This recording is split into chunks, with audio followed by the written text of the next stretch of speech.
Fucking Unfriended Dark Web. Yes, exactly. Oh, I just watched the original Unfriended, but I haven't seen the newer one. Yeah. I've heard it's not as trash as the first one. I won't. Do you? I know I do not care whatsoever. Well, you are live, so like Unfriended Dark Web is worse than the first one. I mean, really? Like exponentially. Because I think the issue with the first one was like it being supernatural. If it had just been like, I thought that's what made that one cool. Well, like, it wasn't supernatural until the very end jump scare. So right? Like, you didn't know it. Yeah. But like the thing is, like you didn't really like know what was going on. But like with Unfriended Dark Web, it's like they try to like incorporate like every dark web thing that they've ever heard of like into the movie. And it's funny bad. It's bad. It's really not good, but it's good for a laugh, you know. Sure. Like, oh my god! Like that like the whole at the end it gets revealed that like it's like everybody was like watching, all these people on the internet were like watching like the whole thing happen. It's like the same concept, a bunch of people watching a thing and then like bad stuff happens. It's the same shit. And bad stuff happens. And people are on their computers and bad shit happens. That's what those movies are. What was I always find horror movies funny because like there's like all genres of movies where people are like investing a lot of money in to like get these perfect movies, and then horror movies which is just like, let's see who can make the most money with the least amount of budget. Yeah, it's funny because like I've never had the privilege to work on a horror movie, but like from everyone I know that has, like that I know in the industry, they're the most fun to work on because you just have the most creative freedom because it's like studio oversight. What is that? Well, when they're only giving you like a couple $100 and a roll of newspapers to go make your film. Yeah, like I feel like honestly, I feel like Paranormal Activity definitely like ruined the genre because once Paranormal Activity came out, like there was no reason to justify like investing in a horror movie. You can just print money by making low budget ones. I guess Blair Witch did that too, though, right? Because they made that film on like $40,000. Well, I guess the found film kind of thing started it with Blair Witch, but then Paranormal kind of like made it the formula of every year there's your Paranormal Activity. For $10, and for like literally no money. You use your own house. I mean, even my fucking that reminds me of an old video from College Humor where they were doing a parody of the next sci-fi movie. You remember back when sci-fi was doing movies all the time, and it was ghost spiders. Right, so they're just like, they're all over me while like wiggling. Yeah, I love that. Really I kind of miss that era where sci-fi just kept putting out low-budget Armageddons over and over again. That was a good era of television. Yeah. Well, is your avatar flipping me off here as you're talking? Yeah, no, it's dancing while flipping off. I also have another one. I love it. I have another one that does the Fortnite dance while That's flipping. a good one. But it's the exact same thing. So like it's dancing while flipping off. Yeah. I don't remember where this came from or why I have it, but it's one of the very few animated M's that I have. So animated. Yeah, it's animated. Emanated. I was going to try, but I emanated. Because you're like flipping the N and the M. The solution. Emanated. You're just taking the A out of animated. No, because that would be Emanated. nemated. That would be nemated, not emanated. Emanated, yes. Good. Emanated. Emanated. So I am the eminence now. No. Fine. I don't know what that. This is what I'm saying. I'm like emanation. You're all terrible people. Emanation. Emanation makes sense to me. I think I'm moments away from being yelled at about being too quiet, so I'm going to turn that up just a little. It's very close to Minion. Minion? I'm nothing like a minion. How dare you? I think you're very Minion-esque. Sounds like something a minion would say. I am. You like bananas. You have one eye. You wear overalls. I see you be wearing them overalls. I'm ridiculously offended. Actually, the overalls part is kind of right. You got suspenders. Suspenders? Yeah, you're Suspenders and overalls are like two different things. You think Well, I would wear they've got- suspenders? they've got similar, Suspenders are silhouettes. like a pants peripheral, whereas like suspenders overalls are are just like another baked into version. the pants themselves. Overalls are just big pants that go over your shirt, and suspenders just are an alternative belt. Right, but I just in terms of like how it looks, on a body, suspenders and overalls are very, very similar to each other. Mm-hmm. So you're like you're a close relative of a minion. You're like an almost minion. all minion. Hmm. Minion. Yeah, you're minion without the TM on it.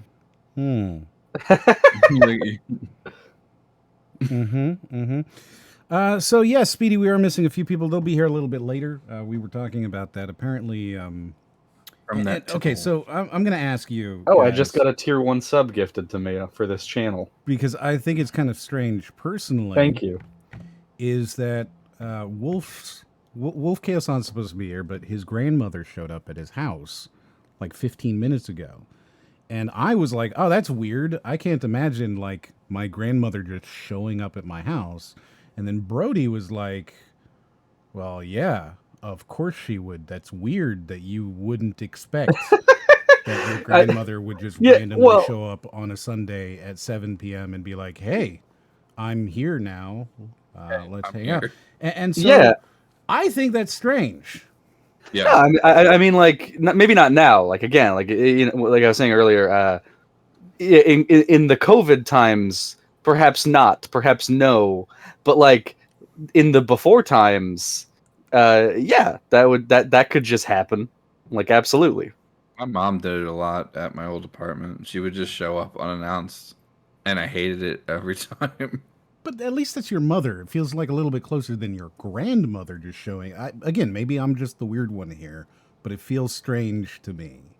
In fairness, out of anyone in like my immediate family, I definitely have the closest relationship with my grandmother. Like we go out to lunch and like not now, but like we would usually go like once every like 2 weeks or so. I also got a gifted sub. Thank you. Well, I imagine then that he'll be here shortly because I think grandmas go to bed at about 7:15. Get her on the podcast. Yeah, I was about to say, can we get Grandma on the podcast? We'll see. We'll have to ask him when he gets in here. So he'll be here a little later. And then BladeBlur, I'm not sure when he'll be here. Hopefully before we start talking. She's literally his notification thing. She is. Wow, she is. She is the Wolfpack fam. She's literal wolf clan. Yeah, we're going to have to do that. We'll have to do that. Speedy would like to know if Brody likes gilfs. Confirmed. No, that's horrid. What about Jesus? Gilfumpkins? No. What's that? A grandma pumpkin that he wants to. Mm. Oh yeah. You are all about pumpkins, mate. Mm-hmm. It would be like. Do pumpkins age differently than humans? It would be like when they leave a pumpkin out for like a month after Halloween and it's all like gross. Yeah, that's the kind of pumpkin you would get. No, thank you. It's all about that. Just gonna nix that one right here. No grandma pumpkins. November 31st, he's out on the streets prowling for pumpkins. A full month later. Yeah. It's on his calendar. He plans it out. Yeah, gotta get them month-old pumpkins. Gross. Pumpkins. Wow, this is actually disgusting I feel like me.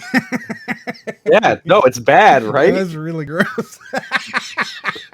See, I feel like it's actually a lot harder in Canada because in the US, your like Thanksgiving is after your Halloween, right? So people leave out their like pumpkins probably, but here our Thanksgiving is before Halloween. So like Halloween's the last reason you'd have a pumpkin out. Are you implying that people would have pumpkins out for Thanksgiving? They do, yeah, of course. Yeah. What? It's a fall holiday. Yeah. What? I don't No, know. they're exclusively a Halloween plant. No, they're Thanksgiving. They're more Thanksgiving than they are Halloween, frankly. No, this is wrong. No, You're wrong. This is incorrect. Just Google This is Thanksgiving, America. and you'll see at least one pumpkin in every picture. And straw. Mm-hmm. That's simply wrong. Thanksgiving is all about turkey and sometimes ham if you're a crazy person, but turkey. pumpkin pie. Pumpkin pie, yes. Right. I want to show you an image because it made me laugh, and I don't think anyone else is going to get it, but I think it's really funny. Let's So get it. I'm going to show it to you guys. This made me laugh a lot today. I posted it earlier in the Discord because I just kept chuckling about it. Yeah. I'm hoping that somebody else goes, Oh, I get it. it's so good. It's so good. It's a little giggle. You know, I got it. But, you know. You're trying so hard to be nice, Rob. I'm not I'm not being mean. I'm just, you know. It's like You people. what's that one movie where the guy's reading the magazine modestly chuckling to myself or something? Oh yeah, sensible chuckle. That's from Yeah, Danger. yeah. That's me right now. Just the sensible chuckle. Got it. That show is hilarious. What show is that? That's Danger 5. Yeah. It's like it was Danger Kung Fury 5. before Kung Fury came out, and then Kung Fury just like ripped it off. Danger 5 was really good. Yeah, it's like an Australian. They made Italian Spider-Man. It's like an Australian like low budget TV show where like it like parodies like 80s shows like so well. So like they'll have like the people falling out of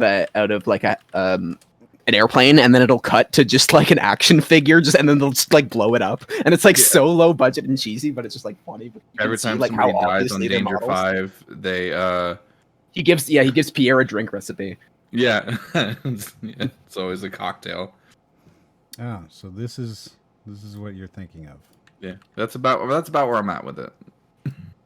Let me pull it up so other people can see where you're feeling.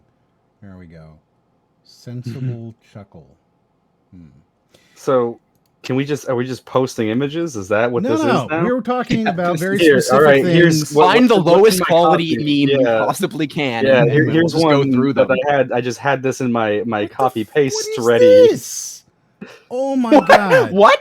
I'm going to show this because it's fucked up. Oh, I've seen this before.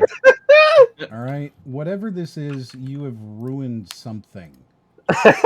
This feels Canadian for some something's reason. been No, ruined well, here. I don't know what I don't know what it is. I Boil find my in cholesterol bag. levels rising looking Open at it. and enjoy.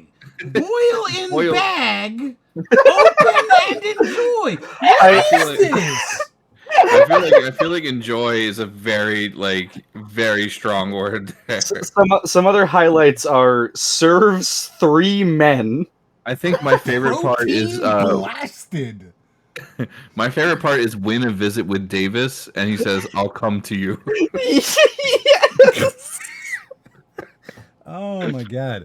All right, so that's a thing that exists. Wait, win a visit from Davis? Yeah, He'll come to I'll you. come He'll come to you. Who is that? It's Davis. He'll come to you. Wow, that's disgusting. That's horrible. All The right, so Davis that's a thing that version of it. exists. Yes. Serves 3 men. Also fucking cracks me up. So Speedy Men says, "Did any specific- of us watch Cruella?" No, but we are going No. to. We're actually me, Brody, and Hello. Ryan. You'll get it. You forgot. You Um, forgot Raiden.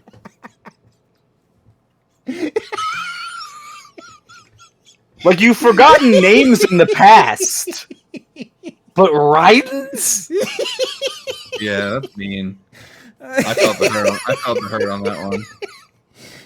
Anyway, so me and Brody and Ryan. And And you know what, Greenrob, you're welcome to come too. We're gonna watch Cruella and we're gonna record it. We actually we did that for Zack Snyder's Justice League, but boy does YouTube not like that right now. So we're trying to get that on there. That's been in edit for a month and a half. Is Cruella a movie or is it a show? It is a movie. It's a movie. It's a movie, And, I hate how they're trying to justify Cruella de Vil. Like, Oh yeah, literally yeah, yeah. It's gonna be the great. most pure evil Disney villain. Like all the No, rest they of gave Disney her villains, like they gave her like justification, so she has a reason to be evil now. Yeah. that bitch. All she wanted to do was kill puppies. No, like, no. Now she has reason. to kill puppies. Yes. She is. Everybody she is else, like- in the right with. They've made her no longer a cartoon villain. They've made her a human being with reason to hate those dogs. So really, I you will can say understand why Raiden is interested in this movie. Tony Baloney said, "Smoking hot Emma Stone, dude. She's so hot as Cruella." And that, all right, I'll give you that. This is my Joker. Yeah, This maybe is my Joker movie. I'm excited to watch it. We're gonna watch it. We're gonna record it. It's gonna be fun. Yeah, And I'm down for that. we'll see if we can. That might actually get out before fucking Zack Snyder with how Is it just like a copyright strike thing? they just do not like every time you put up anything, no matter how much you edit it, just they don't like it. So we're gonna figure it out. We'll figure it out. We're not getting into the weeds on that. But the point is, we got that coming. We'll do Cruella. We'll have that coming out. And I have a new video that's coming out on the 10th of June. Ooh. Yeah. It's not going to be terribly long, but I'm told it's going to be wonderfully edited. Wow. Well, yes, Like, yes. fantastically edited. I'm excited. Oh, you're setting expectations. The more anxiety you give me, the longer it takes me to edit. So that should be fun. Hell yeah. And tonight we're gonna watch. I've got a couple of trailers. I've got our very first non-video game trailer, specifically because it's really bad and it annoyed me. Oh wait a minute. The first, I'm not gonna say what it is. The first one is a video game trailer. Yep. Oh fuck. Okay. So we're gonna go through all of these, and one of them we have one that is not a video game trailer. That it's just very bad. It makes no sense, and it's gonna break Brody. And I'm very excited for us to get to that point. Of course, that's Names. you're always excited to get to the point that breaks me. This is He is. a Yes. consistent Frequently is. theme. I'm gonna Yeah. have to take my headphones off once Brody starts screaming. Yeah, so that's going to be that. And then we also have the thing that we were going to watch last week, which is video games you should never play around your partner. And we didn't get to that last week because suddenly Overwatch 2 stuff came out, and we focused on that. So we're going to get to that this week. Okay, I'm ready. Oh, and before excited. I go too far, next week This video is sponsored by Squarespace. Next week on the 6th, we might be a little late. So just fair warning that we might start a little late. Raiden doesn't even know this yet. I don't. Yeah, no, I'm being informed. Surprise. Yeah. Just, here you go. We might start a little late. Maybe not. Maybe just kind of pay attention because we might start at 8 instead of 7. I am traveling that weekend, and I'm going to be trying to get home on Sunday. So, it's really just kind of up to when I get back. It is a completely different channel, Nami. Yeah, so the video is not the same. It's not what it's 100 different video, a completely different video with all its different stuff. It's going to be great. It's going to be super good. You're going to love it tonight. We're going to get to it. It's really stupid. I'm excited. So you guys ready to watch some trailers? Ready as I'm Let's gonna just be. jump into it. Cool. Let's jump into it. So we're going to start this off with this wonderful thing.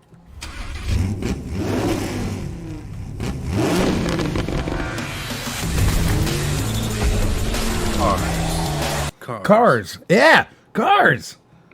Cars are cool, right? Dun in the cars, dun in the cars. So I- Dun in the cars, I'm in the fucking car. That's Do you have a car song? Do you do that when you get into? a no. game? It just like that. Yeah. Do you ever hear music and it just sounds like car commercial music? That's Mhm. what I feel like this sounds like. You can literally say it to any car commercial. Bunning in the cars and the bunning in the cars and the bunning in the cars. I'm driving in the car. And now I'm going. Did down you the did road, you just but I'm also make in that up on the car. fly? Yeah. Wow, He- impressive. He even wrote the Do it to lyrics any car himself. commercial. Yeah. I guarantee you, any instrumental for a car commercial, you could go banana cars and like it'll probably fit. Mm-hmm. Mm-hmm. I don't have that open. All right. This looks really bad so far. It looks like a PS3 Like it just game. looks. The textures are terrible. Just Yeah. the way their cars move, like It looks fucking terrible, doesn't it? It looks slow for a every game one called of The those Fast and traits are Furious. exactly the same, just like slightly colored. It's way too fucking saturated too. It looks like a fucking Mario game. Well, I mean, it's Fast and the Furious, right? No, but it shouldn't. I feel like this should be taking place like at night, like with like a bunch of fucking like light streams and shit, and like breakneck speeds. Like there's some fucking like there's some like drum and bass song I've never heard before playing at like 200% volume, bass boosted and shit. That's the kind of shit this should be. This is boring. It is very mundanely just It's just daytime. Like, Yeah. So, fun fact though, is this is actually a spin-off of Fast and Furious called Fast and Furious Spy Racers. oh, so this is like their next Hobbs and Shaw. But this is a spin-off that also has a colon subtitle. I see it. So Oh, it's I see Fast it. and Furious Spy Racers, colon, Rise of Shifter. And it's spelled with leet speak. Yeah. Anybody who can't see. And Shifter is the bad guy.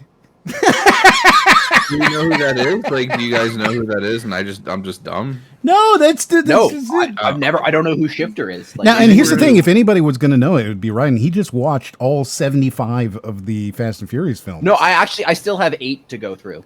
I yeah. watched up to 7. He just did his like big Fast and Furious. I don't know what you would call it, like a binge. Marathon. There's got to be some race pun in there. Like, I think marathon is the race pun. Grand Prix. I guess so. Yeah, I did a Fast and Furious watching Grand Prix. Yeah, I watched through all of them, right? I did, And except for came 8. away a fan. He came away a fan. He's Look, like, I was "No, okay." impressed. I hadn't seen like any Fast and Furious except for like the like early ones, and so like I always wrote it off. But like after going through Terminator and just seeing like what a train wreck of like a series that is not like planned out whatsoever, and then like watching Fast and Furious and being like, holy shit, like they actually connected. There's like no movie is separate from the rest of it. Like it's all important. Yeah, like Tokyo Drift used to be, right? And then they like included No, it. so they basically made it a prequel. Like they made that Tokyo Drift, then they came out with 3 movies, and every single movie they kept like pushing Tokyo Drift later and later because there's like the character of Han. Basically, like in Tokyo Drift, like they kill this one guy, and then at his funeral, like the main guy from Fast and Furious, like Vin Diesel, shows up, and he's just like, I was his friend. And he like is like going to recruit the main Wait, character. they killed him at his funeral? Like he died and they brought him back to life and then they killed him again at his No, funeral? so Fast and Furious 1 happened in which his character doesn't exist, and then 2 happened, the character doesn't exist. Then they do Tokyo Drift, where this like the mentor character like had a past relationship with Dominic Toretto, and then the next 3 movies like flesh out that relationship. Wow, there's like real lore behind those movies. Yeah, and then so they go through those 3 movies, and at the end of those 3 movies, like his death, they retconned as Jason Statham killing him, and like it directly goes into the Fast 7. Interesting. Okay. Yeah. So So it ties like this- Tokyo Drift like right as the end of Fast 6. And you liked them. Like I was really impressed with how like they tied them all together. Like they're obviously Yeah. like No, I get it. they make no sense, and like just like all the retcons like explicitly like are retcons and like they couldn't have happened and stuff like Yeah. that. But like they're very clean the way they do it. Like they waited 5 movies to retcon the girl back and stuff like that. So like I don't know. I respected the fact that they like kept connecting everything back and like expanded on it versus Yeah. like something like Terminator, which just kept rebooting 4 times in a row. Yeah, and then, no, I like get there's that. no reason to watch it anymore. Yeah, and like they could have just done fucking whatever, and they actually tried to Yeah. make a story out of it. Exactly. I could see why you'd appreciate that. Since you I are bet such you a this game is super ass, fan, though. Ryden, this Yes. one follows Tony Toretto. Oh, it's his fucking. What is that? Paul Walker's son? I don't think they have a name yet. He died. Well, the it's kid. now Tony Toretto. No, Paul Walker died, but Paul Walker had a Tony- kid Tony with the Tornado. Paul Walker had a Tornado kid Rambo. with Vin Diesel's sister. Paul So I Walker had a assume kid that's with the Vin kid. Diesel. I mean, you know more than I do. So there you go. Hot Wheels, go!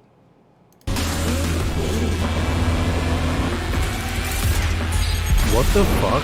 Oh, right, there's paint. Splatoon now? What the fuck? Yeah, I that's forgot. what was There's, thinking. Like, what the fuck is this? there's paintball in this. I forget. Yeah. That was like some Mighty Number 9 level fucking animation there. So Yeah, is it like that a was combat fast. racer? I just wanted to like stop it before we got to that so that you could think that you knew what you were talking about, and then we'll talk about it with this. Oh yeah.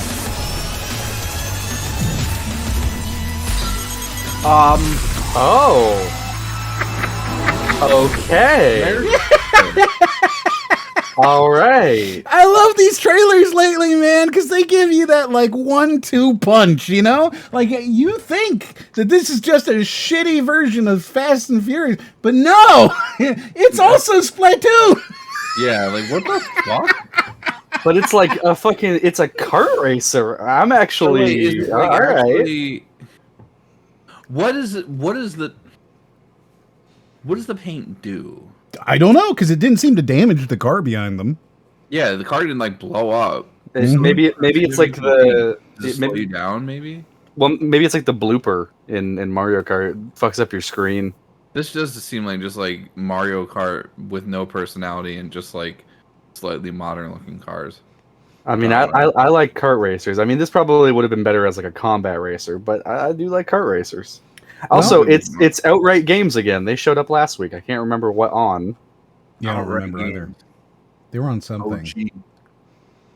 But this is coming to Switch, PC, Xbox, PS4, PS5, the Xbox Series X. It's going to be everywhere. Big deal. Big deal. Huge game. Mighty Number 9 did that shit too, and it fucking sucked ass. So Fun fact, I think this is actually one of 2 Fast and Furious games coming out this summer. I don't know what the other one is, but I know that there are at least 2. they didn't just try and It's- make a I fucking don't shit. understand the logic with like using the Fast and Furious brand for like a cartoony paint. Because like- this was just Spy Well- Racers before. This is a fucking Star Fox Adventure situations. They had fucking Dinosaur Planet. They had Spy Racers, and they're like, I don't know. Oh, if is people Spy can get Racers into like it. its own thing that we should I know? don't fucking know, but it's just, I'm just saying, like, if you saw Spy Racers on like a rack at Best Buy, you're not gonna buy that shit. Wait, You put Fast and Furious. hold in on front of it, you're a like, second. Fast and Furious Spy Racers, is it CGI TV show? No, What? Yeah. you fucking get the. You know, fuck it out was released in 2019. Like it has 4 seasons. What? of here. Can I watch it on anything? Oh, it's on Netflix. Tony Toretto, Is it Dominic Netflix? Toretto's cousin, Tell me this shit is a Cousin! recruited It's his by a cousin. government agency with his friends to infiltrate an elite racing league, serving as a front for a crime organization called Shifter that is bent on world domination. What? I'm so. What the fuck? Are you fucking? No, hold on. Yeah, Jimmy Tatro is the star. Oh shit, there's fucking Spy Racers Mexico too. It's like a kid show. It's like not. It's like a kid friendly. Fast and the Furious. This is I hate Executive that produced so by much. Vin Diesel, though. Is it actually? Yeah. It really is. well, yeah. I mean, so Vin Diesel has his own game company, right? Yeah, he does. What fucking Vin Diesel games have come out? I need to play all of them. A lot, fucking actually. Ark Survival Evolved 2, Yeah. starring Yeah, Vin that- Diesel. yeah, he is in that. Street Fighter 6, Vin Diesel on the He, cover. Minnie's done a bunch of videos on like the Vin Diesel games, right? Yeah, so he did the Chronicles of Riddick. Both of those, or all 3 of those, I guess. No, I He want the did ones from Wheelman. Vin You Diesel. remember Wheelman? Yeah, No. I remember watching the video. And then, so the Chronicles of Riddick, Butcher Bay, the Chronicles of Riddick, Dark Athena, the Merc Files, I then heard that- Wheelman, and then they're also working on the. They did the Bandai Namco Fast and Furious game that was run by Vin Diesel's company, and then they're Okay. also working on another. They're working on an MMORPG now. That's what it was. the Vin Diesel cinematic universe MMORPG. Well, the fun fact about that MMORPG, and this is one of those things where you look at it and you go, that's fucking weird. Vin Diesel's company is making an MMORPG based on the Punic Wars of Hannibal. Ooh. I don't even know what that is. That's interesting. Like Hannibal Lecter? Like No, Hannibal, Hannibal, the Carthaginian who went up against Rome. Oh, did Vin Diesel write that shit? Hannibal is at the gates, you know, like it's Okay. just such a weird. That's a weird thing. It's a weird fucking thing to even Holy do. War kind of game? I don't know. It's going to be an MMORPG. This is, who fucking even knows what's going to go on there? So I don't know. And here's the weird thing, right? Is that Chronicles of Riddick, those games that he did, are fucking good. Yeah, I've heard the Riddick games are actually dope. They're really good. He makes really good games. Even Wheelman is like a surprisingly tolerable game if you're into racing. Vin Diesel spent hours developing those games by himself. Right. Yeah, well, I mean, he's like really big into video games. Yeah, he's Oh, a huge actually? gamer. Huge gamer. I had no idea. I was literally joking. Yeah, no, like massive gamer. It's great. But his thing is called Tygon Studios. Tygon Studios. That's his game company. Wow. Who would have known? Vin Diesel's a gamer. Go subscribe to their Patreon. Get your exclusive little Vin Diesel indie content. indie developer, support the little guys. I mean, the dude's pulled in billions of dollars. It's cool to be able to do that and then like make your own video games and shit. That's like the true. dream, right? Like if you Yeah, for could sure. if you could just be famous and do whatever the fuck you wanted and have it be remotely successful, that'd be great. Yeah, I completely agree with that.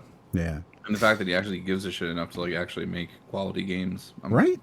Hell yeah, Vin Diesel. We stand. There you go. Now here's something that I don't stand so much. I'm already bored.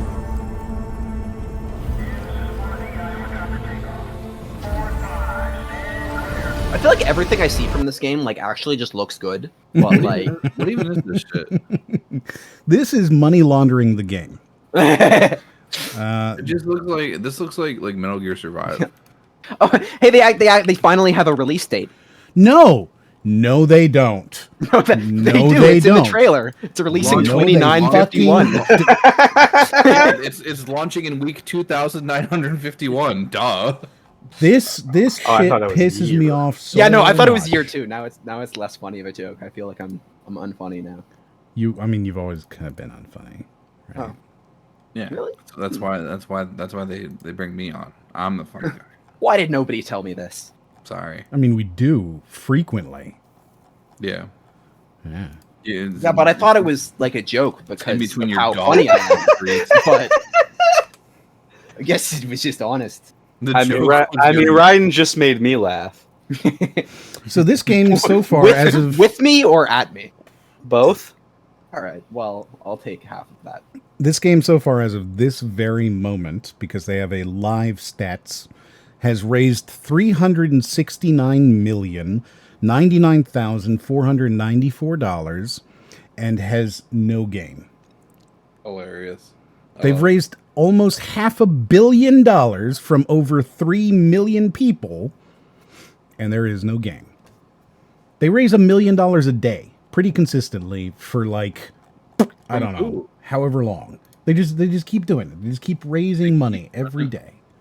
And it just looks like a vague military game. It doesn't even look like. Well, it's no. anything. So it's not a military game exactly. It's more like space simulator trader. You can do whatever you want. Oh kind of god, like endless space or some shit, like that kind of thing.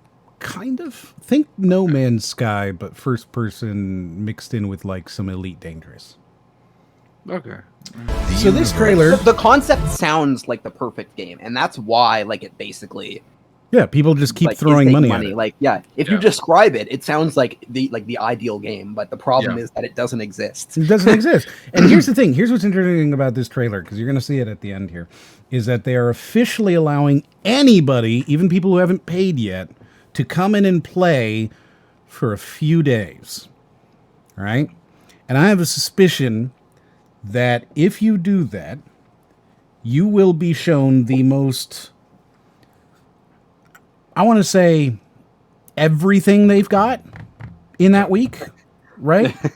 Like everything that is in the game will be in that week. And then they're going to throw you the, hey, come buy our ships pitch.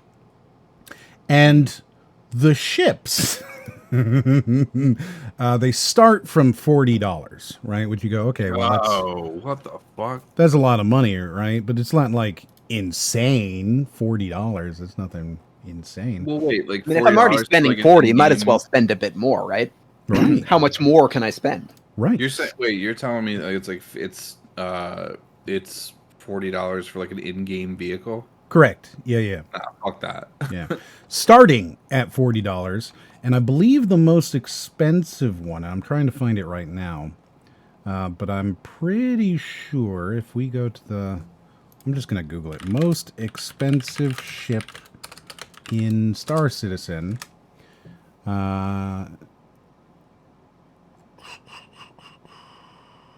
2,500? Oh my god. Now, that's not the most expensive thing you can buy. There's I a don't doubt it. $27,000 add-on pack, Nice. which is good. Just throw your life savings into this game. Yeah. It's the best game ever. So for $2,500, you can get a ship.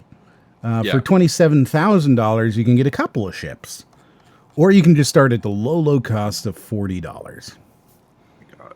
It's a really expensive game. It's a shockingly What's the- expensive game. So what's even in this trailer then? It's about A whole bunch of nothing.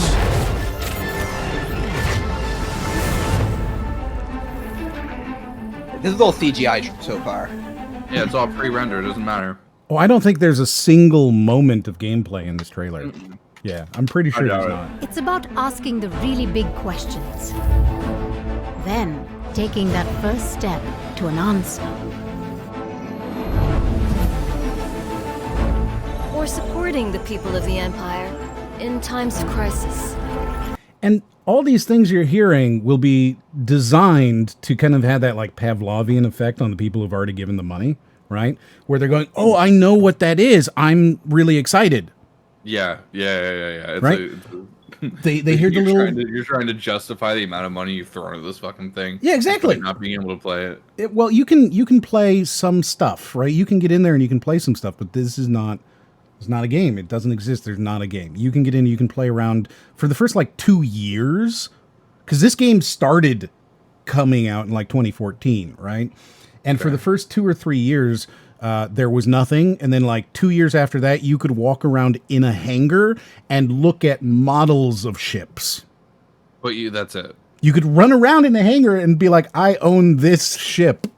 And there's the model of it. That I mean, like, oh my god, that's not much better than No Man's Sky, to be honest. I think it's a I feel lot like worse. it's a lot Yeah, worse you than can No fly Man's around, Sky. but you know. Yeah, No I Man's think Sky it's- was a playable game that was just not what was promised. But it was Well, it was a like- playable thing. There was just no Yeah. game in it.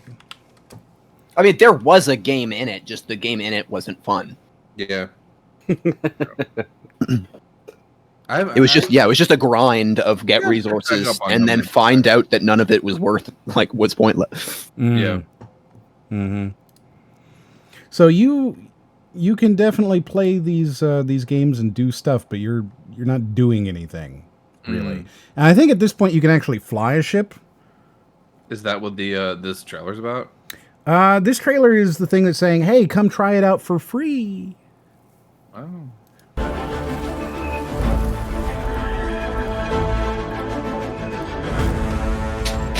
It's about doing what's right, even in the face of impossible danger.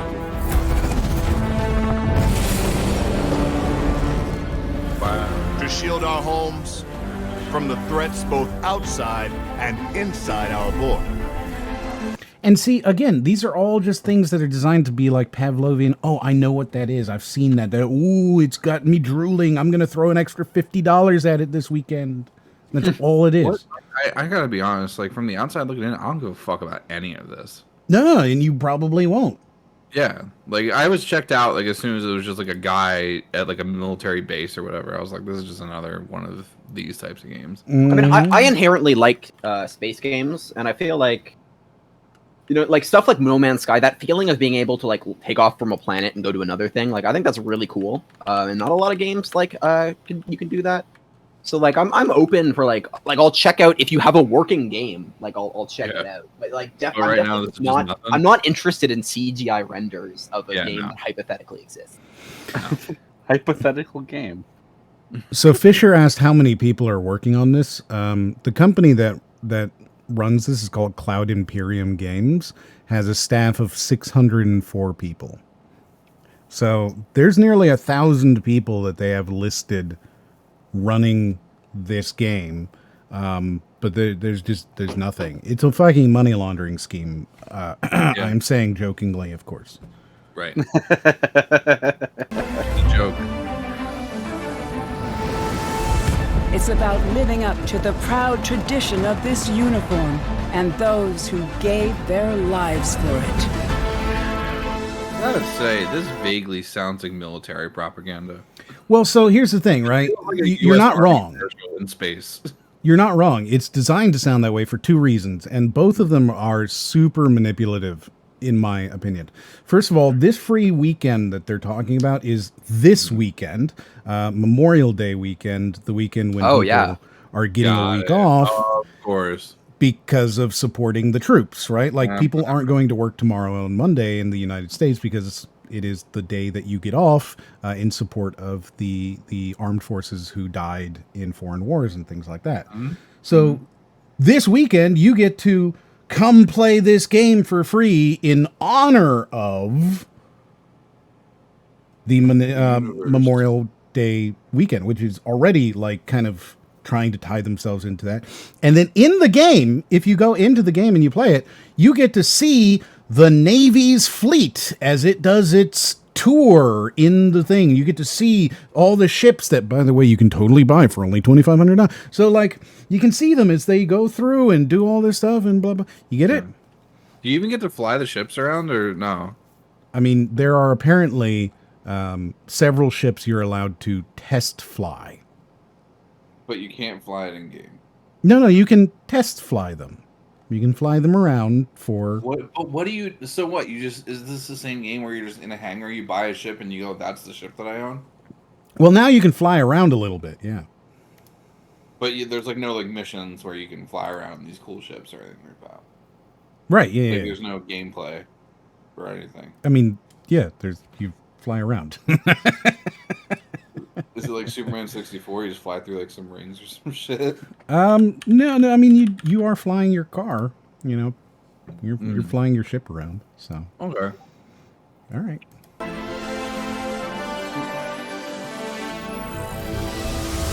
So yes, and that's it. The universe is full, and you can see that they're just kind of like.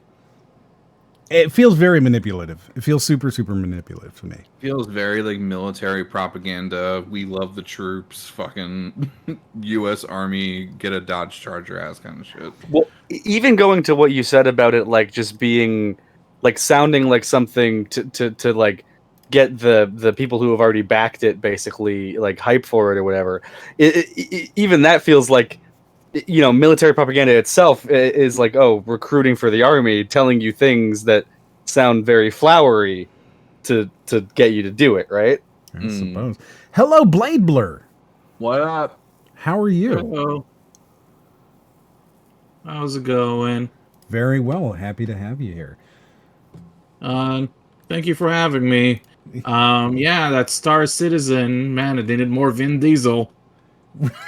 Yeah, there you go. So someone's got the right fucking idea. That's what this game needs. If you click that link there, Blade, you'll be able to jump into the watch together, and you can pause it yourself. You can see it, live instead of trying to watch it on the stream or anything.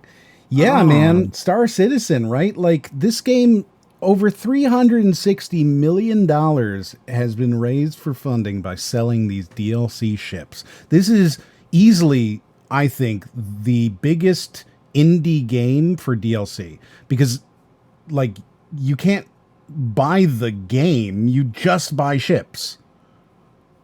So every purchase is DLC. And I can't think of any other indie game that's raised $360 million in DLC. When did they introduce the flying? This year? Like a year ago? Yeah, and they're I think 6 currently years for that talking. shit? Yeah, that's the thing. Star Fox 64 you got that shit running in like a year, dog. Like what the fuck? No, this thing's been around for, I think it was originally announced in like 2012, right? And then they did a Kickstarter in 2013, maybe. And then they raised $2 or $3 million on Kickstarter, and then they started their own crowdfunding, and they've raised $360 million, and there's still no game.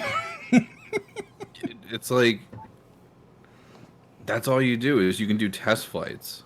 There's Pretty no much. other game past that, right? I mean, I haven't played it. I should be totally. I haven't played it. I don't know, and they don't show a lot of what goes on in there, and so I don't know. And the only way you can get into the game, previous to this past weekend, is to pay them $50, or $40. So I'm not going to do that, right? And then as soon as you look at it, you go, oh, if you pay them $40, you get this dinky little ship that like goes 2 miles an hour.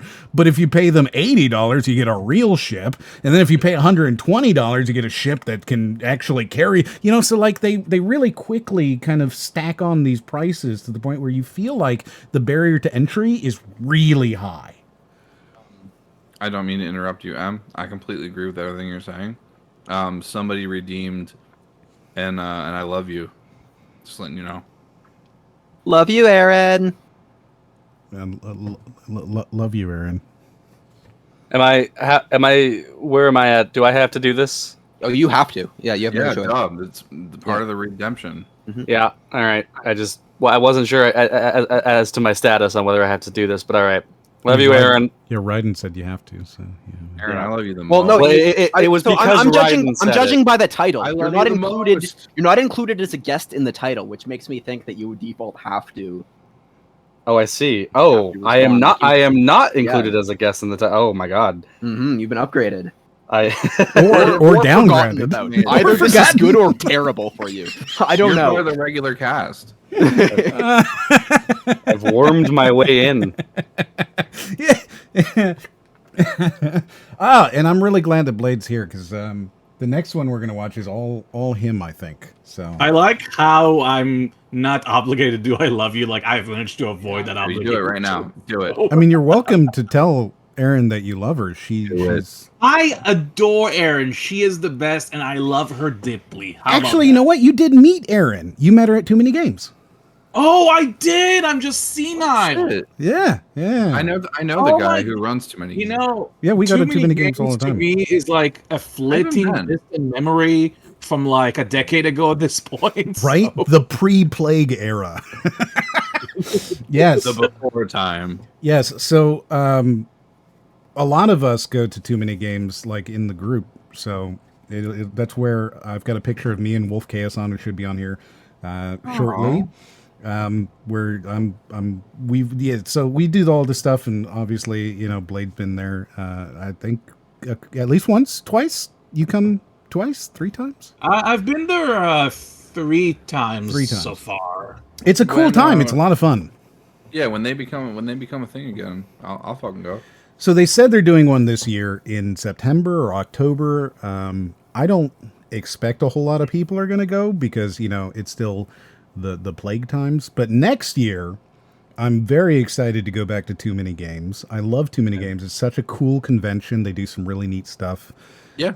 And it's a lot of fun. I need a new one. So yeah, I mean, for me, going to Too Many Games is kind of a trip because I live on the other coast. So I have to pay a lot of money to fly from California to Pennsylvania. So that's kind of a trip, which if Too Many Games 2021 does happen in October, I'm not sure if I'll be able to. It'll be nice, but at the very least, there's always, 2022, if anything. Yeah, and that one I think will be a lot more exciting because everybody's going to come back. Last year, we had Scott the Waz there. I know people were very excited about that. Love that boy.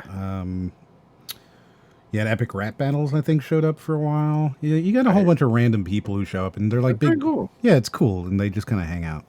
So. I've been to MagFest a few times, but now They did some pretty shady stuff, so I don't really want to go there anymore. Well, there's a new management, as far as I understand. So That for is someone true. who sell food, So never also, we'll see what happens in the coming like 2021 and 2022 or whatever. But as of I right would like now, to go. Yeah, I would like to go there for once just to experience it. But it's more of a question: who am I staying with? Because I don't want to spend $600 on a flying ticket and then realize, oh, I have no place to stay for the night. So crap.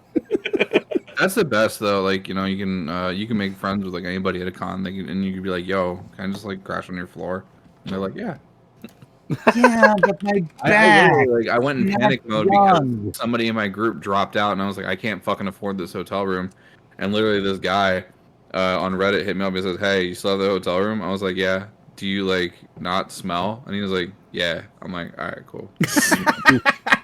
Well, don't steal anybody's towel. That's really the big rule that I learned from Too Many Games the other year. Don't steal anybody's towel. Some point, I'm gonna convince the Golden Bolt to tell the story about the towel. I think actually we're going to be talking about a movie called Army of the Dead next week, or the week after. I'm not sure. With the Golden Bolt and with Nico, and I'm going to convince Nico. Nice. Yeah, he's going to be on, and I'm going to convince him to tell the story of the towel. It's going to be great. Army of the Dead, by the way, is one of the worst films. You should never watch it. We'll talk about that. Really bad. Zack Snyder one, right? Yeah, oh, it's so bad, but I don't want to talk about it now because it'll ruin it, and I'm holding the rage inside. I'm holding it in so I can just let it all happen because it's such a terrible film, and I know the moment I begin to talk about it, I won't be able to stop. So I'm just... All right. Em, I have a question. What is the nice redemption? What does that do? It spends 6,900 points. And you go, nice. No, that's it. That it spends 6,900 points. You're supposed to say nice. Yeah. So he was so close to getting an I love you, but he was like, nope. Yeah, well, I mean, you get to, it's a way to flex, right? You get to be like, look, I spent, because here's the thing. I think it's 10 points per 5 minutes. So if you break that down, right, that's, well, I'm going to pull up my calculator here. Nerd. 3,000 minutes? So 50 hours? But like, you know, you get, as a subscriber, you get like 1.25% times or whatever. But still, that's dozens of hours of time sitting in this chat in order to redeem that. So yeah, it's a little bit of a flex, right? Yeah. It's pretty nice flex. I would say. Hell yeah. Let's finish this up and then we'll go to the other thing. Yeah, I don't give a shit about this at all. Yeah, I feel like we're not going to learn too much more.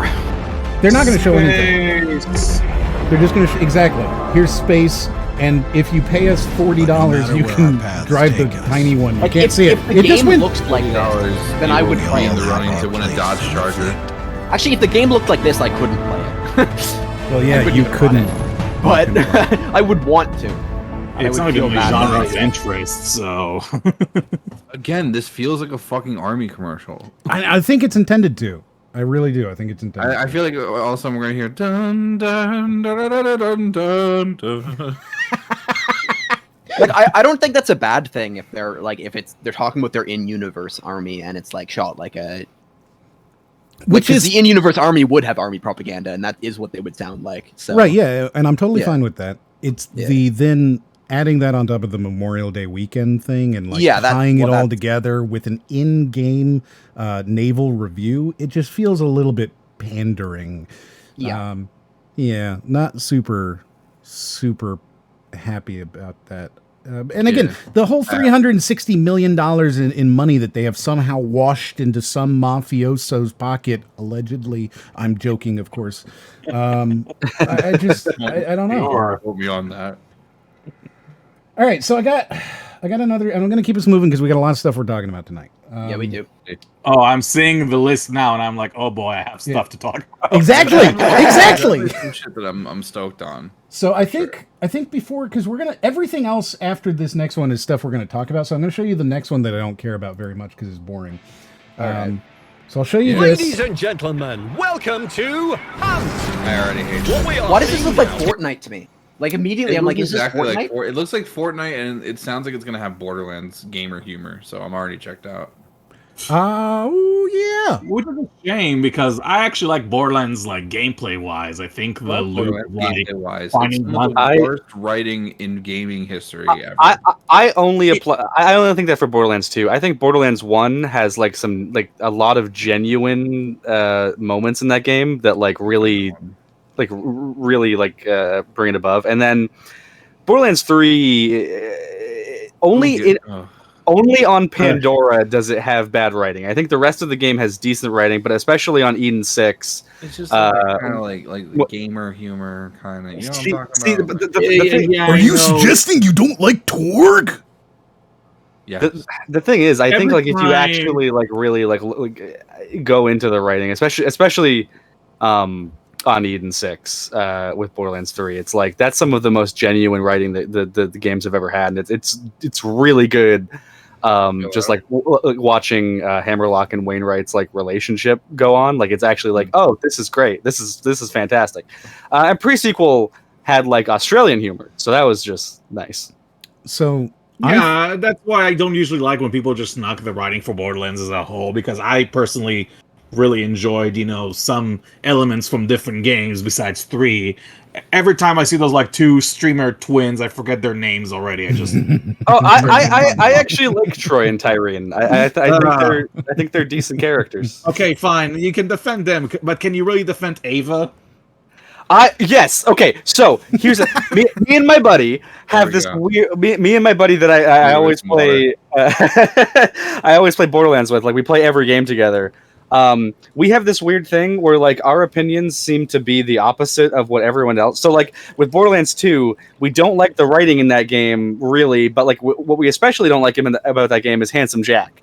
We don't think that he's all that great, but yeah. So but here's the thing: he's not bad.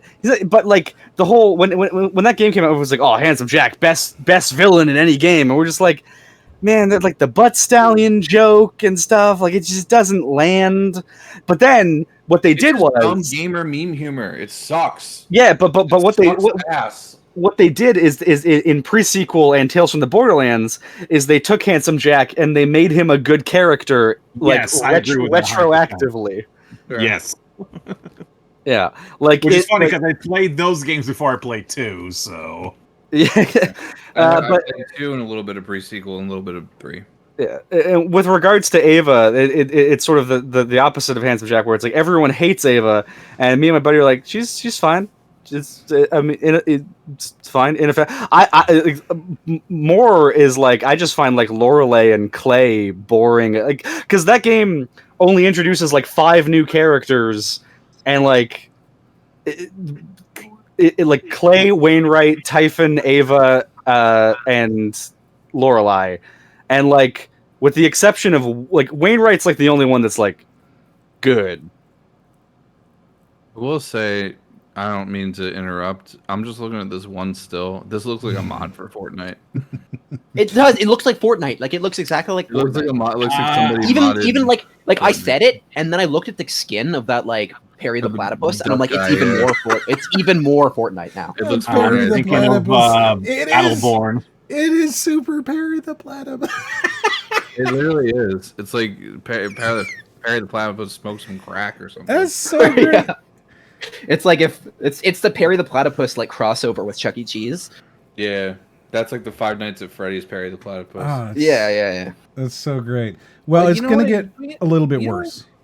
Okay, go ahead. You already hate it, but trust me, it's gonna get worse. It's a skirmish between 2 teams. Upon entering the hunt, each team will have 1 numptag. Wait, it's actually Fortnite? Wait. It's Fortnite with cars? It's Fortnite with cars, but wait, it gets so much worse. Every single step that you're taking in your head. Is it called Farlight because they just ripped off the name Fortnite? Is that literally what they're doing? Every step that you're taking in your head right now, I promise you haven't reached the end yet. I'm making my game of Farlight. You still haven't reached the end, I promise. Just wait. Points, along with info about the numptag they need to hunt down. Hunt or be hunted. God, it is Fortnite. I hate when games come up with fucking their their own like weird language for like whatever dumb mechanic they have. Find the num tag and get 3 points. Then they'll tell you about the next num tag. What the fuck does any of that mean? Well, I feel like it's self-explanatory. It's on their bodies is a tag with a number on it. Yeah, but just shoot the fucking guy and they're dead. You don't need this bullshit. You don't need like the fucking num tag, 3 points. Find the next num tag. What like that? That means nothing to me. Well, I mean that's just kill confirmed. You can do that anyway. I shoot fucking Epic Gamer 42069 and a little skull pops up with Epic Gamer I assume the difference means you have to like Moving go to their body and pick it from their body. Like you can't just kill them. You have to. What's the point? I guess, or I don't know. Oh, that's a sick mechanic, a looting mechanic. Awesome, dope. Well, I mean, literally, I mean, kill confirmed from Call of Duty is you kill the guy and then the dog tag drops. You got to grab the dog tag to get the points. That's also stupid.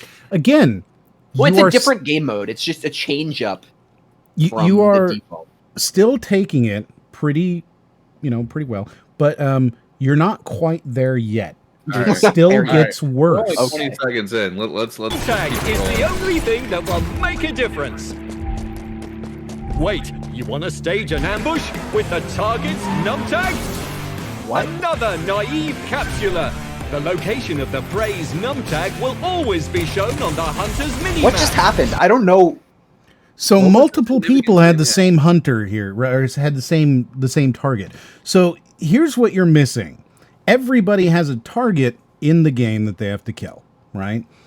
Then multiple people might have the same target. So maybe, you have 5 targets you need to kill, right? Sure, so some percentage of them will be shared amongst however many people. Yeah. So it's like Warzone when you pick up those contracts. Right. Yeah. In Fortnite. And they made a game out of that. Right. That in Fortnite with vehicles. And we're still not all the way there yet. This game is a mishmash of like 15 different battle royales. Dude, they took notes on every battle royale and they're like, yeah, we can do that. Yeah, exactly. Which battle royale should we make? I don't know. They're all so good. Yes. They're all so good. Yeah, yes. Which battle royale are we influenced by? Yes. Yes. Yeah. I will. I had something. Oh God. Also, if you have to have a fucking announcer guy explain what the fuck is happening over the entire. Why is there a banana on our crosshairs? I'm sorry to just interrupt. No, I think that's like a meter. That's a meter. A reload meter. Yeah. Like an ammo meter, maybe. It do be looking like a banana though. Which is upsetting, horribly upsetting. Yeah. Making me hungry. Bananas are disgusting. Yeah. Yeah, I really don't like how it's a perfect quarter circle. Right. Like it's bananas like are like the least offensive fruit. Why would you need a meter for a fucking reload if that is what that is? I'm assuming it's ammo. Like I'm assuming that's what it is. It's okay. Why is it wider than the whole Gears of War active reload thing? I don't know. Yeah, maybe there's an active reload. It could be something like that. This game is completely devoid of identity. That's the thing. It has Fortnite's identity. Like its identity is every other game. That's the thing, and it really is. Yeah. The more you watch this, the more you'll realize it's every other game. All right, wait. Teammates died because of this stupid decision. I declare that the prey is dead.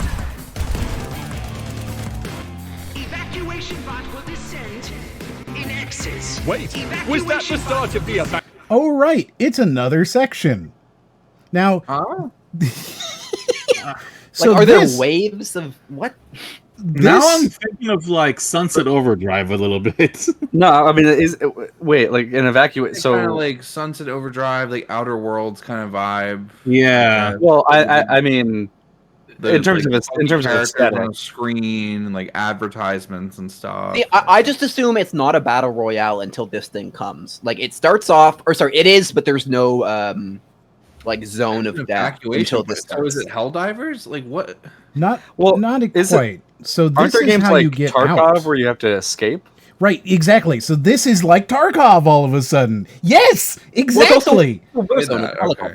There's an evacuation zone suddenly. And you have to claim it. Yes. Evacuation you got it. Announced? A wise choice. Slaughter isn't the only way to victory. There's also evacuation.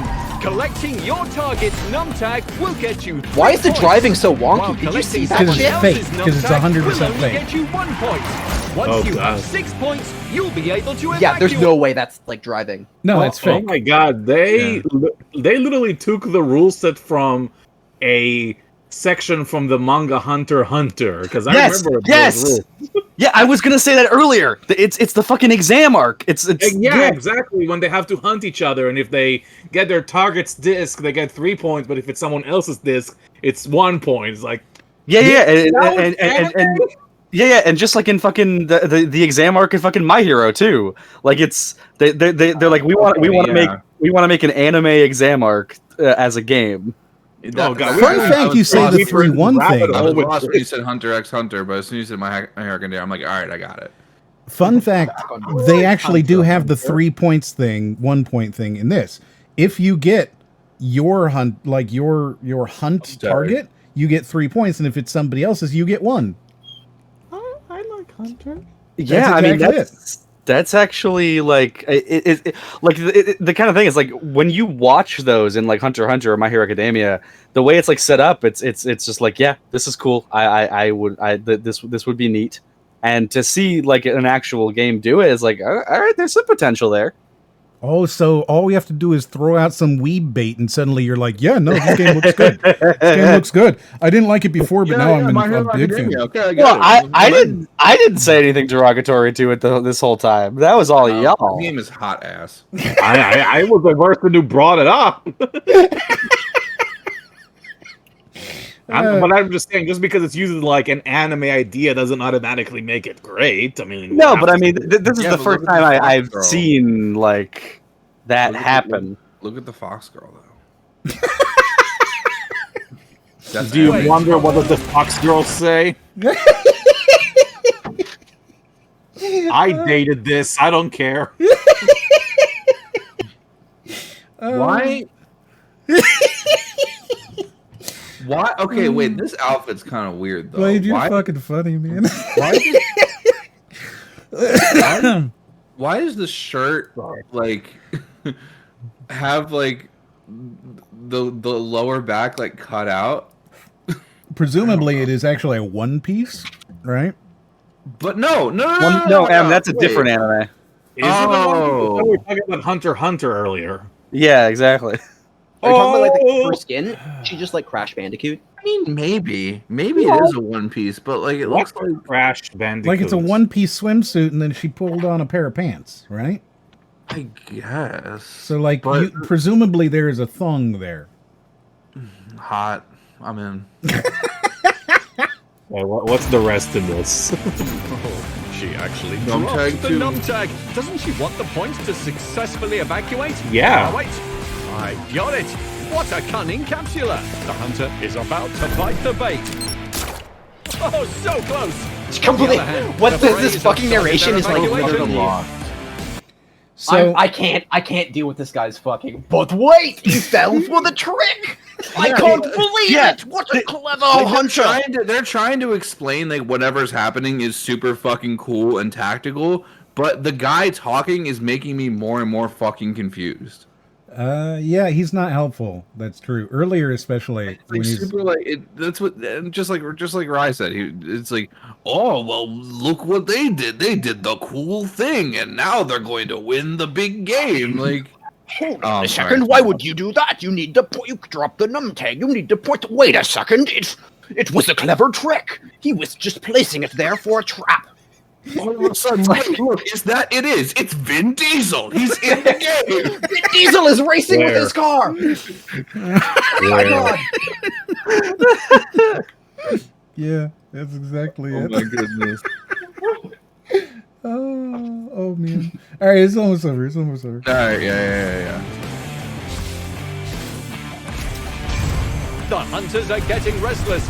They don't want their prey slipping. Okay, here's the thing though. Wait, They're dedicated hunters and there's dedicated prey. Like they're saying them like they're a different class of character. You know? Yeah, but I don't think They're all everyone's doing a the hunter same. and They're all everyone's a doing the prey. same thing. There's nobody who's just prey, right? I Everybody don't is think so. essentially a hunter. Right, exactly. Everyone has their designated prey that they have to eliminate. Yeah. Yeah. However, for any of you who've played any of these shooters, these over-the-shoulder shooters, third-person stuff, watch the gunplay here because it's so weird that like there's no way this is actually gameplay, right? Just because as you watch it, you're gonna go, no, it doesn't look right. From their hands, but can you do it? What? Hold on. Wait. Can you go back like 5 seconds? All right, play it. Slipping from their hands, but can you do it? It doesn't look like anything's happening. Oh, okay. It's very weird, right? Weird. Yeah, no, it's strange. Like, it's like somebody pressed a button that said these two people die now. Yeah, exactly. Yeah. And it felt like they should have been getting some confirmed shots on the people that were like in front of them, but like the bullet was going like beyond them. Yeah, it's really weird. Yeah, no, that's exactly how I would describe it, Em. It's like somebody hit a button and the they guy died. died. Yeah. So it's super scripted feeling. I don't know that I would have done it this way. It makes it feel kind of chintzy and bad. The hilarious thing about it being scripted is that it still looks janky as fuck. Yeah. The driving really looks bad, the shooting looks bad, the costumes look bad. They tried to put they even incorporated Rocket League with like the trails that like some of the characters leave behind. They just saw every game and they said, let's do it. Mm-hmm. To me, like when I was watching those last 10 seconds, I noticed how easy it was to take down two characters. So you can essentially get like 2 points super easily. So there's no point of really going for your prey if you can defeat just regular numptag or whatever the fuck. Couldn't you just as easily? It's like, oh, numptags are worth 3 points, evacuating's worth 6 points. Couldn't you just shoot people and get points that way? Yes. Yeah, that's what I'm saying. Like you don't have the to purpose try. of all this other crazy shit they're trying to do. Yes. Precisely. In fact, I think realistically the best meta in this automatically is to not do anything until there's an evacuation zone and then go there and kill everybody. Pop people off. Yeah. Just go there and camp the evacuation zone. That's what this game would turn into. It would well, be that's what it did turn into when dead. it was another game called Radical Heights, where you had to try to get to a helicopter, and any 4 people could get onto the helicopter and take it off. That sounds like a Sonic level. It does sound like a Sonic Yeah. So, like, there's been games like that, and it's bad. Because that's all people do. That's all people do. They do it today in Tarkov, right? In Tarkov, where do people play? They just camp around the evacuation areas and they shoot people as they come and then grab their stuff and evacuate themselves. So that's all that'll happen here. 100%. And then they show the evacuation. And it just looks, Evacuation is a success. That's the way to do it. That wasn't Beyond even Battle Royale. Beyond. So that's the new, I guess, Battle Royale that's being pushed out here. Oh, like it's about 3 years too late, but good luck. Yeah, not super Well, exciting. more like 5, but yeah. Also, this logo doesn't match up with anything that we saw. Right? It feels kind of. Yeah, it feels like Fallout 76 now. Like they just. Yeah. It looked like Fortnite meets Rocket League, and now this looks like it's like a fucking endless space type of game. Where's very 84 come into play? very, Is there 84 people play? Is that why? I assume it takes place in 1984. That's what I always. I assume they found numbers. Is that the num tag? They were like 84. 84 sounds good. 84 sounds good. Yeah. We can't do 76. That number's been ruined. It's been ruined forever. So 84. And now 84 will be ruined too. Is it supposed to be like because there's advertisements everywhere? Like is that 1984 style? I don't know. Yeah, like I don't. I have no idea. But there it is. It exists, and I told you it was going to be bad. Yeah, it's awful. I told you it was going to be bad. But now we have a chance to watch something everybody's excited for. I actually am. Are you all excited? Oh man! Yes. Boy. Let's fucking go. I actually haven't seen this yet, so I'm super stoked. Here's your car commercial music. Yeah, for real. I'm driving in a car. I'm driving in a car. Oh my goodness. I mean, car commercial music works for Sonic though. I'm running. He's really basically fast. a pickup I'm truck. going pretty fast. No. You know, the thing is, car commercial music for Sonic. Sonic always has fucking amazing music. you're right though. It really is the car commercial music, isn't it? It 100% is, and that's sad. I'm sad Driving right a now. car. Well, yeah, you would have think they would play "Reach for the Stars." Yeah. Yeah, or like just like some fucking super like symphonic, like uplifting music that like makes me cry. I don't know. Or, like, I mean, honestly, they should do Reach for the Star. They should try to get to those people who played Sonic Colors 10 years ago to get them. Can you imagine like the screen's black and all of a sudden you're da-da-da-da-da-da-da-da? I would. Yeah, you hear that and my then you're mind, dude. Like that. Yeah, I mean that's the one good thing about this game. I like Sonic Colors. Wow. I remember. I mean, I haven't played it in a while, but I remember it being good. I don't know. I love Generations. Generations is my second favorite Sonic game of all time. But Sonic Adventure 2. Then your opinion doesn't matter. What? Nothing you could say from here on out, I'm not going to listen to. If Sonic Adventure 2 is your favorite fucking Sonic game. need a bag I thought you were right going to now. say Sonic 3.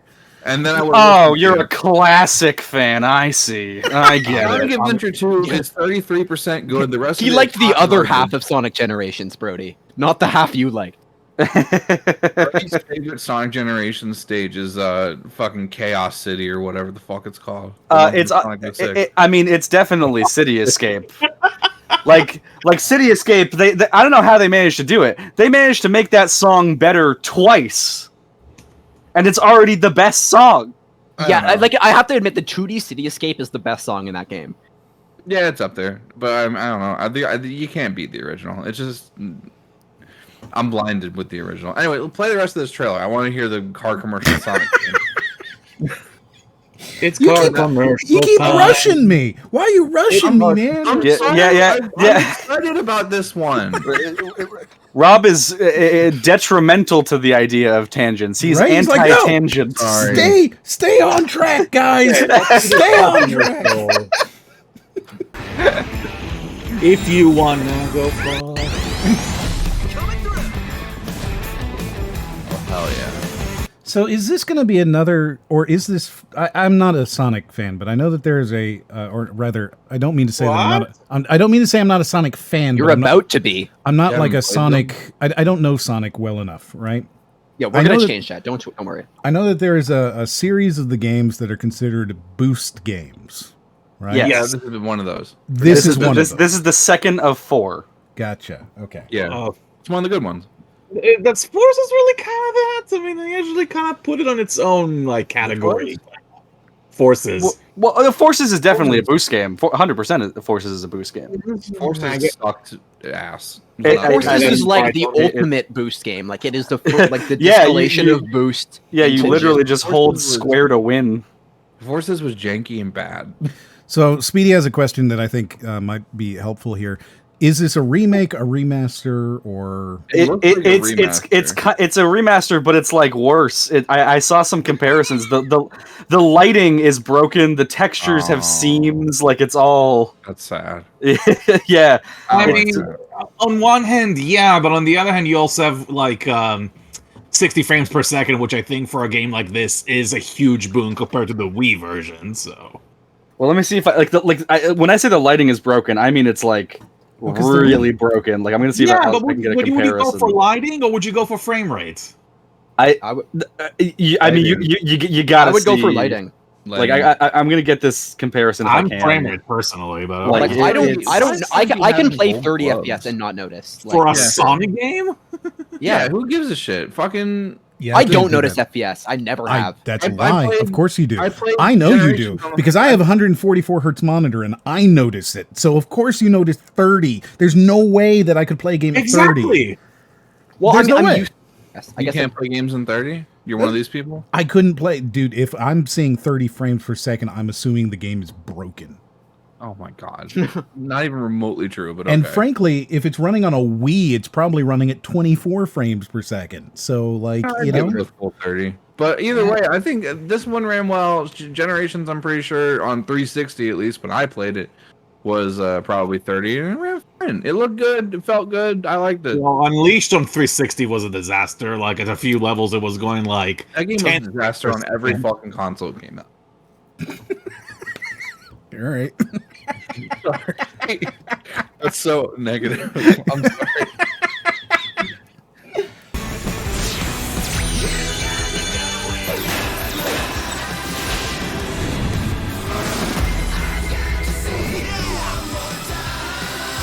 Finally get like some of the good music. It looks good. I don't know. I mean, like, I don't like this trailer, but like the game looks fine. I mean, it would be one thing if it was a fun game to begin with, but I like it. That's the thing. Like, watching 2 is the best one. You don't get to have an opinion on Sonic. I don't. I am. No, here's the thing. This is the thing about classic Sonic fans. You know, y'all have had your time in the sun. It's us adventure kids now. We're the ones. We have the 20-year nostalgia cycle. I'm fucking 30 years old. I played all of them, and Adventure 2. See, this is the. I'm 25, and I got a little vendetta against 30-year-old Sonic fans because they always go, classics are the best. Classics suck. They're the worst. They're like I have tried on multiple occasions. Fun. Brody's going off, man. Yeah, no, this is the thing. I have tried on multiple occasions to get into the classic Sonic games. I can't do it. Now listen, the Sonic Advance games, great games. Sonic Mania, fantastic. Sonic Mania I played and I was like, oh, I get it. I get what Sonic is now. But like Sonic Mania just it doesn't have the like gotcha design that the originals do. It doesn't put Sonic in the middle of the screen. Like they're doing the collection of like the 5 games, like 1 to CD or whatever. Well, I guess 3 and Knuckles. Yeah.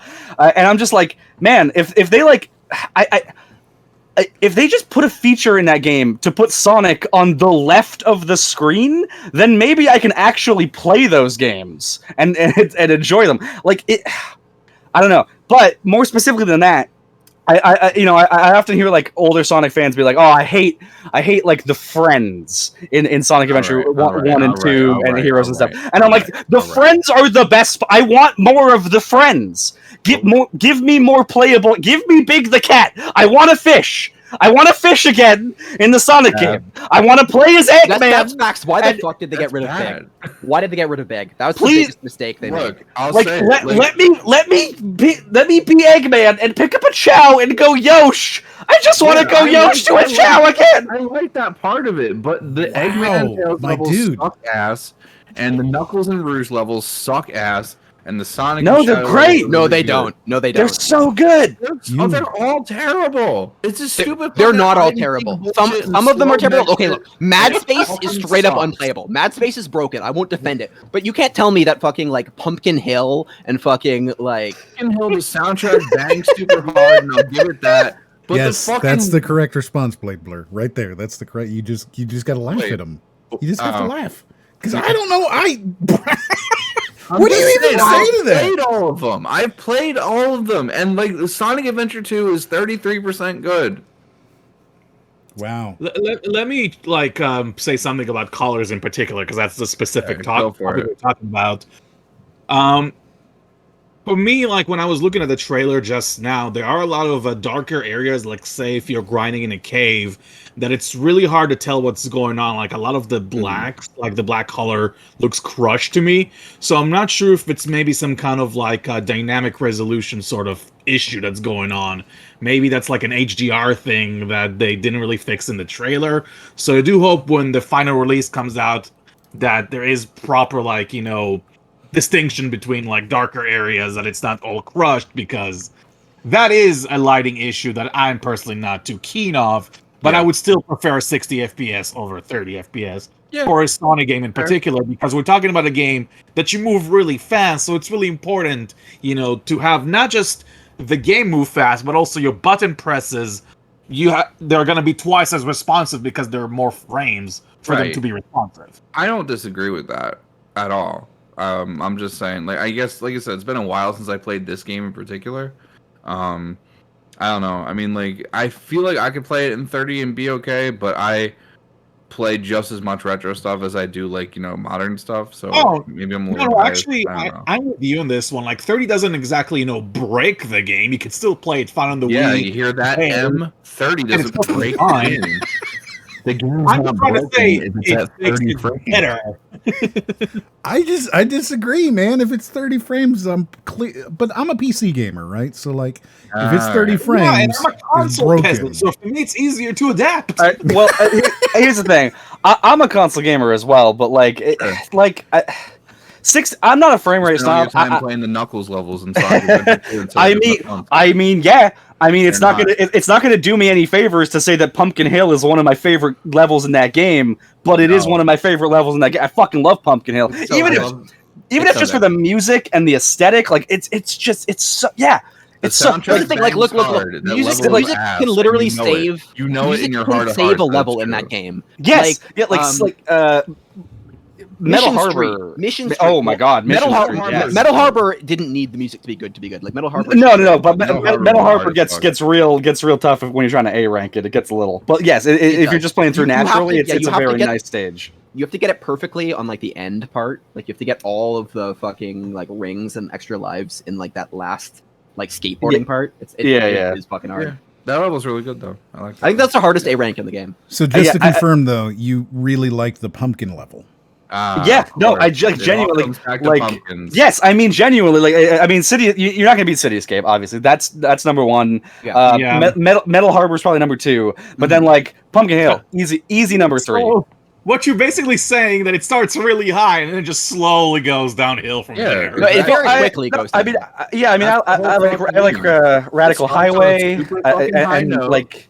I like every super high note, and then you have to play some other character and do something that isn't running at fucking breakneck speeds. And you don't have to do those missions if you don't want to. Like you literally only have to play them once. The fucking Knuckles and Tails missions and the other ones are like integral parts of the fucking story. But you only have to play them once, and they suck. They're so good. I love them so much. There's no problem. There's no problem playing through the story once. Integral part of the story. Knuckles just goes to the sewer because he feels like it. Integral part of the story. The mech. There are pieces of the Master Emerald down there. He has to go get them. Brody, and that's please. Dumb and annoying and not fun. All right, I'm not gonna let it get to me. Okay. Funny enough, my favorite level in Sonic Adventure 2 is actually the final level with Sonic. So holy, exactly. That's true. Yes, Final Rush and Final Chase are both great. No, Final Chase sucks. The Shadow one, Shadow's levels are very disappointingly bad. Only Radical Highway is good of the Shadow levels. Okay, all right, okay. And Brody. Ooh, please, just all right. You guys have just given me like 2 minutes straight of you just screaming over each other here. I haven't heard myself. I haven't felt myself like spit while talking in a long time. Yes, I will give you credit. You actually freeze frame like on a very good shot there. So good job. We do that a lot. We're really talented at it. Yeah, this is a very stylish photo of Sonic. You seem to be getting a little bit too heated there, Brody. I saw you say Brody's first rant ? And I was like, all right, I gotta go all in. I just gotta commit. Well, there you go. That is your first rant. No hard feelings, Rob. I was committing to the rant. No, it's all good. I was committing to the bit.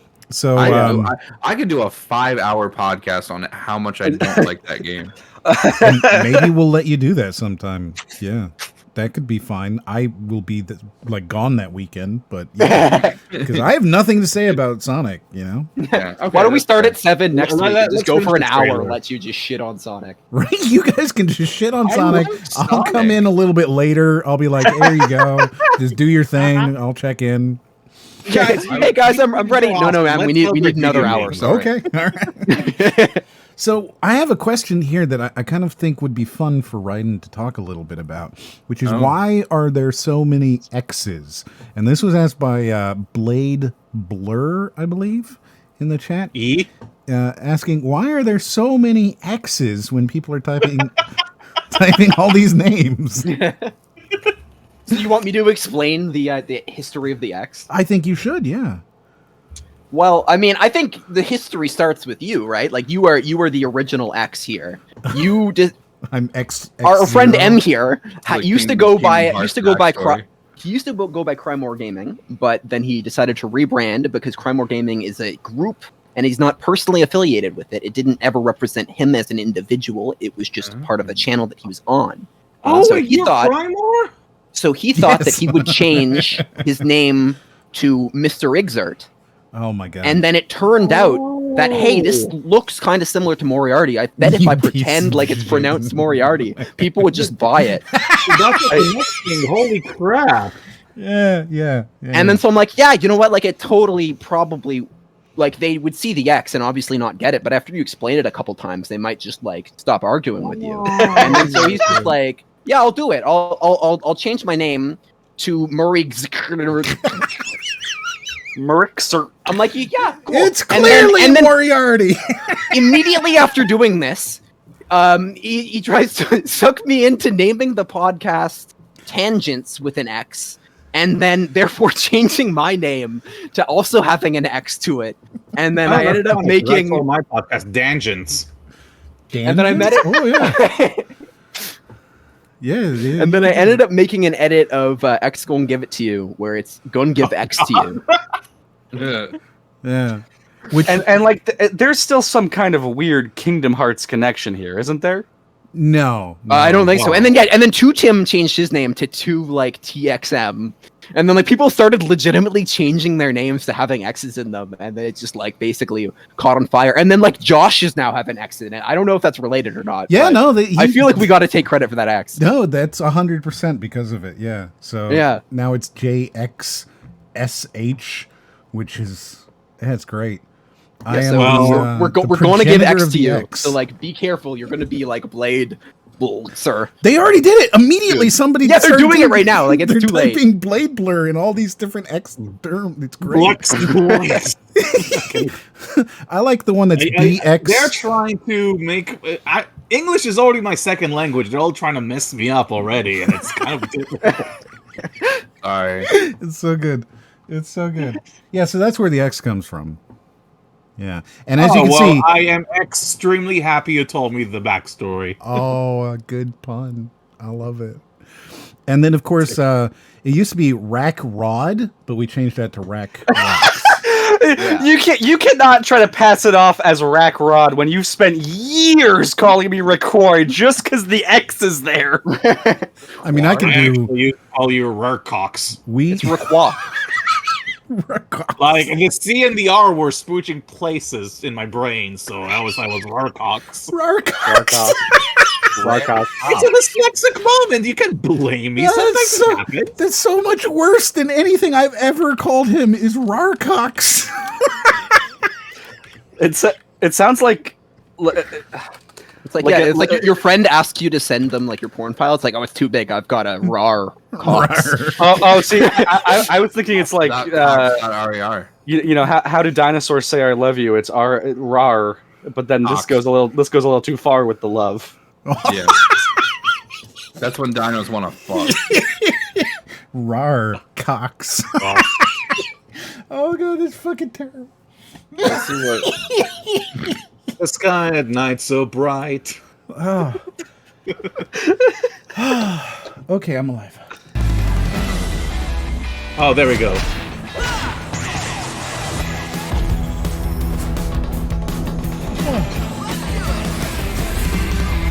What are these things they've got here? Like, they're the colors. Awful, terrible gameplay mechanics that make the game worse. Wow, yes, actually. I'm talking about these eggs with eyes. You know, those are the color things that you're collecting. Like that's what the Sonic colors is. They're all like rainbow colored, like little wisp guys, and you collect them, and they give you random power-ups. Different shit. I like. All right, I mean, like, I don't remember. Like I said, I haven't played this game in a long time, so I can't like give you a nuanced opinion on it. But I don't remember them being that bad. But I do like that they all had different music associated with them. I think the issue with the Wisp wasn't exactly in color specifically. It's more they kept using them over and over in future games. Yeah, you know what? I would agree with that because they showed up in Generations, and I don't think they had like they were very out of place in that game. But I mean, integration, it makes sense because you're going to the Sonic Colors timeline, so it kind of makes sense that we do there. But like, why Sonic Forces?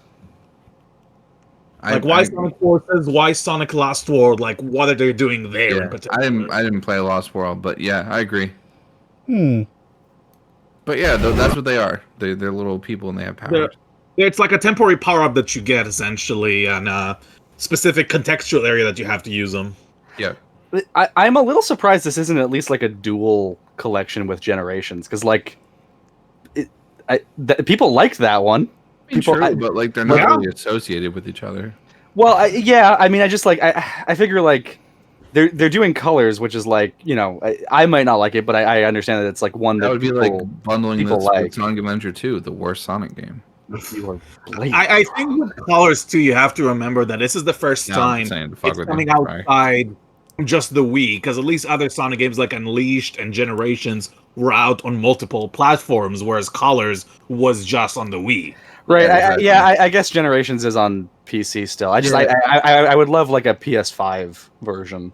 It would be ideal, but at least we're getting something unique that you can only essentially get on Wii, but now it's available on multiple platforms. That's true. Yeah, I'll play this. I like being true. It's fun. All right, let's see the rest. Let's go ahead and play. Yes, please.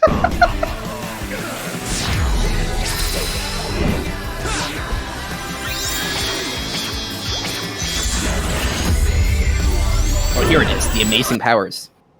Does this answer your question, Em? Oh, yeah. You turn into a drill. You turn into a drill! Sonic turns into a drill! I mean, it's the same. I mean, I don't think it's that far-fetched. You're going down and you're going fast. It's the same thing going fast, just going through a different thing. That's supposed to be an It was just the way he says it. It's like, yeah, you turn into a drill. There's your special power. You know, he's really stealing Knuckles' brand. Knuckles is the woulda woulda. He's just like, nope, power up. The woulda woulda.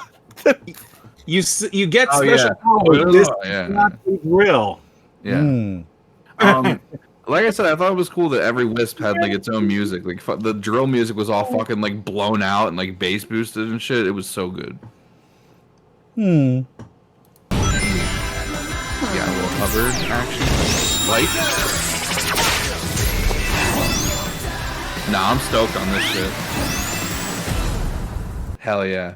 I'm in. I'm in. You just paused before the subtitle. Oh, I'm sorry. There's a subtitle. Now we know Ultimate. There we go. Is this referring to Shadow? Is he like a secret DLC character? Oh my god. Dude, I mean, that would make the game at least a little bit better if it had Shadow in it. You get the baby Sonic keychain. If you pre-order now, the original Sonic design, no less. Oh god, that looks terrible. Yeah. If you pre-order now, you get the. I might do that just for that keychain. That looks like that's scary. Like it's scaring me. It's actually scaring me right now. I don't want to look at it anymore. Oh look, why not just get it? It's on every fucking box too. And they wake up next to it, and then they're gonna have nightmares for the rest of their lives. At what age do like the hedgehog's eyes connect? Yeah. Holy shit! Wow. Oh my god! Have you ever seen Sonic blink? Yeah, he like thing go down like yeah. Well, it's a little partition. Yeah. Blinking isn't that bad. Have you ever seen him wink? Yeah, it's bad. I don't like it. I've seen it in like the comics or whatever. Just ruined Sonic for me. I'll have this on PS4 though. It'll be really pretty. Oh, this is an Epic exclusive. It is an Epic exclusive. Yes. Oh! But actually, that doesn't even matter. So here's the thing about that about the Epic exclusivity though. I think if you look in the trademarks, you can see Steam trademarks. I don't know if they're in this one, but like someone posted a picture where it was like, yeah, the Epic exclusivity was like a last minute thing because you could still see Steam trademarks like at the end. Are you kidding me? What about the Amazon Luna version? Oh God, Luna, man! I thought about doing a thing on Luna because nobody knows what that is. But then I was like, if I make a video on Stadia, if I make a video about Luna, no one knows what it is. Like they won't I'll be like, oh, here's my video about Luna and how it compares to everything, and people just be like, the fuck is that? I mean, you have to like bundle it as a Stadia plus stuff video, basically. Yeah, Nami, go ahead and send that to me. I don't like. We'll take a look at this this link of Sonic winking. God. Oh no. Yeah. So yeah, so I'm willing to give this game a second shot. I mean, it was on Wii, so it was using a weird controller. Like I just didn't feel like it controlled particularly well, and there was a lot of 2D stuff where I'm just like, this is a 3D Sonic game. Give me 3D content. I'm with you on please. that one. I thought the 2D sections were kind of wonky. And wonky and like way too much. Like it's a 3D. Like Generations knows what it was doing. It like separated the two. It was able to create like a nice homogeneous like environment with both 2D and 3D together. I think Adventure 2 did a good job of like adding platforming, but in a 3D space. It did a what, Rob? A good job. That's right. In the Sonic and Shadow level, the rest of them suck ass. I would like to actually raise a serious question about this particular package. Yes, sir. How many of you are okay with it being $39.99? That's fine. I mean, it's an older game. It's I'm like okay with it like because 10 years old. if it's going to like porting it to a platform it hasn't been on before, then I think I'm okay with that. Yeah. Okay. So you're I want to clarify. You're okay with paying full price as long as it's a new platform. But what if it were just like a remaster or reimagining that was being released onto the same platform? Then I would say like probably. Wait, you're talking about like, for like the Wii again? The Wii again? Well, like let's say a PC game, right? Sure. That then comes back out onto PC 5-10 years later. That like game if you're just updating the textures and you didn't do any work to like port it or anything, then I don't think you can justify that increase in price now. Well, so basically you're talking about Dark Souls, like what Dark Souls did on PC. Yeah. Which was they. Which to be fair, they did have updated like they had the Dark Souls 3 multiplayer in Dark Souls 1. Like there was reason. Right, but I think didn't they like that was another case where they took the original game away. So, but like it wasn't like Warcraft 3 where it's like they took it away completely for anyone that had it. It was just like if you had the original Dark Souls, you still had it, but now they took it like they delisted it, so you can only buy the remaster version. And I think people were like upset because someone had like made a mod for the original that like made it as good as it could possibly be, and like the remaster still didn't hit that mark or something like that. I don't know. It was weird, but I do have an image here. That is the case where I think they brought it out for the full price because it was full price on console. I do have an image here of Sonic winking. Saying that. Oh God, that's awful. That is terrible. Yeah, so that's what it looks like when he winks. No, thank you. Yes. Oh God, it's the "Hey Nice Smile" scene from Sonic 06, I think. Is it? It's good. It's really it good. reminds me. I'm mad that you know that. It's really good. Do you realize who you're talking to? No. He's the Sonic guy. I didn't know. You don't. Oh, I get it. Okay, like BladeBlur. That's your okay. I got it. You see, just like the crime war thing for me earlier. Now the dots are connecting to you. So good job. Yes, I had a Jimmy Neutron brain blast. I got it now. Yeah. Supersonic Mind, a mechanical canine. Yep.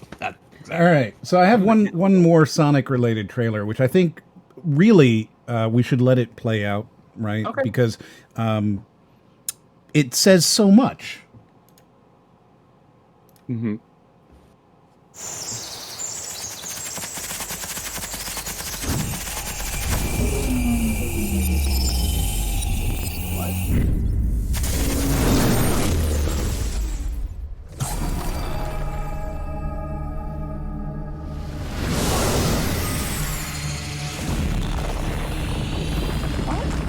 Yeah, what the fuck? So logo?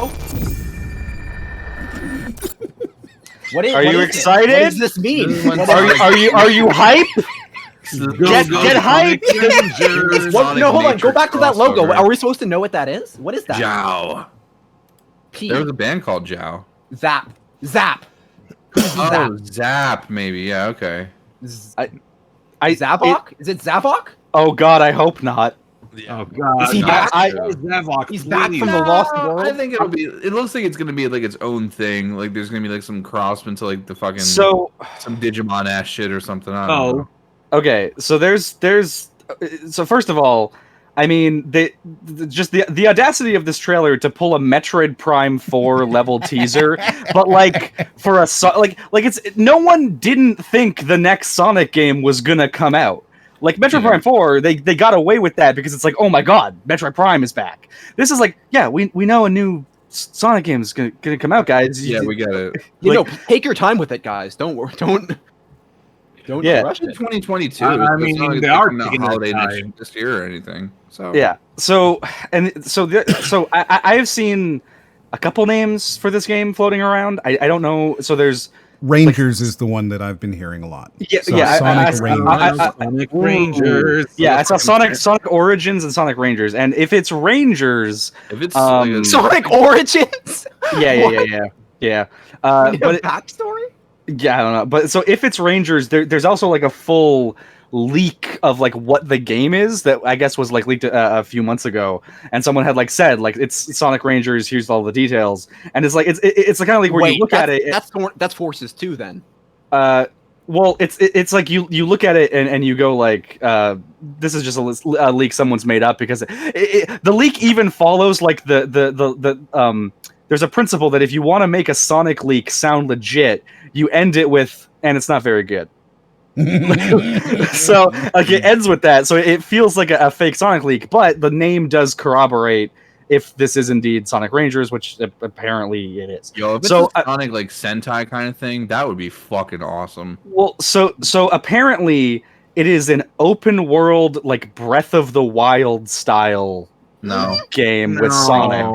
No, that is what that's what a fan project. That is a fan project. Right. This is the thing. Like that. Like it sounds when you read the leak, you're like you've made this up. I don't usually follow leaks. But No, that literally is a fan project. Like there's a fan project of Sonic in Unity, and it's just like an open world. You mean Green Utopia? Hills zone. Well, this is the team that did Generations, right? So, oh shit, that's the team that's working on this. So it'll be good. I mean, you also have to realize this is the first Sonic team made Sonic game since 2017, so they've had a lot of time to work on this. So hopefully, hopefully. But then again, I mean, there's been 4 years since Sonic Lost World and Sonic Forces, and look what that turned out. So yeah, neither of them were that great. Well, and then Sonic Adventure 3 is supposed to come out later this year too. So no one gives a fuck about that. Yeah. Or they shouldn't give a fuck about that. Still, this trailer, like, wow, I was shocked because it's like it shows. I'm still trying to figure out this logo. Like, I feel like we're supposed to know what this is. Otherwise, like, why make such a big deal out of it? It's Shadow's gun. Someone like did an outline of it where it could be a gun.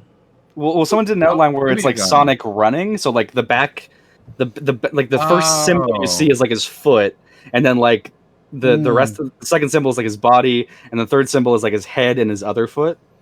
I guess. I thought of it the opposite way, where it's like the little P looking thing is like a loop-de-loop, and then like the other thing is a path, and then the little. I'm pretty positive that what we're seeing here is sort of like the Metal Gears 5, right? So like there's more of this logo that's missing, and then they'll show that later on. So like that's an H maybe, you know, something like that. Once they have the full logo, this will just sit inside of that, and everyone will go, oh.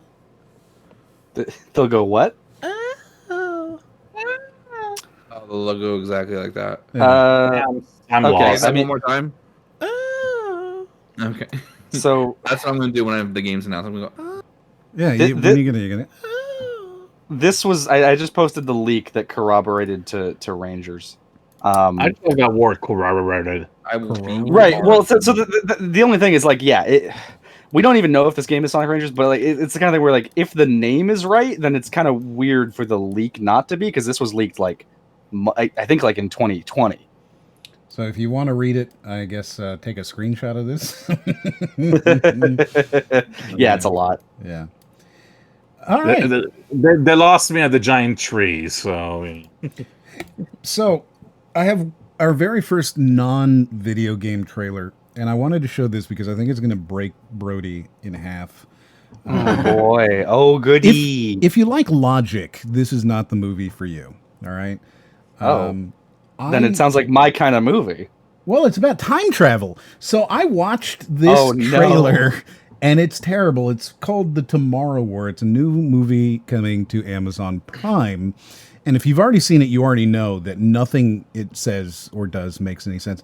I'm not going to pause this. I'm going to let Brody do this because at some point he's going to break, and I'd like that to happen. So you're relying on me to pause when I break. Yeah, exactly. Yeah, please.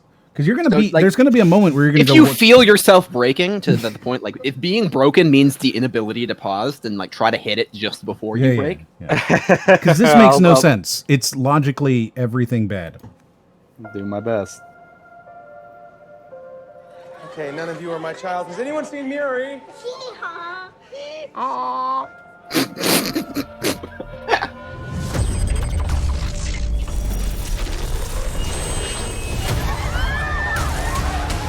Oh no! Mm-hmm. Oh no! We are fighting a war 30 years in the future. Is this a joke? Yes. Our enemy is not human. We need you to fight. I got drafted. Uh-huh. Why is this happening? What about the teachers' deferment and the veterans' deferment? If I don't go, they're going to draft you in my place. But if something does happen to me, you and Miri will be taken care of. If something happens to you, Dan, 70% of draftees do not return. Sometimes a man does what's best for his family, not himself. Okay, well, I'm already into it because J.K. Simmons is here. Sure. Omni-Man. Sure, J.K. Why is this 3 minutes?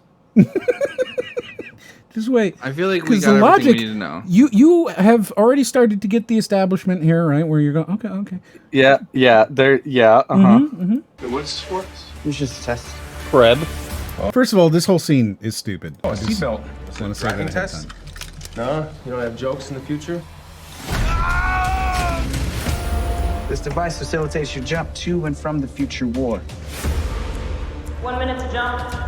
Oh, here, buddy. Take that. I'm sorry, I'm just a little bit pissed off. Like, why the fuck were the medical personnel just lie to him? Oh, it's just a test. Like, we're gonna put a fucking bracelet on you. Just put your arm in here and you'll get a bracelet on. Like, just tell him. Like, why? Well, the breaking has commenced. Right, so Raiden is actually the first one to go, and he's already seen this trailer. Yeah. I'm still waiting. I'm waiting for that moment. I don't want it to get too far without, like, I feel like that needed a break. Like, No, you're right. That is a really dumb thing. The additional why is his shirt off? Why does he like? You're right. If it's only going on his arm, why did they have to seatbelt him in shirtless in order to get this little piece of plastic wrapped around his forearm? So when I first watched this, I literally like went back to the trailer to make sure he's wearing a dress shirt. Like I was gonna lose my shit if he was wearing a short sleeve shirt. Hey, babies, At least they made him like take off a dress shirt, so because I can't roll it up because my biceps are too big. Yeah, he's too buff. I literally felt like is that CGI like abs? Like I didn't trust them. I don't know. Yeah. I guess no offense to Chris Pratt, he could work out and get big abs. I just he could work out. Well, he has before. It's just like I feel like he goes in and out. Like I thought that his like. Because he worked out for the first Guardians, and then I thought he let himself go a little bit. So like in like Endgame, he wasn't like as ripped. And it looks like he's like better on Parks ripped and Rec again when he looked normal, just like a normal guy. I mean, yeah, he's just a normal guy to me. Yeah, I actually I have to get going. Okay, Greenrob, tell them where they can find you. YouTube.com/Greenrob and Enjoy Greenrob your sub, by on the way. TikTok. Huh? Enjoy your sub. Yeah. Oh, I'll sub you too. No, I gave you a sub on the stream like about an hour ago. Oh my God! Thank you. I'm sorry. We were doing so much stuff. I didn't get a chance to say thank you. Thank you, Blade. I love you. I love you too. Don't worry about it. I'm gonna go eat some pasta or something. Good luck, and I'm really That last video is the one I'm most excited about. So, hey, green. Yeah. All right, Rob. All right, I'll see you guys later. Peace out. You're wrong All about right. Sonic Adventure 2. No, I'm not. Bye. I'm like, how are you so calm? Long story. Yeah, ex-military. Yeah. Kind of a short story, I guess. Oh, he's still a comedy actor. Don't worry. Of course, yeah. He's still classic Chris Pratt.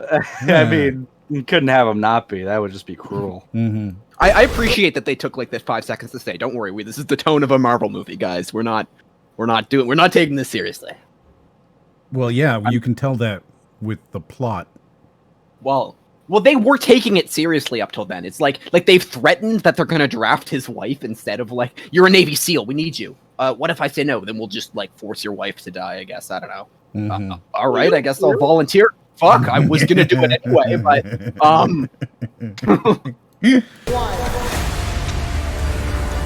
In 11 months' time, all human beings in the future will be wiped from the face of the earth. Wait, hold on a second. I just picked that up. Did he only survive because he fell in a pool? Did they not give them parachutes? They didn't give them armor. They didn't give them anything. They'd like just fucking teleport to the future. Hopefully you land on something that's landable because you will be in midair. Potentially hundreds of feet in midair. Yeah. Maybe it's. I'm almost thinking they're like hiding a scene where he like they all show up in midair and then the rest of them has parachutes, but his is like, it won't. The ripcord is broken. No, that kind of thing. Mm-hmm. Mm-hmm. I don't. The way the wristband can tell, they like explained it as you can teleport to and from the future war, which makes me really worried that like it happens in real time, if you know what I mean. So like he can teleport back to like the modern day, but then like whenever he teleports back to the future war, he's just in the situation he was in when he left, and so like half the movie is in like real time as he's teleporting back and forth. You know what I mean? No. I think so like he teleports to the future war, and then like partway into the like Act 1, he teleports back to the real time, and so he's gonna go back to the future war in that moment he left. But like for this part of the movie, he's now back in time, so it's like non-linear from his perspective. Mm. Yeah. Well, so do you think then?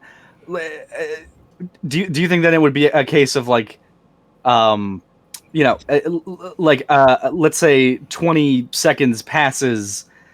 In our time, he goes to the future, and then 20 seconds passes in the future, he goes back to our time, and like another 20 seconds has passed, then another 20 seconds passes in our time, and then he goes back to the future, and 20 seconds has passed in the future. Like, do you think that's what they're trying to do? I mean, it could be.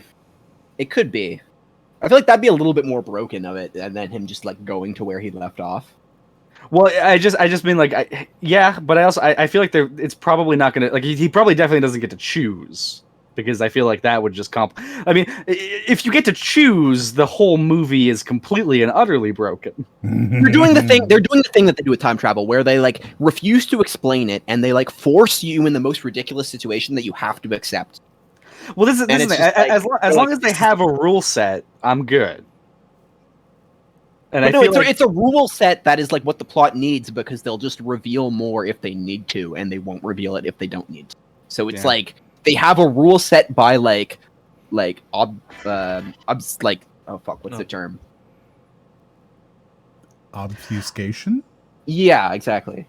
I feel like we need a really obnoxious British announcer to explain the rules of the movie.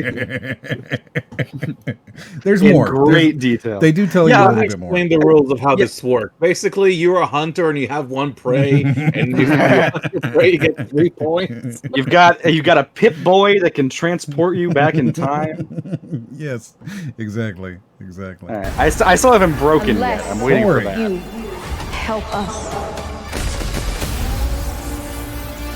Trying to save my daughter. If I gotta save the world to save her, then I'm gonna do it. This is the end. The human species. Like, why did they have to give us a second reason? They're like, I have to go, or else they'll draft you. And then like 2 scenes later, he's like, I'm doing it for my daughter, not for any other reason. I mean, then that could have been the reason then. Yeah, I mean that's a better reason. Like that's literally just why do you want to save the galaxy? Because I'm one of the idiots that lives in it. Like that's a good enough kind of reason. Yeah, that's fair. Yeah.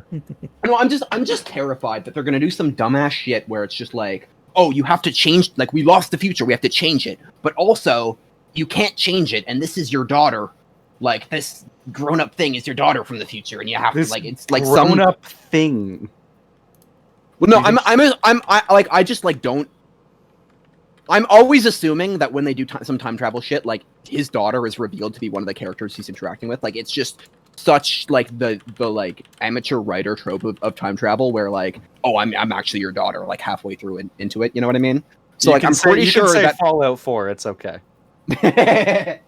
Well, I'm pretty sure that, like, his daughter is going to be, like, the resistance leader who shows up at the beginning in the future. But, like, maybe Who's not. the actress there that plays Miranda from Mass Effect? Yvonne Straczynski, whatever her name Yeah, is. Yvonne. So that's Yvonne Straczynski or whatever her name is. I'm very positive that she is going to be the daughter. Like, yeah, they're gonna try. Yeah, they're gonna try to do something where it's like it's a time loop, but also you can change it, and it's like not gonna make any sense whatsoever.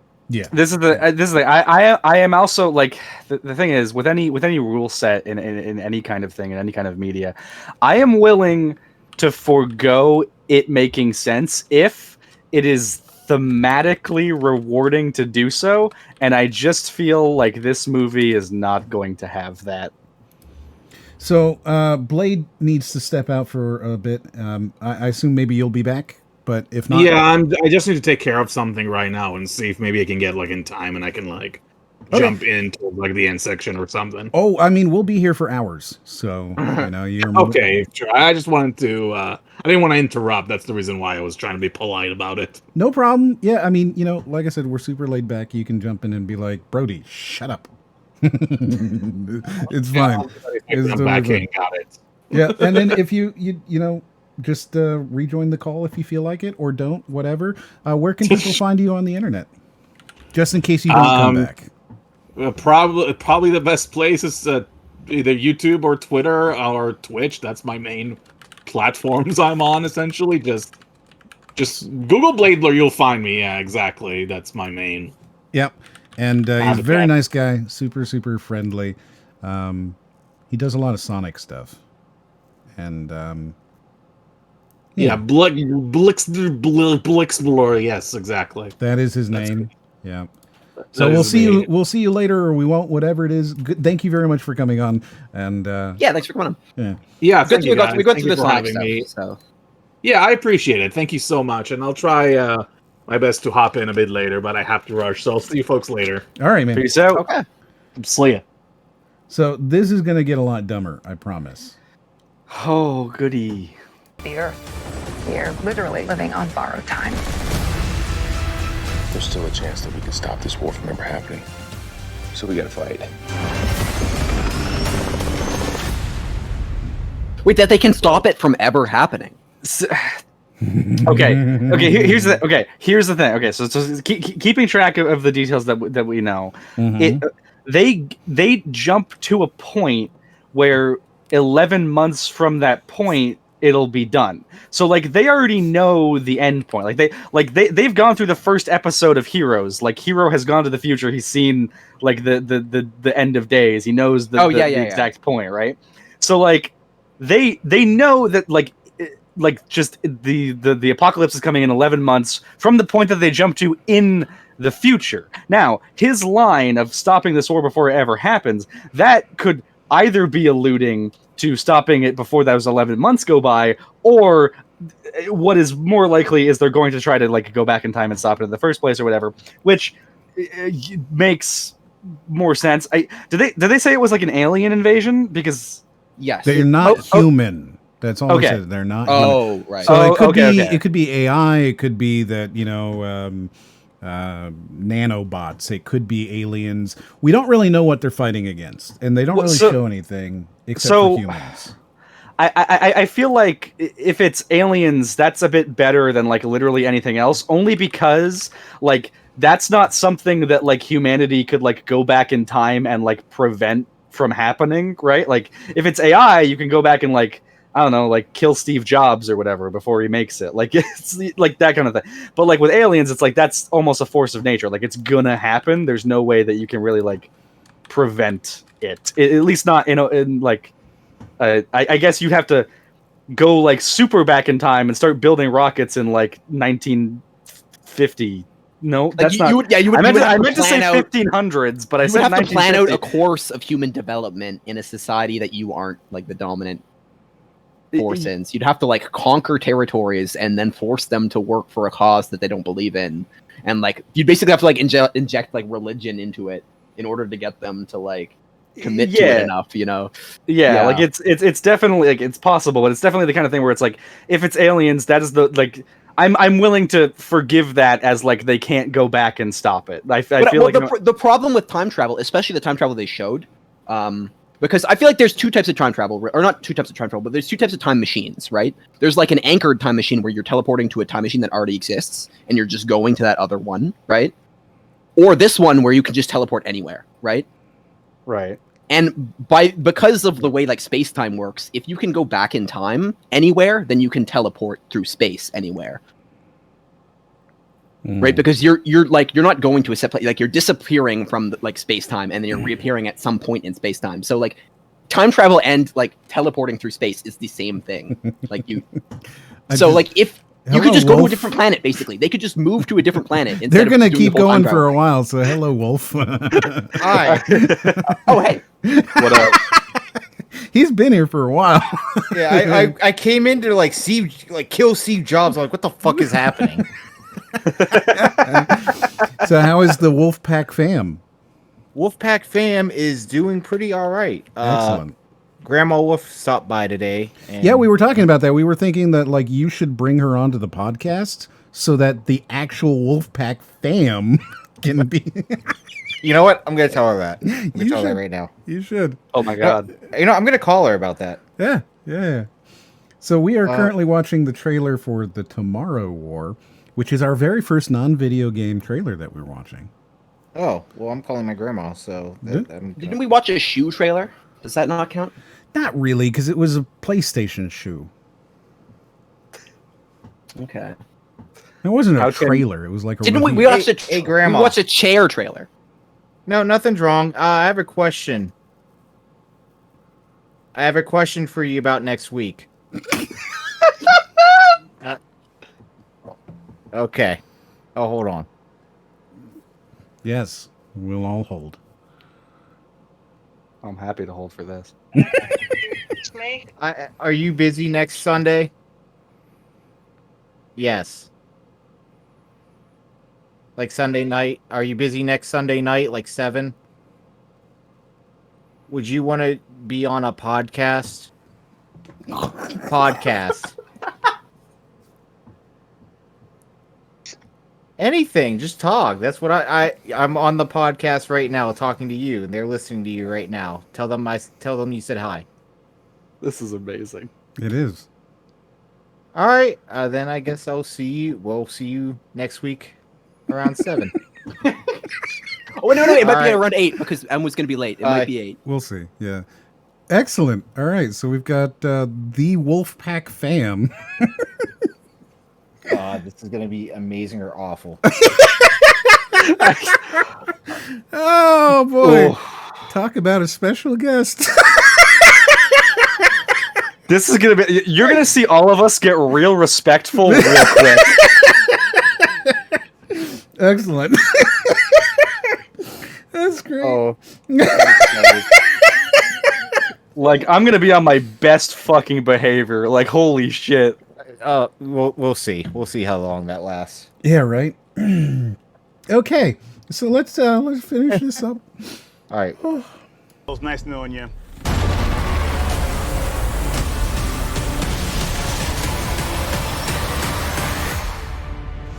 I think right there we can see that they are aliens. Yeah, they're aliens. They're But they literally could, just aliens. They could still be robots, right? Like they could be like the Matrix type of like. Oh yeah, those guys were like floating things. Yeah. Because you also see, I don't know, maybe here-ish, You see a bunch of drones flying around, apparently shooting at humans, it looks like. So it looks like they're shooting below them. I think they're climbing up out of the water towards the humans, and they're shooting them as they climb up. They could still be aliens. Maybe they're aliens, maybe they're robots, maybe they're fish. Right? Maybe they're mole people. It's about time, like, we put fish in their place. Yes.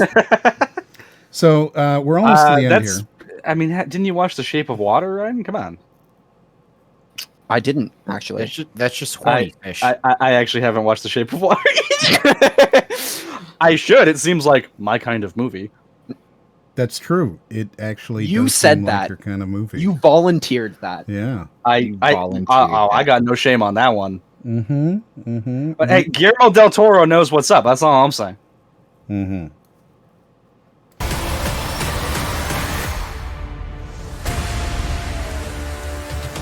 And I think there's a little bit more after this. Yeah.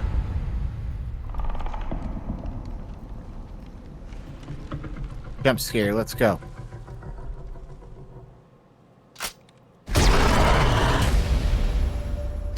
Why do definitely they? aliens. Why do they have to click? Like I get it. I get it. Like, Aliens was a good movie, but why do these guys have to click? So there's a couple of questions that I'm going to present to you from the chat that I've just kind of been paying attention to that I think will help explain how bad this is. And then I will follow it up with a question of my own if they didn't ask this. So maybe the big twist is that they're fighting a war in an alternate dimension, maybe not their own. How do they have the technology to go to the past, but not to win a war? If they go forward in time and die, does that mean that any kids they would have had aren't born? Therefore, they're changing the future immediately? And since they're altering the future, is it split timelines rather than a single continuity, right? Let's see.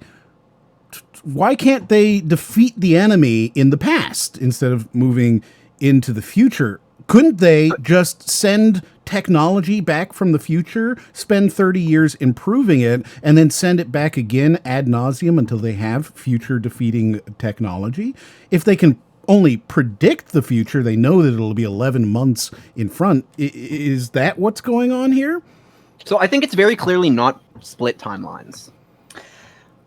Well, yeah, I mean, I feel like just, you know, the inherent nature of time travel is such that, like, it technically is, but I'm willing to forgo that and let them do their little Austin Powers Goldmember dance. I want, before we even go there, right? Because they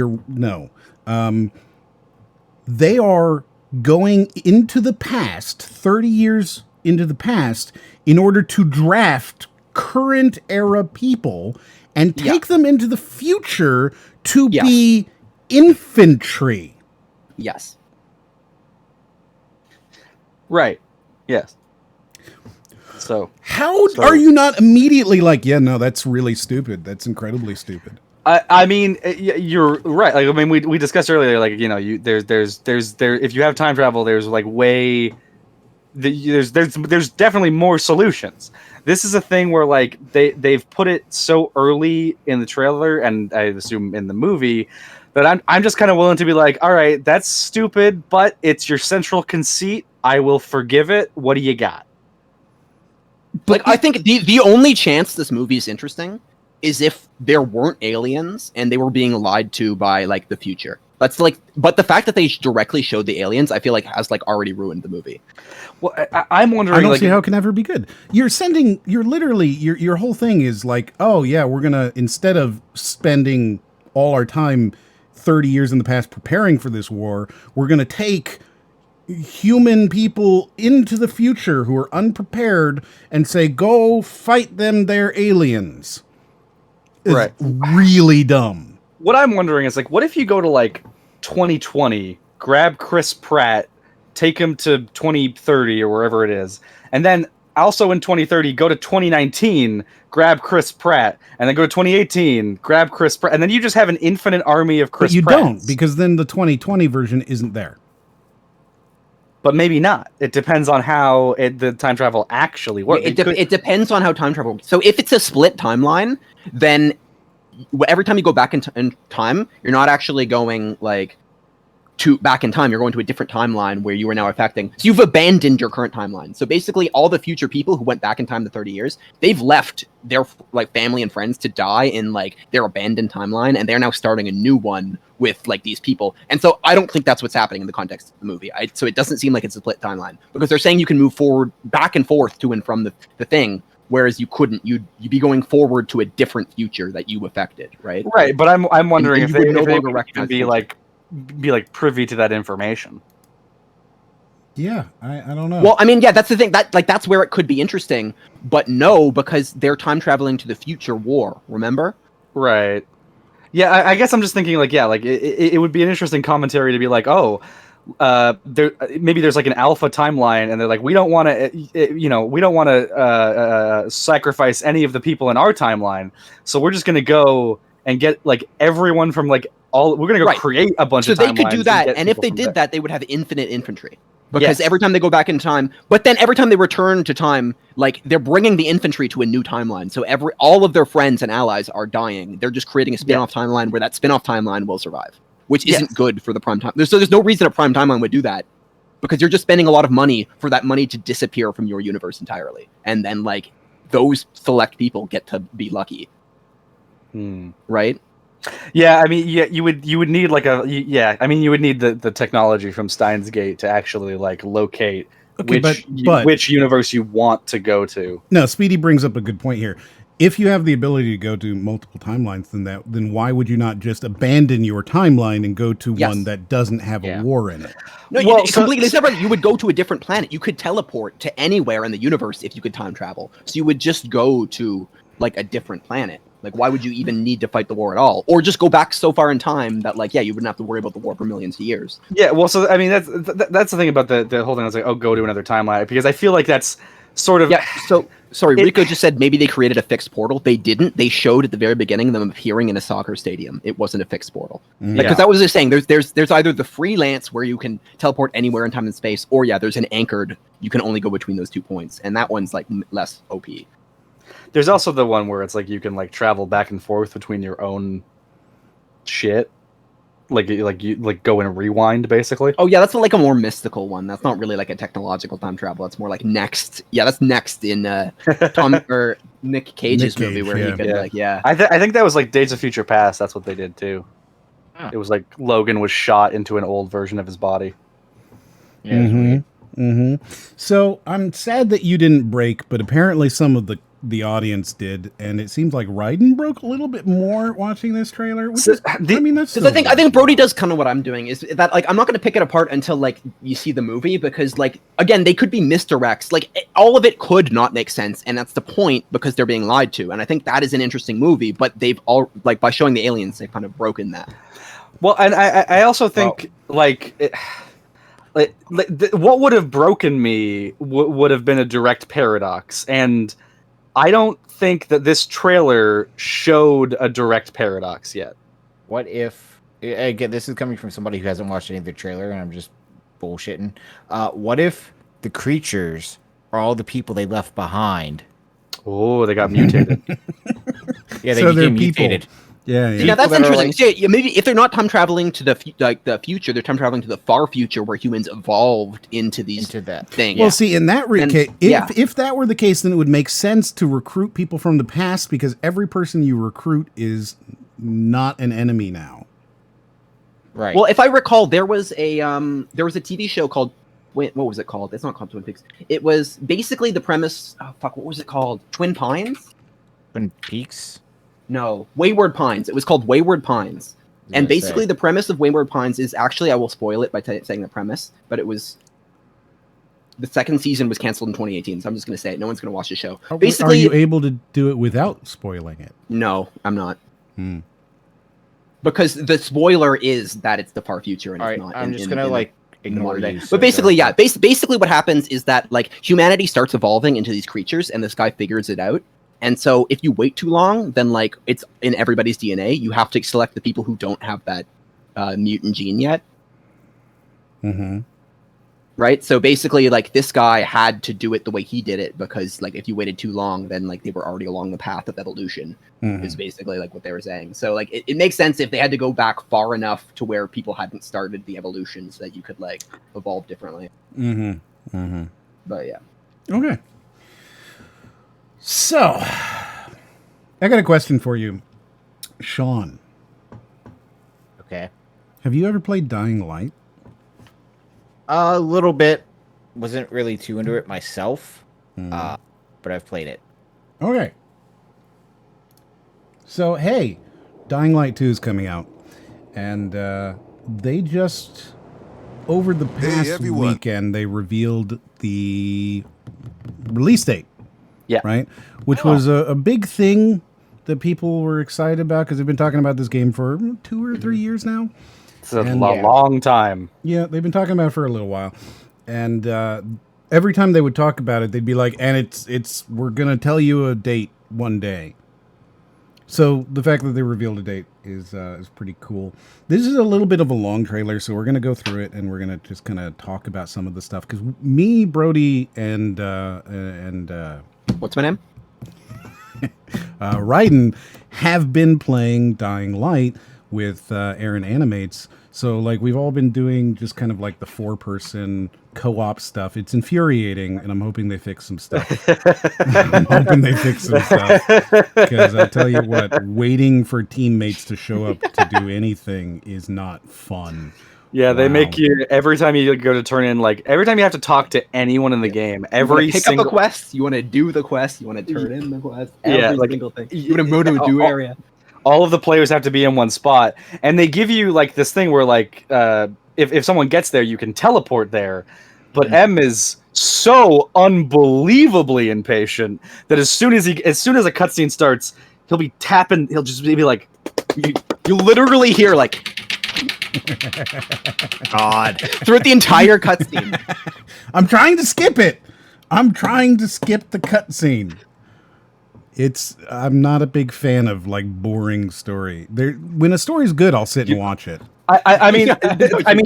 This relates to what we had Sonic content earlier, and of course Roger Craig Smith is the voice of iconic character Kyle Crane from Dying Light, a game where you have to run fast. Like that's what in Dying Light you have to run away from enemies very fast. So it fits. It fits with. I am calling this. It's an official Sonic game now. Yeah, it's a perfect modern Sonic game. Yeah, well, it's not a boost Sonic. Would you accept this as me playing a Sonic game then? No, absolutely not. No, you're playing Shadow the Hedgehog. But I mean, would you? And you're saying quite frankly, it's been quite a Sonic while. Like where's Shadow at this point? So we've got Dying Light 2, and they released this new trailer, and they released some stuff that talks about the gameplay, and I thought it was kind of interesting, so I figured we'd watch it. Because I'm sure that Raiden hasn't seen it. I'm sure that Sean hasn't seen it. But I know me and Brody both have. So, well, before you start it, I just want to point out, I feel like Stay Human is just such a lame subtitle. Like, I was okay with Dying Light 2, but now seeing it's Dying Light 2 Stay Human, I'm just kind of I thought it was like the tagline because like Dying Light 1 has like on the box the tagline "Good night, good luck." So I thought this was like the tagline of it, but then it was like, no, it's the name. I have a feeling they've just done it because like this game has been like trudged out for so long, and the release date has been like questioned, and it's had such a like sort of a tumultuous development. Like with the I think Techland has had some like crunch stuff happen, and obviously the whole stuff with like Chris Avalon, all of that. So I feel like they're just trying to like give it something to like be like, look, it's remember. This game is a game. It's I don't know. It's just making me worried that they're gonna have some weird like survival. It makes me worried they're gonna have some like weird survival aspect with like the Antizin, where it's much more imperative that you're like not turning into a zombie, and I hope that's not the case. Oh, sort of like Zombrex, and I mean, yeah, where they're giving you like more symptoms, and you have to be managing them, and like I don't know. I mean, yeah. I mean, it depends on where they take that, because if they take that in like the direction of, maybe there's like in the skill tree, there's like a human skill tree and like a zombie skill tree, and you can get like, because like Dying Light 1, we haven't played it, but it has the whole be the zombie mode where you get to play like this super buffed up like like zombie with like a bunch of abilities. So if they take that in the direction of like, if you go down this, sorry, you think Dying Light 2 Stay Human? The subtitle Stay Human implies that you can become a zombie, and there's this zombie skill tree. Yeah, well, I'm sort of thinking like how in like the Resistance games, Nathan Hale was like injected with like chimera blood, and like over the course of like the first 2 games, he like became a chimera, and like he would get a bit like his healing in that game, where like any other cover shooter would just be like, oh yeah, you heal behind what it's like explained away as like, oh yeah, you're like part chimera now basically, so you have healing and you have like other abilities. So and just like going off the fact that like Dying Light 1 has the be the zombie mode, like they have I feel like they sort of have that like kind of established a little bit. So like I think it could be cool to see, like, because also this game, well, like it's in universe, you get sick and get a fever, and then like you pass out and then you turn. Like how could they justify giving you abilities by being more of a zombie? I mean, maybe feel you like take that maybe they you just- take some of the drug and it just doesn't work. So like you're halfway, right? Yeah, so, yeah, like, and it's the kind of thing where like this game, they were like, okay, what was the complaint about Dying Light 1? And they were like, the story. So, basically, it just was like not that. They just wanted they wanted the villain to be Voss, and that's about it. And so with this game, they're like, okay, we got the gameplay. The gameplay is good. Let's refine the gameplay a bit. Like, let's add like wall running and shit. But like gameplay is solid. So let's focus on the story. So they've been adding a lot of like, you know, branching narrative, and like they literally brought in Chris Avalon, like the guy who, I believe he was the guy, like one of the main writers on New Vegas, right? So like their whole goal with this was to like have just really like up the ante on like the story and like player choice and agency and all that. So yeah, I could definitely see like them taking the direction of yeah, like having zombie powers, and like that's like a direction you can take your character, or you can like try to stay human the whole game, and maybe like that's the good ending or whatever. I feel like I don't want that, but yeah, I mean, maybe. that doesn't sound even remotely good. But I'm glad that you're excited for it. Yeah. Well, I feel like humans would probably have like their own set. It wouldn't be like BioShock, where it's like if you don't harvest or whatever, you're like objectively at a disadvantage until like the end. I just can't see how they could justify like characters like interacting with you and helping you, and just like if you're well, so I mean, it's the New Vegas thing where it's like factions, I think, right? So it I guess it all depends on just like what you do for the people. See, the problem is I didn't play the DLC for Dying Light, and I know there's some fucking like ridiculous like mystical shit now. There was like a zombie queen mother or stuff, and like there's like now like I'm pretty sure there are abilities and shit. So like I don't know if they're gonna like take that DLC or if they're just gonna take the one and continue on it. I hope they're ignoring the DLC. To be honest, I feel like they're ignoring Dying Light 1. Yeah. Like, yeah, I don't think this is gonna have incredibly strong ties, other than like there are zombies. There are zombies. There is an antizin, you know, like that kind of stuff.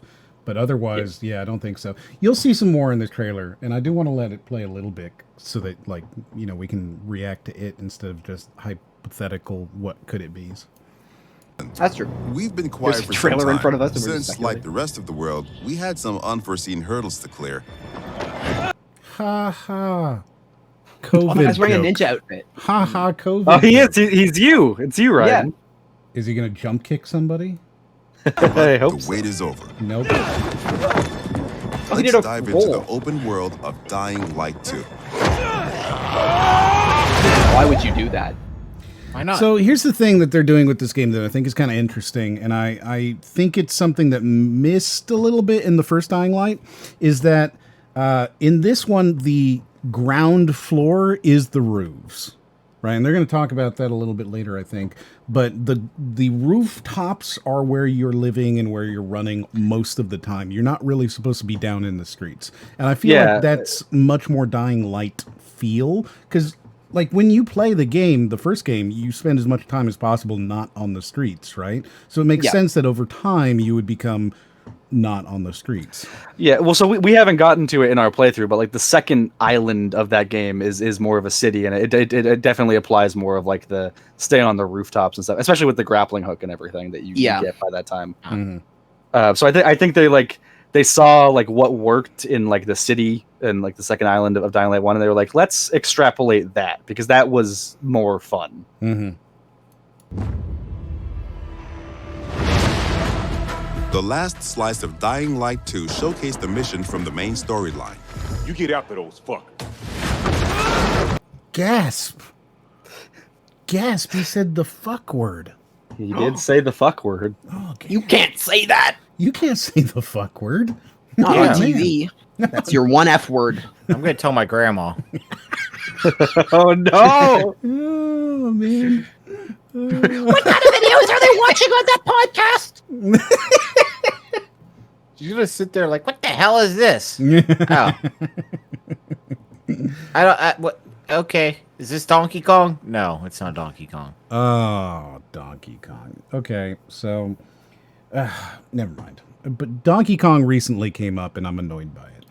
You saw how your decisions influenced Like the no. narrative. We're gonna talk about what's annoying you about Donkey Kong. Let's get this Yeah, off your chest. I'm insanely curious. So I'm playing a game for a video, or I was playing a game for a video that I'm working on, and this game has this wonderful humor in it, and there's one part where you're walking up some stairs, right, and some explosive barrels come rolling at you, and then you get to the top, and it's a generic enemy just throwing barrels down the staircase, and the character that you're playing goes, "I thought it'd be a monkey." Classic joke. It's really funny, right? Super funny. So hearing Donkey Kong just made me go, "Fuck." You know, I want them to make a Netflix special based off of that. Off of that joke, or off of my Yes. telling of the joke? Both. we need to fill up an hour time slot somehow. Well, I mean, the last thing Netflix fucking stole from me was High Score.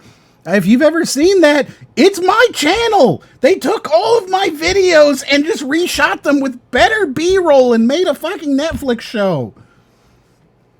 Sorry. Hurts my feelings.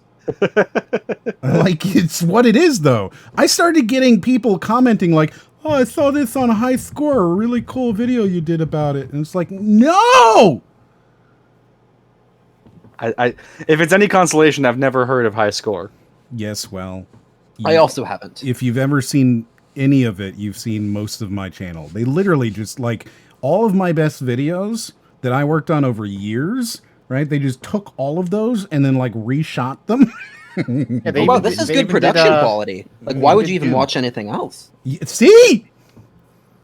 Asshole. They changed the environment. Oh, it's got Charles Martinet. He's the voice of Mario. Who do you have on your channel? Me? You're the voice of nobody. You're the voice of sadness. I'm the voice of Watch Mojo, excuse me. I'm very famous. You know, if Tom Holland met me, he would lose his mind, okay? Oh, hey, you're the voice of Watch Mojo, aren't you? He is a big fan, isn't he? That's really stupid. This time, we want to give you a broader look at the game and a sneak peek at some of the things we'll be talking about in upcoming months.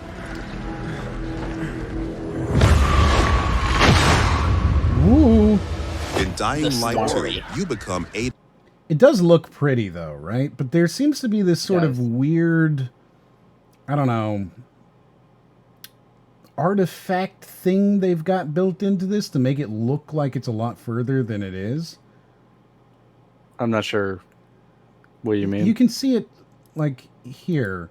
You can see it really, really well. There's this sort of, like, I don't know, fog effect that they're adding in, where it's like, oh, look how much further this world goes. But it doesn't. You know it doesn't. Yeah. I don't know. It just feels weird.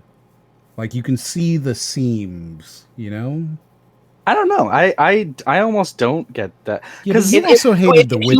Look at it. It looks like there's the foreground layer, and then there's a little bit of fog. Then there's the background city layer. Then there's a little bit of fog. Then there's the first mountain, and there's the second mountain. You know, Yeah, and there's exactly. there's 4 layers of yeah. Here's the thing. Let's put a fog plane. Let's put the background fog plane. Background Exactly. fog plane. Like that's kind of what they do. Yeah, like the mountains. Like I think the mountains for sure, but like the buildings just behind the windmill. Do you not see that first plane like just behind the windmill? Yeah. Like you can kind of see that clear plane of this is like one area and that's the other area. Yeah, like, but I still it's like okay. So well, I think that might just be like a river. I see like it could be. I mean, it could be connected, and we're just I mean, if you look like directly to the left of the windmill, there's like a shine, like a vertical shine right under the sun, which makes me think river, like reflection. Oh yeah, well, it looks. I mean, maybe it looks like there's a reflection there. I mean, it could also just be fog. It's hard to tell. I feel like. Right, but in terms of like the castle looking thing, like kind of above the windmill in the background, like I think you still go there. I think they're just using like a trick to get the draw distance to work. Yeah, and I'm saying I can see the seams. That's exactly it. I can see the tricks, and that's okay. I thought you were saying like there's like a background layer of like buildings, and then like you're like, but you're never gonna go to those buildings. When you look at this part, that's entirely possible that that's what that is. That way in the background, that is just a background of buildings you never go to. You know, some sort of a skybox that has buildings in it. Maybe because it's pretty far off. Look at the size of those buildings. I can't really point them out very well, but yeah. Well, so just going off Dying Light 1. Like they have a thing where you see the second island is like way in the distance, like it's way across a whole thing of water, and like you do have to like go through a whole like load to get there, but you do go there. Like I don't think they really show you any place that you don't go in that game, if that makes sense.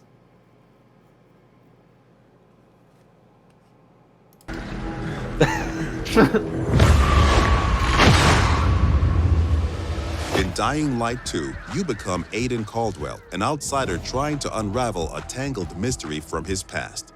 Its trail leads him to the city. Probably. That does look really pretty.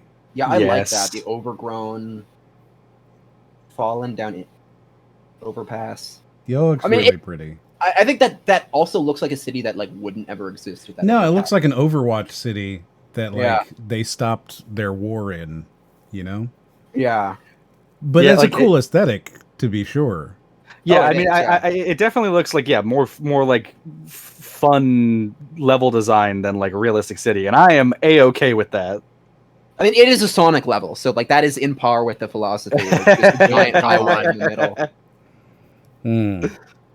middle. Speedy says it reminds him of I Am Legend, and yeah, there's definitely got like some of that kind of abandoned city overgrowth kind of thing going on there. Yeah, it's almost like if you took like the Sunset Overdrive and just added overgrowth to it. I don't know. It's got like, I mean, Sunset Overdrive is more stylized, but like something about it is very. I like how much you're showing the verticality here, because like there's a lot of layers here. Even though I'm sure none of these buildings you can go into, that's still a lot of layers. You know what I mean? Because you've got the sub layer, then you've got the next layer, then you've got like the rooftop layer, then you've got the high rises. That could be a lot of fun. That could be super. Do you think we can't go into them? Because in Dying Light 1, they did a really good job of like making you be able to go into buildings. Well, you can go into some of them, but if you really were to look at it, right, it's not that many in like a row of buildings. But they try to give you like you can go into the specific rooftop area and like you're in a building, but it's not in the building. You know, like I'm sure there's stuff like that. Yeah. But I don't think you can enter most of this. Well, so I mean, they'll show it later. Like there is a lot of going in buildings. Like I don't know if like the building with like the hotel sign on it. I don't know if you could go in that. But like this building kind of in front of it with like the red and yellow stripes on it. It kind of looks like right under where it says office. There's like a sort of like an alcove, and it kind of, I don't know. I feel like you could get there. Well, that's the thing, right? So like, are we talking about geometry of the buildings that is an exterior position, right? Like it's an exterior location that you can just kind of get to because it's been dilapidated to that point? Or are we talking about true interior spaces? I don't think there's a lot of interior spaces in this game. When you think about Dying Light 1, all of the interior spaces are instances, right? So you walk up to it and it instances you into a locked-in interior space. And I know why they do that, and it makes perfect sense for the time. I think when you look at this game, right, you're talking about like maybe a couple of windows are things you can get into, but primarily these are buildings you don't go into. I think they're basing it off of the idea that you're going to have these layers of whatever. And it makes sense to me. I just, that's what it is. Yeah, I mean, ultimately, it's just like, as long as the level design is good, I don't care if we're going inside, outside, whatever. Sure, yeah. Probably the last bastion of mankind in the world. Shit! This is the last bastion of mankind. The last bastion. Yeah, I mean, this seems like, well, because like, I'm just looking at like the overgrowth, right? And that's like, it probably took a long time to get that overgrowth. Whereas like Dying Light 1, Haran was like the beginning of the infection. So like this has to be like years and years and years later. Yeah, well, Haran was like quarantined off, so the rest of the world wasn't infected as. Right. Like, yeah, that's why you were sent in. Yeah. Mm-hmm. Yeah. I guess this means Kyle Crane failed. Yeah. Canonically, you're a failure. He stopped Rice, but then he didn't do anything else. I mean, that kind of like fits his character though, because this is true. Sucks. Well, yeah, I mean, he's just a guy who likes going fast. He sucks. His entire personality sucks. Everything about him sucks. He's almost as bad as Ethan from RE8. Okay. No in-flight snacks or movies. I'm out of here. What a terrible, terrible protagonist. Everything he says you disagree with, and it's like, no, I have to carry out that order. That sucks. I wouldn't know. All of his dialogue has been skipped. Yes, rightly so. I just hate his fucking attitude. He's such an asshole. Yes. Like, he's just such a dick. Yeah, he is. Like, he's God damn it. Just the way he says things, like, all right, Jade, I'm going to be there in a second. All right. At first, you feel like this intense, brutal place will tear you apart. But then you meet the Night Runners, veteran survivors who help people in better days. Oh my God, how much do you want to bet that Crane is one? I don't. It feels like it's so far in the future that I really hope not. How much you want to bet he's the grizzled leader? Maybe now he's the bad guy. You have to defeat him, like it's Prototype 2. I'd be okay with that. Yeah, Like, I mean, Crane. I'd kill Crane. I'd do it. How are Roger Craig Smith's death? See, now, I would gargles? think if it's this late in the aftergrowth, Antizin doesn't exist anymore, and like if you're bit, no, that can't be the case. No, or they could go the Walking Dead path, right? You're all immune now. So they're probably going to go that way. Yeah, everybody left is the people who are immune. Yeah, all the people who are left, they're just immune to it. I don't know if they're even going to give it that much thought. They can't have you be bit and then need Antizin because who's producing it? This is the last bastion of humanity, right? So they can't make any more Antizin, I would assume. So, well, I mean, they'll probably just like, if that is a mechanic, I imagine it's similar to Dead Rising, where there's just Antizin in places, and like, because Dead Rising, it's like you need. I think to get the true ending, you need 4. Which is there would be no in-universe explanation for how there's Antizin. All of it would have been hoarded long ago. Everybody alive would have already used it all. Well, so I mean, so in like, I mean, that's the thing with Dead Rising with Zombrex is it's like there's literally only 4 in the entire. You only need 3 to beat the game. You need 4 to do the true ending. But like, there's literally only 4 in the entire game, and it's like if you don't find those, you're fucked. So I mean, like, I could still see them doing as it like it's incredibly rare, and you really got to choose your moment as to when you use it. I mean, that would explain part of the Stay Human, I think. Yeah, well, that's what I'm thinking, like towards that, because otherwise it's like it would be weird to have the tagline "Stay Human" if you just couldn't become a zombie. I mean, I think it makes more sense now. The urgency of staying human now that there is no Antizin. But then, like, I feel like what would the consequence be for like for getting bit? because you could just do that. I mean, I don't know. I guess like I just think it's going to be a scarcity of the resource. And that could be. Yes. Let's keep walking. By the way, I'm Hakon. You were a night runner. You used to help people, remember? Night runners are gone. Finished. A myth. Whoa, is he doing like a backflip? Yeah. That's kind of cool. If you can do like free running, like, and you can just do tricks and shit for no reason. Like, I hope it doesn't even like. There's no reason to do it. It's just you can do a backflip. Like, it'll like hurt your balance. Like, you might not land if you do it like improperly, and like it'll break your legs or some shit. But you can just do it if you want to. So you're saying that when you jump, you want to mash L2 and R2 to do tricks in the air, just like in Sonic Generations. Honestly, tricks in Sonic Generations sucked. Like, I want fucking like Yeah, let's get some SSX tricky. Yeah, exactly. Get that in there. Tricky. Some like Tony Hawk tricks, man. And although it's not entirely clear you can trust them, Okay, they do show the new whatever they're called, the night things, the volatiles. They look really cool. They look really, really cool here. Well, actually, this is be good because this is now like the end of their evolution cycle. Like, they are the prime. They aren't like turning. They're the prime version of whatever zombie type it is, right? Yeah, and they look really, really neat.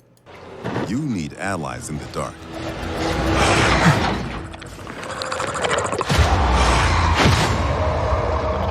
Like, that just looks cool, you know? It looks sort of like the zombie vampires from Guillermo del Toro's show The Strain that were originally the Blade 2 vampires. I don't think I've seen. I haven't seen that. You people, man. I mean, I like me some Guillermo del Toro. It's fine. It's fine. I mean, I would be legitimately interested in watching this show. It's Guillermo del Toro. I like his stuff. No, it's fine. These are the ever since Dark Pacific Ages. Rim, I've been all It's been 15 on board. years since the apocalypse, and the world has. So, like, you look at that building, right? I imagine that if you look at the top, They reused the Office Plaza.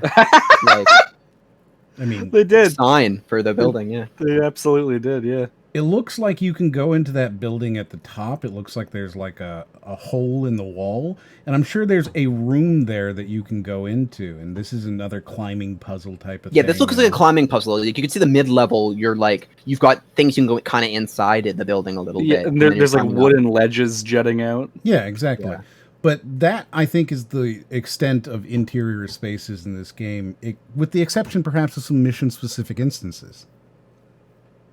Yeah, I mean, it's really just good. Yeah, it's gonna all depend on. Because the first game did that where there was that one building where it was like we actually went inside of it and like a new area. Remember that one place? Mm-hmm. The school. Oh no, I wasn't actually talking about the school. I was talking about that one where we had like a really hard time climbing everything. Yeah. Yeah. Okay. Changed. The old civilization has fallen, but a new one has been built on its ashes. People fight desperately for scarce resources. Rules are broken, and weakness is punished. She's innocent. 3 factions struggle for position in the city. Survivor. It's really pretty. You can see what I'm talking about. Like the rooftops become the new street level. Yeah, we've abandoned the streets and now the rooftops are like. I mean, and that's kind of an extension of the safe zone because it felt weird in the first one, just how you're automatically in a safe zone and you're like, this isn't that safe. Yeah, I mean, yeah. Well, the fence with a couple of lights on it. Yeah, the idea being that the UVs keep them out. Yeah. Yeah. Pride themselves on being able to adapt to any circumstances and cobble together safe zones almost every.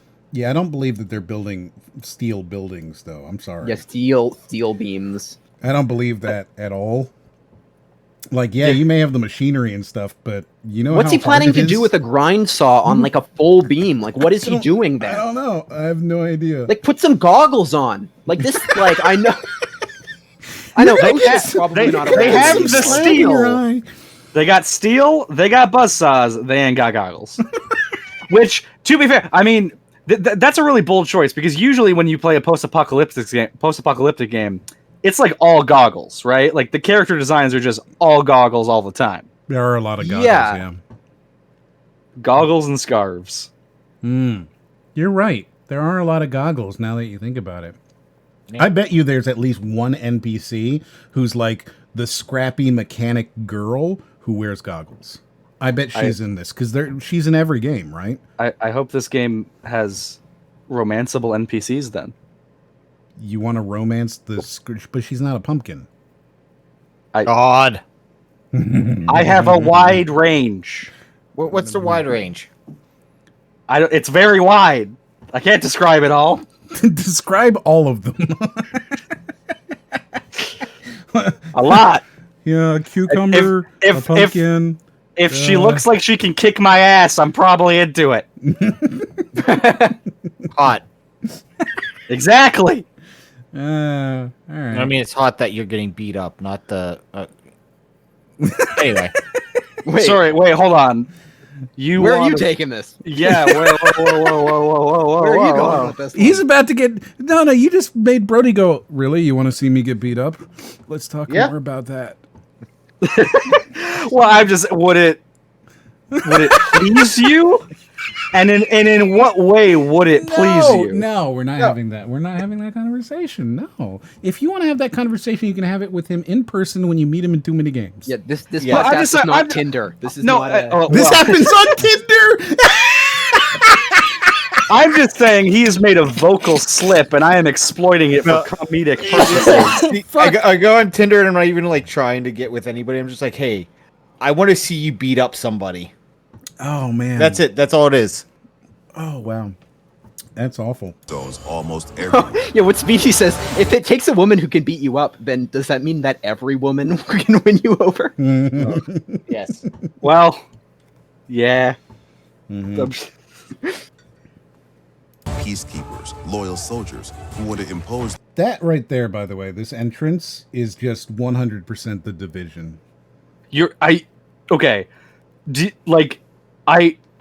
It's weird that you say that, but I also understand completely what you mean when you say that. Yeah, like it's 100% Division. The whole like the Michael Cera Corp logo should be there. Yeah.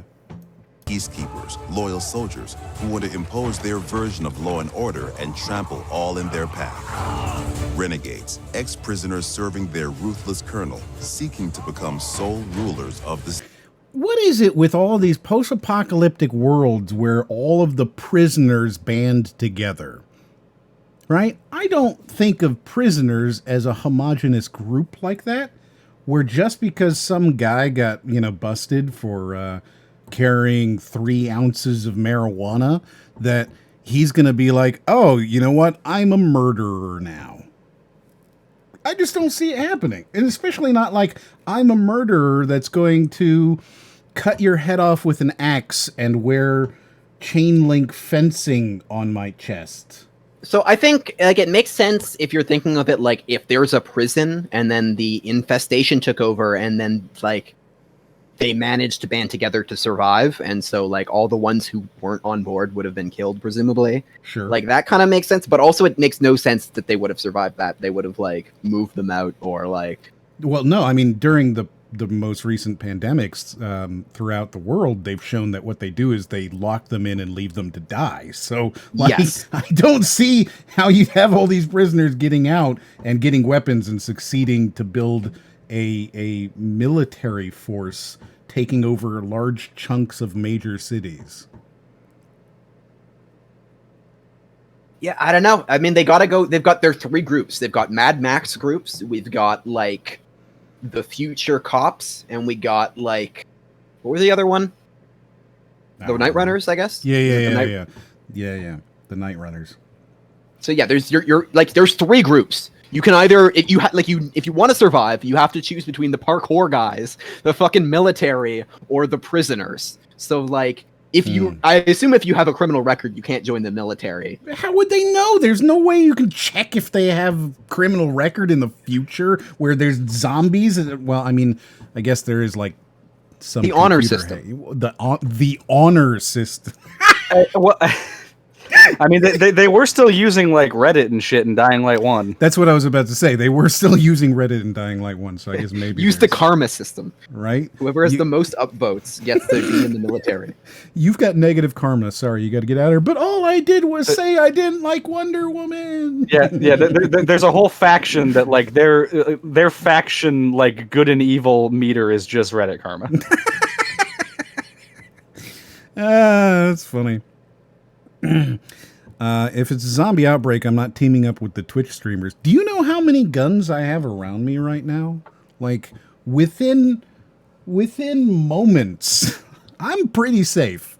Like I'm a good bet. You should team up with me. City. I'm pretty. Hey, look, it's Vaz. Yeah, this is I when I watched this, I was like, oh, they got it. They got their Voss scene again. Mm-hmm. 100%. That's what he is. And they got Deathstroke in the background too. Yeah, Deathstroke with the so scarf. you know he's a big villain that you have to like hunt down, right? Like he's clearly one of your Far Cry lieutenants. Well, like he's either that or he's like the leader of one of the factions, and like this is you. Like he might be like it might be a case of like I don't know. He's sitting backwards in his someone... chair. He's giving me like cool teacher vibes. Oh, cool. This isn't giving you Voss vibes? No, I'm getting report card vibes. Like he turned the chair around. It's like this shit is getting like way too. Is that what happened to you when you brought home a report card? Did they turn the card or like they took their chair and turned it around? They're like, we got to talk. No. So the turned around chair sit is like cool teacher for we got to talk about this one. Mm-hmm. Mm-hmm. Like that is as angry as you'll ever see the cool teacher. I don't understand the backward seat chair thing anyways. It's not a comfortable way to sit. No, but it is. It's a like we say it's the Voss thing, but I feel like this is a common villain trope. It is definitely a trope. It's Yeah. 100% a trope. I guarantee there's like a sitting with background with reversed chair thing on tvtropes.com somewhere. Why are we supposed to be afraid of a villain who's too dumb to know how a chair works? I don't think this is how it works, right? Oh man, that's like South Park. Everybody's using the toilets wrong. Ease. Woes. Making token. That was the worst looking punch I've seen in my life. Yeah. Like that looked like a movie punch where he like did the like fake like swing through thing. Yeah. But like it's a video game, so he could have just punched you. Yeah, let's watch that again. Yeah, that's real bad. That's real. They should have had it hit the camera and then move the camera. Yeah. Yeah. Instead of following it through. Yeah. Oh, okay. Here's the thing. They'll probably fix that, right? I mean, that's something you can. Like that's. I mean, Yeah. Yeah. They just need to fix render that. out a different animation. Because they're definitely watching us right now, going, taking notes, right? There's lots of notes. Use these factions to reach your goal. Whoa! Did or you just harm upgrade them. in front of our eyes? Yes. Wow. They literally So, work on it right now. That's the whole idea of this game, is that the things you do and the quests you complete and who you complete them for and how you complete them, things like that, they do change the world. So the idea is that you're actively making the world a better place. So there's they list off an example where it's like there's this whole flooded area, and like you can make a choice during a quest to like unflood it, and if you unflood it, you just have a whole other area to explore. I don't know like what you get if you keep it flooded, but like it, whatever it is, I don't think it's gonna be as cool as getting a whole other area to explore. So I'm not sure there's much of a choice there, unless it's like you got to pick which area. I think if I remember from that trailer, didn't they say that like by unflooding it, there's a bunch of like bloated zombies in the river that you're now unleashing? Yes. So you're making the game harder. Like you're probably going to unleash a class of enemy you wouldn't have to face. That's probably really annoying. Maybe, yeah. But I mean, like that's definitely worth it to get a whole other area to explore. The exploding guys, but then you can't drop kick reliably. Yeah, that's true. That's true. You can't kick the exploding guys. You can, but only once. Yeah. to reshape the city to your liking. Just remember, each faction contains complex characters. I don't see what was complex about that. He saved you and killed the cop. That doesn't feel like That's complexity. complicated, dude. Yeah, that's not that complicated. He saved your life by stabbing somebody else. I think you're starting to forget that they have complex characters when he explicitly told you to remember. Oh, yeah, you're right. You're right. He goes, we have complex characters, and we're about to tell you the reasons why. Hey, look, it's Britney Spears. Yeah. Got some kind of bad habit of yours? Oh, they're So, snarky. will you follow cold calculation? They're snarky. That's always nice, right? Well, when characters are I mean, unnecessarily snarky to the protagonist. I mean, if he's anything like Kyle Crane, is it unnecessary? Yeah, but you know they're not going to do that again, right? They're not going to do another Crane. I mean, this guy's name is Aiden Caldwell, which I'm pretty sure if you rearrange the letters in Kyle Crane, you just get Aiden Caldwell. I don't. You know what? Sure. Like, it's just such like generic protagonist name. It really is. It really is. Aiden. Like, Kyle Crane actually kind of has a ring to it, but Aiden Caldwell is like, all right, we get it. You made a 2011 third-person action game. Yeah. No, that's Dishonored. Is called Emily Caldwell, right? Well, yeah. Well, I guess I'm thinking of like Watch Dogs has. Aiden. Yeah, it does have Aiden Pierce. Aiden Pierce. Yeah. Yeah, they do feel kind of generic. Relation or your heart? The Bazaar needs good people. Help us and you'll find a home here. What was with that military all drinking a cup of tea and then turning towards you? I'm sure that was like That was bizarre. a big moment. You know, a big moment in the story that we just Like, weren't party to. Where they have tea, where they're just holding a cup of tea. Like, why? Like, it looks like you- celebratory beer or something. And they're Yeah, using it's mugs. like you get back from like a big mission. Yeah. Offer no chance for an alliance. Bandits, outlaws, and common thugs live only to plunder and kill, plunging the streets into chaos. Yet, nightfall scares all of them equally.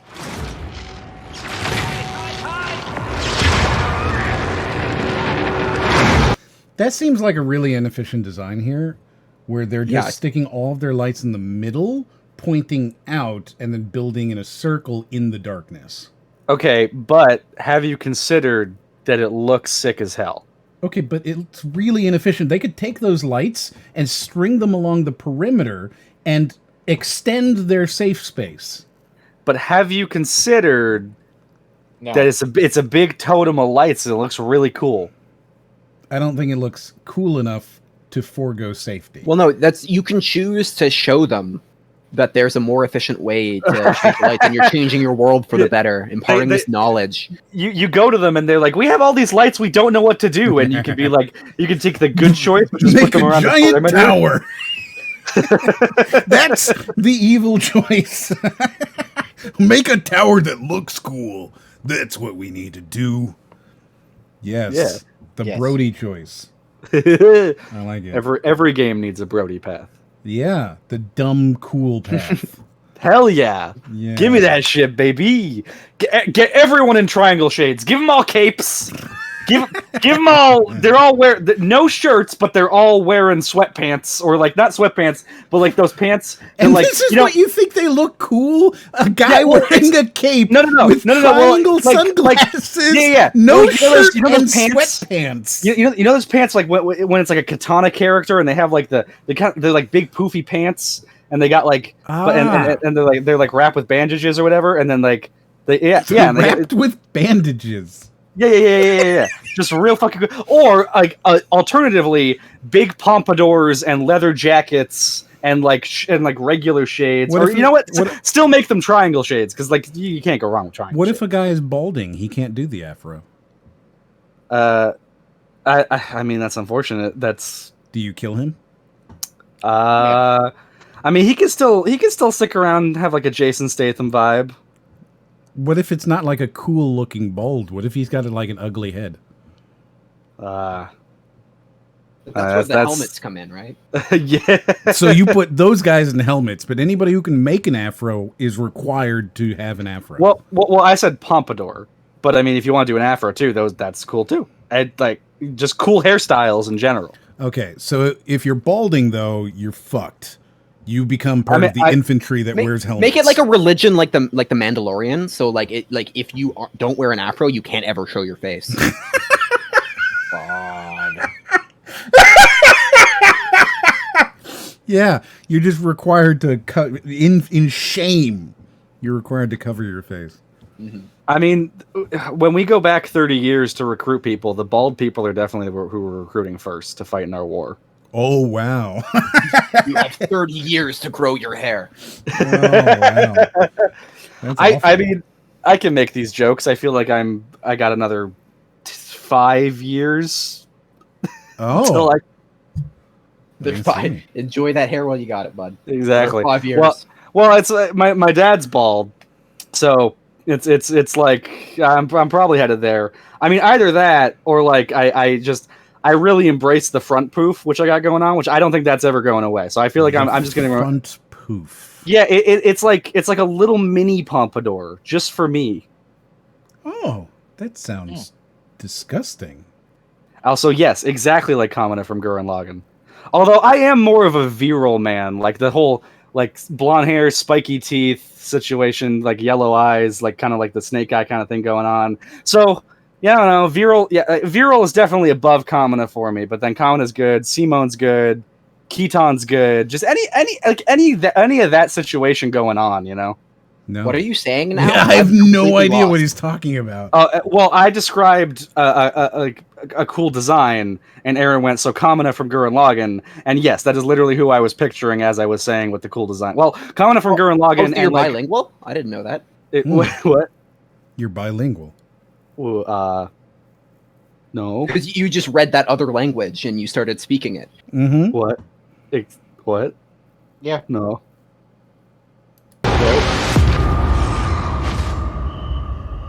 Darkness changes the rules of the world.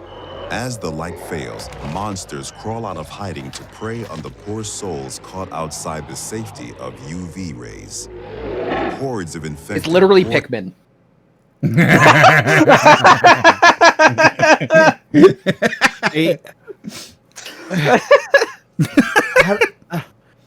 don't know how to respond to that. Well, I mean, there's one appropriate response. Correct. And one inappropriate response. Tell me the inappropriate one so I know not to say it. You have a choice, and it will affect this podcast. What you choose to do now could make the world a better place, or it could make it much worse. Mm-hmm. A lot of power. It is, right? All in your hands. Part of the Wolfpack fam. Fam hands. Fam hands. God. Into the streets like decaying lava. The dead... Like decaying lava. Yeah, why did he say that? I missed the context for that. Did that make sense? Pour into the streets like decaying lava. I mean, listen, it's not a bad line, but I am disappointed that it's a simile. I'm much more of a metaphor kind of guy. It's also an alliteration. Decaying lava, dying light, decaying lava. All right. Well, no. I'm not giving you that one. The thing is, though, is that giving me that one. It just is. What do you mean giving? They could have just called it any number. You could have said it was a flood. You could have said that they're overrunning it like some sort of rats or a plague. You could have gone with any number. But decaying lava is really weird. I guess because lava is like slow. Weird. Yeah, the lava is now getting warm instead of hot. Yeah, it's cooling. It's cooling lava. The spawn of 15 years of mutation and evolution. So we know for a fact this is 15 years after Haran. Yeah. So Crane could still be the big bad. Potentially. Yeah. Which would be good. Yeah. It would be nice to kill him. I wonder if, like, just because this game is like so, like, they want to do story choices, if you'll have the option to kill Crane or like align with him. I mean, I would kill him immediately. I feel like the Night Runners, you're not gonna have like the choice is between the military or the prisoners, and the Night Runners you just have to ally with. I feel like So because they're going to be your story drivers, right? Like, yeah, they're gonna be the thing story, and then the other guys are gonna be your the Skyrim Good and Empire bad. versus Stormcloaks. Yeah. So what if the reason that every NPC is a sarcastic prick in this game is because like Crane is their god figure? Yeah, that would make a lot of sense.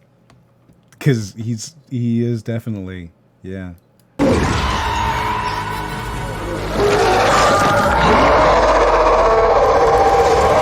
His mouth flaps. Your only escape? Mouth flaps. Yeah, he screams and it's just like flopping. It's so funny. Yeah, he had the whole fucking Silent Hill four-headed dog. Well, not four-headed, but four-mouthed dog thing going on. Oh man, I like that. Mouth flaps. Exploit the city's verticality and flee to the roofs. Though even there, you are never safe from swift and deadly virals.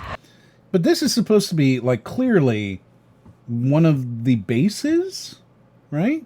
Like you can see a picket fence on a roof with like some gardening and stuff. I mean, it could be before you capture the safe point. I think this is probably in a video. Like I think all of the stuff they've shown you is one of those little cutscenes where you're running from, you know, the first night kind of thing. And then they'll turn on the lights, you know. Bzzz, and, I see. Maybe, yeah. Yeah, that's how it feels, right? Like if you watch this segment again, just this like quick little thing here, it all feels like a single set piece. Well, yeah. Even there, you are never safe from swift and deadly virals. You're never safe from swift and deadly virals. Yeah, Yeah. bullshit. Well, I mean, I feel like Raiden might be right, where it's just like, because in Dying Light 1, it's you have to capture and clear out all of the safe houses before they're safe houses. So I think that might be what it is. No, you're wrong.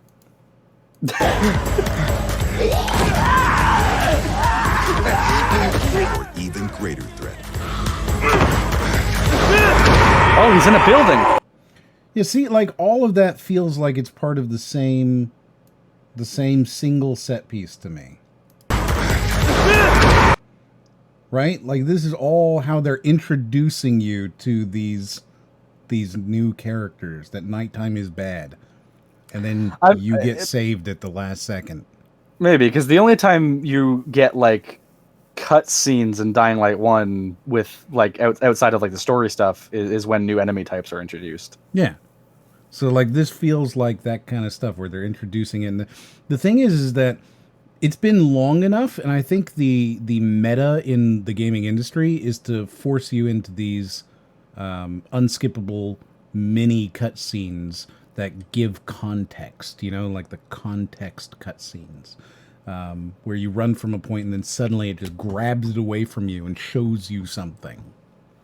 That seems to be very common in the industry, so I would not be surprised to see them doing that. I personally hate that, by the way, but I wouldn't be surprised. I would have never been able to tell you that you disliked that. Not in a million years. Mm-hmm. I want to remain in control at all times.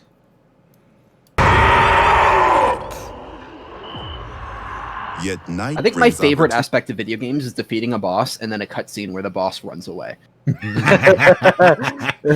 the worst thing ever. Isn't that Sonic games? Man. As well. Nests rife with infected during the day now lie empty. To explore them, you must tread carefully. But those brave enough to face the terrors of the night can loot a jackpot. A jackpot of burning goo. I'm not interested in this part, honestly. I didn't really like stealth. Like, I was just running. I like the parkour. Yeah, I hope they're not forcing you more stealth into it. The stealth part of Dying Light is definitely the weakest part.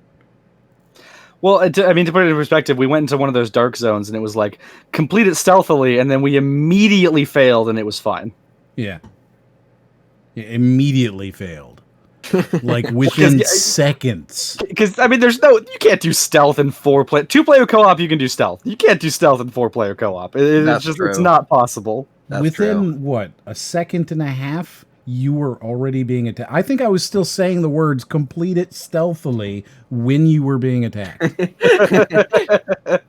Yeah.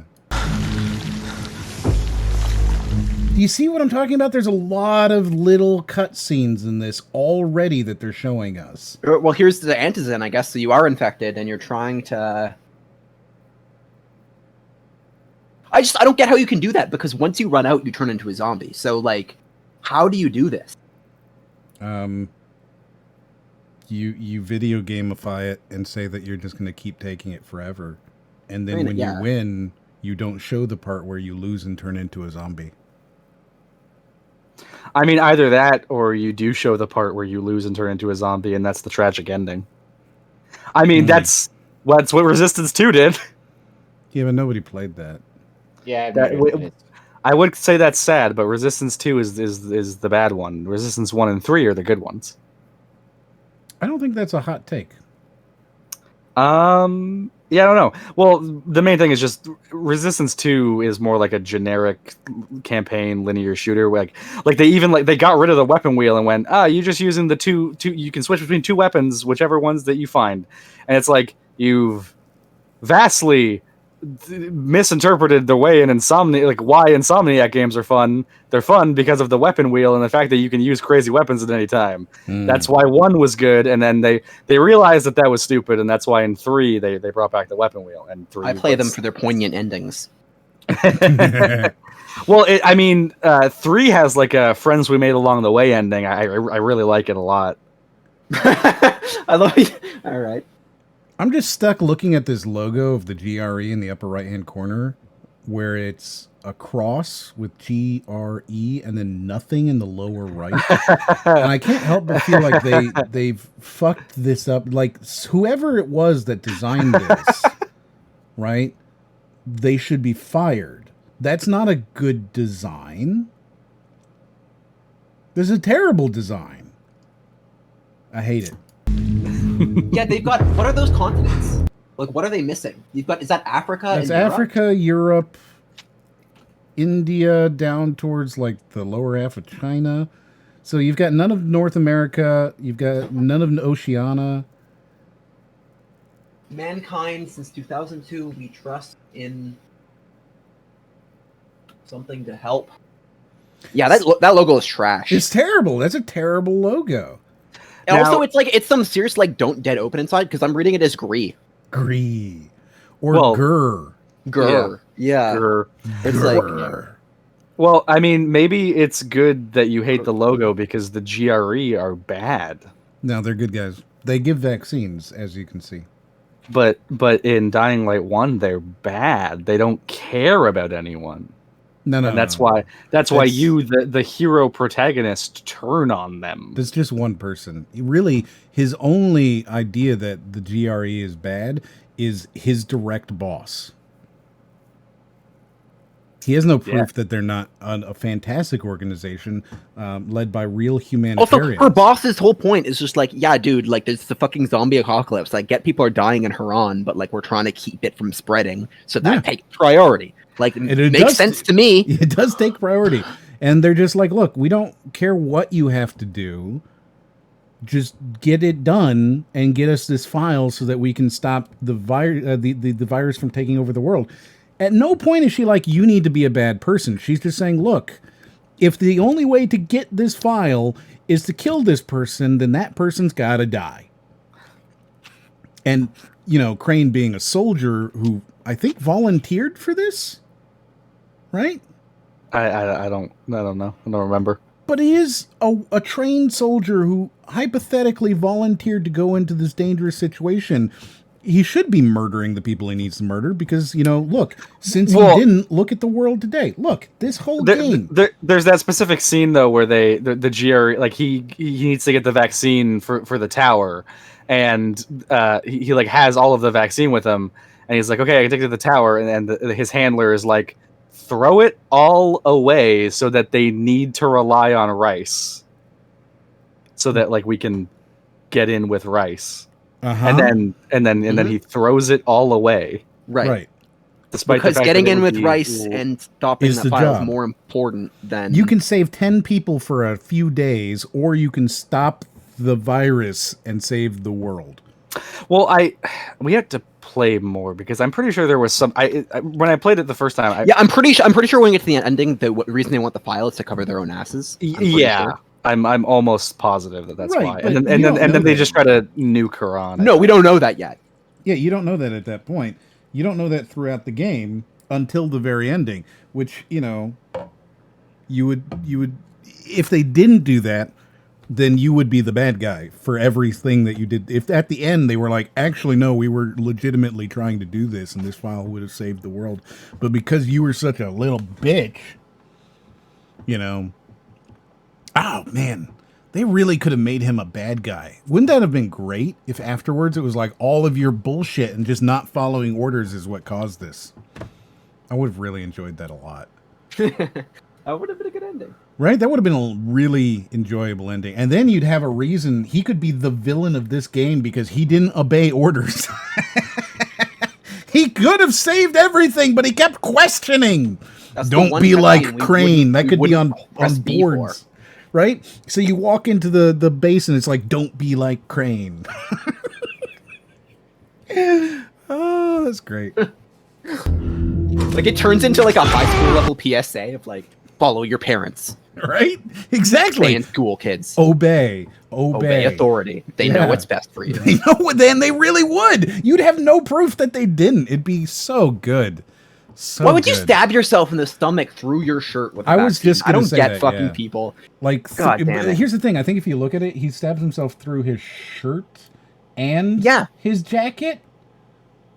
Right? That Like, would he's break got- the needle. That would break the needle. You'd have to go find a separate syringe. and extract it from the broken one.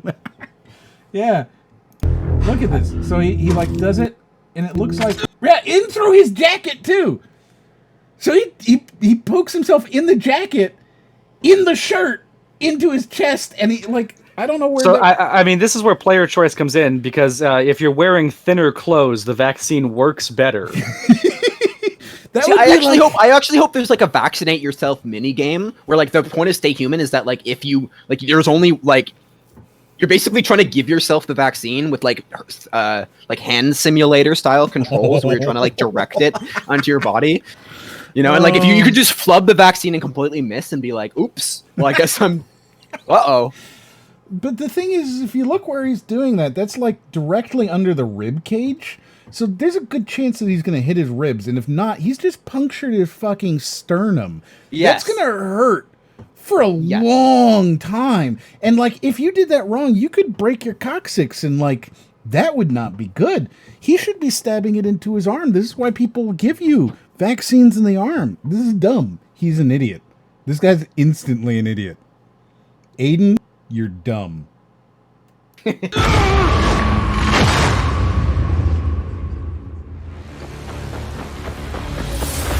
Luckily, See, but once have you all realize the you're tools- role playing as an idiot, it makes a lot of sense to start drop kicking. It does. It really does. Got a point there. well, actually, no. But Ryan, you say this like drop kicking isn't objectively the most effective way to kill zombies in that game. That's what you do when you're not an idiot. Kicking is, but drop kicking's not, because drop kicking for just a moment you're vulnerable every time. Well, that's drop kicking into a crowd, which I still do. But yeah, into a crowd it's not the best. But a single zombie or like it does the most damage and like sends them fucking flying. So it's definitely. And it's definitely just the most satisfying. I don't just like kicking them in general, especially off of buildings. You saw that one. We kicked somebody into the water, and they exploded when they hit the surface of the water. It was just so great.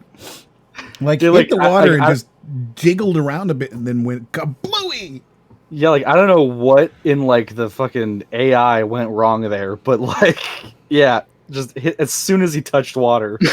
Blood everywhere. No more body. Gone. Oh, it's great.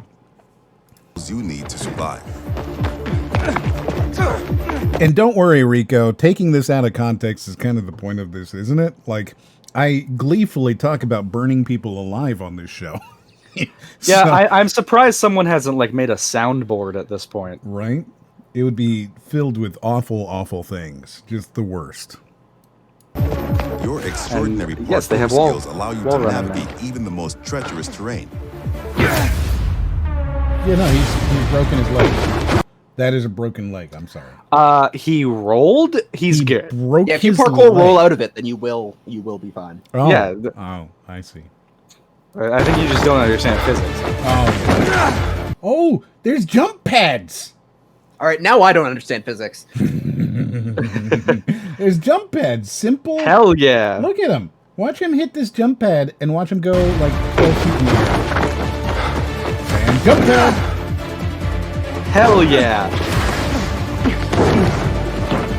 Oh god, I love this. You can count on your parkour acrobatics to save. Yes! Oh, he did it! Yes! He did it! Oh. I'm proud of them. But often, you'll have to face your enemies head on. DK, what does that make you think? Donkey Kong. I'm Greed. I'm Greed. I'm Greed. Office Tower. What's underneath her legs? Because it looks like she's got her hand there, but maybe it's someone else's hand? Is that a car thing? No, yeah, that looks like I don't fucking know. It looks like a tail light? exercise thing or like No, that's got to be a watch, right? Like or yeah. It is a watch. That's definitely a watch. It's a watch or perfume. Yeah, it's Greed. Also, I mean, I don't know. What the Greed I know is a homunculus. So I don't know what they're saying. They can't write all that. They had a freaking what's it called? They had a budget and they could only fit Greed on there. And girl, Greed and girl. Yeah. Oh, is that her name? Is she Greed? She is Greed. Yeah. Oh, hey, Greed. If this is anything like Dying Light Right 1, on. it's like that's going to be an important character because like Dying Light 1 is plastered with like Jade boxing. Oh, that's right. Advertisements. Well, we never met Hans 3 yet. Hans the third. That's true. That is true. We need to meet Hans 3. God. Nobody gets that joke, I realize. No, literally no one will get it. Even most people who played that game will not even get that joke. There's a movie poster for Hans 3, and I was just like checking it out in Dying Light. There's That's Hans 2 movie in like DVD cases and stuff too. Yeah, we found the Hans 3 movie. That's what I was saying. Like, it didn't make sense because there's a poster advertising Hans 3 in theaters on the highway, but then you go to this guy's house and he's got a DVD of Hans 3 just on his shelf. I'm like, what the fuck happened here? Well, he's a pirate. That's why he's a zombie now. That was the overarching theme of the entire game. I'm surprised you missed it, really. Oh, he's a pirate. That makes sense. Yeah, so the zombie apocalypse hit in which the movie was still coming out, but then he was able to smuggle a copy of Hans 3 into her after it came out. I popped a picture of Hans 3 so that the audience can be not totally lost. Yep, I'm pulling it up now. Here you go. Yeah. Here's the Hans 3 poster from in the game. And this is what has fascinated, and I mean truly fascinated, Raiden for some time. He scours people's homes looking for evidence of Hans. God. Where is it? Resourceful. The ideal movie. And I thought you were going to say the ideal man. I'm sorry. Why would you stab this man instead of just kicking him off the edge? Instead of drop kicking him off the edge. I have no idea. Look at this again. Why would you not just immediately just kick him straight off the edge? Look at him. He's on the edge. This is a player making a choice, and they're making the wrong choice. This is objectively the wrong choice. If you've ever been like, oh, you can't say somebody can play a game wrong. Fuck you. Yes, they can, and here's the proof. Here's the proof that you can play a game wrong. They're trying to make a trailer where they're showing us different options. It's like, why don't you just do the same option over and over again? Doesn't make any sense. Just show the same thing 15 times. You should be kicking him off the edge. To be fair, if there was like a montage of just drop kicks, that would sell me on the game immediately. Yeah, if all you can do is drop kick. That's all we left. Just like do and drop kick.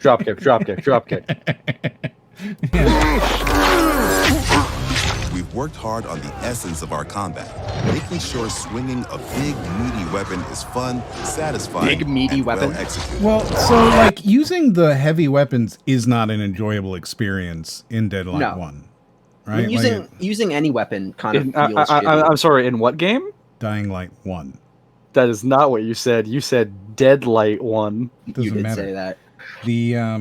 The heavy weapons are not enjoyable. They don't feel good. They feel slow, and you're never sure you're actually hitting anybody. It's not a fun time. The best weapons are like the quick swords that like you can just trick out with like electricity and fire that just like cut through zombies like butter. Like we don't really have any where we're at, but like when we get to the second area, we're gonna start getting like a ton of those. The knife is good. Anything that's quick, it's so good. Quick is definitely like way better than damage in this. And then once you get guns, that's the only thing you should ever be using anymore. I mean I feel like the guns are just kind of unsatisfying to use because it's just like you win until you apparently upgrade them so much that you kill the enemy with the most health in the game in one shot. Yes. Yeah. Shotguns are great. They're super fun. You walk up to the biggest, baddest enemies, and you shoot them, and they die. And that's it. And you go, that wasn't so hard.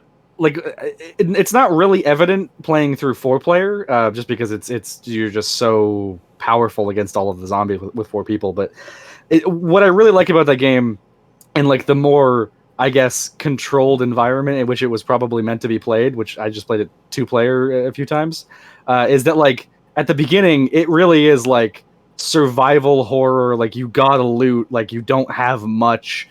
Like it takes 10 hits to kill a zombie. Like it's just you are at a huge disadvantage. And then by the end, it's like Dead Rising. Like you can just slice through like dozens of zombies in seconds. Mm-hmm. I really like that. Like that progression. It's so satisfying. But even the most brutal fights can be tactical as well. You have multiple ways to hone your skills toward the game. That was cool. You can use your fucking what's it called? Grappling hook in combat. I saw that. You can also apparently aim for limbs, so you can knock somebody's limb off.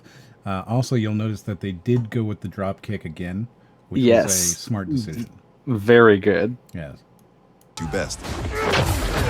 It's up to you if you focus mostly on mobility and parkour. Aggressive, blunt force combat. Or a crafty approach where the tools you've created get the job done. I know that like they wanted you to throw more weapons in that game, but that just it doesn't work for me. I'd rather like dismantle the weapon. Well, I think it gave you like a javelin, so that's like a weapon that like you're gonna throw it. Well, no, there's an ability, there's an upgrade where you like double tap the thing and then you can throw any melee weapon. Yeah, and like it's not good. Like you just throw it, they're standing there, and you don't have a weapon, and you're like, why did I do that? Yeah, no, I mean that's why I like this, where it's like you just get a javelin because it's like, what else are you gonna do with that? You're gonna throw spear. It. It's a spear. You hold on to it and you keep them at bay and stab them in the face repeatedly instead of one guy one time. But I mean, it looked real cool though. Right, rule of cool. Every right? ability you learn can be a game changer and possibly a new favorite move. Things move fast and quick in Dying Light 2. Each moment matters. Each move could mean triumph or defeat. These are all scripted moments. Why are you showing me scripted moments? That's dumb. Choose your actions. There's a leap of faith in it. Everything you do in the city. No, she was just done. Gameplay right? That was. We just witnessed a suicide. Oh, is that literally Aiden Pierce from Watch Dogs? Because it looks like him from the back. Oh, it does kind of look like him, yeah. Your name is Aiden. Mine is too. Let's go. The course of the narrative and decide the fate of the city's residents.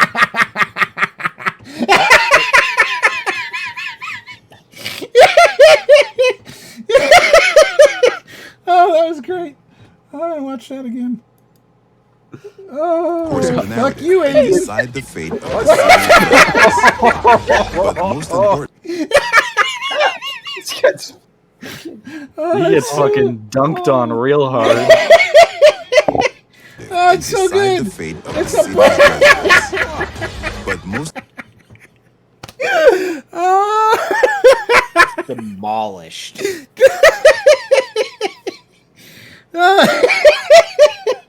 That's great. That guy's fucked up. Most importantly, you decide your own fate as well. You're about to turn. Make sure to stay human. Yeah, so that's interesting because like they straight up said like you decide your fate with regards to the zombie thing. So that makes me feel like becoming a zombie is going to be some kind of choice. It's probably going to be like you have to do the bad thing to stay human, or do the good ending and sacrifice yourself. I mean, like maybe I feel like I'm really hoping that they go like different ability trees because like. There was it doesn't even have to be like. I don't want a zombie tree. I don't want a zombie skill tree. Well, like I'm just thinking how like in Borderlands the pre-sequel, there's a character Wilhelm, who in Borderlands 2 he's like all machine, like he's like completely like a machine, and like so in pre-sequel what they did was like there's different skill trees, like there's one for like his sentries and there's one for like something else, but like there's one skill tree. And if you go down this specific skill tree, then like as you go through the story and play the game, his like appearance will actually change to be like more robotic over time. And like I think that's really cool. Like I really I want to see something like that again, and I would love to see it with like the zombie stuff in this. I mean, I think it's got to make sense for the game, which I don't think it makes sense for this game. Well, I keep going back to the be the zombie mode, which is the mode where you play. It's like I haven't played it. I haven't played that. Right, mode. It's like so a DLC thing. Do you know? Do you know the game Evolve? Yeah. So it's sort of that idea, right? Because it's like you're Dark Souls invading like potentially a game of 4 people, but you're like this overpowered like super zombie.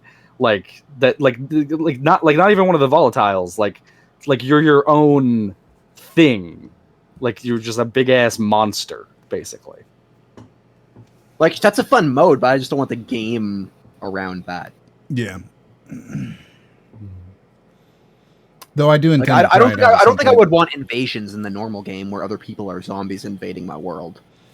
No, I turn that shit off anytime it's in a game. I appreciate that it exists, but it's not what I'm looking for when I'm playing a single-player experience.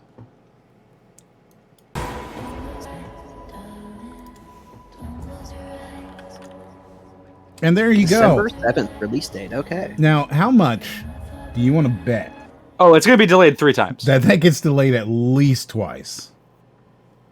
Like, at least twice. I'm just happy they finally said a date at all. Yeah.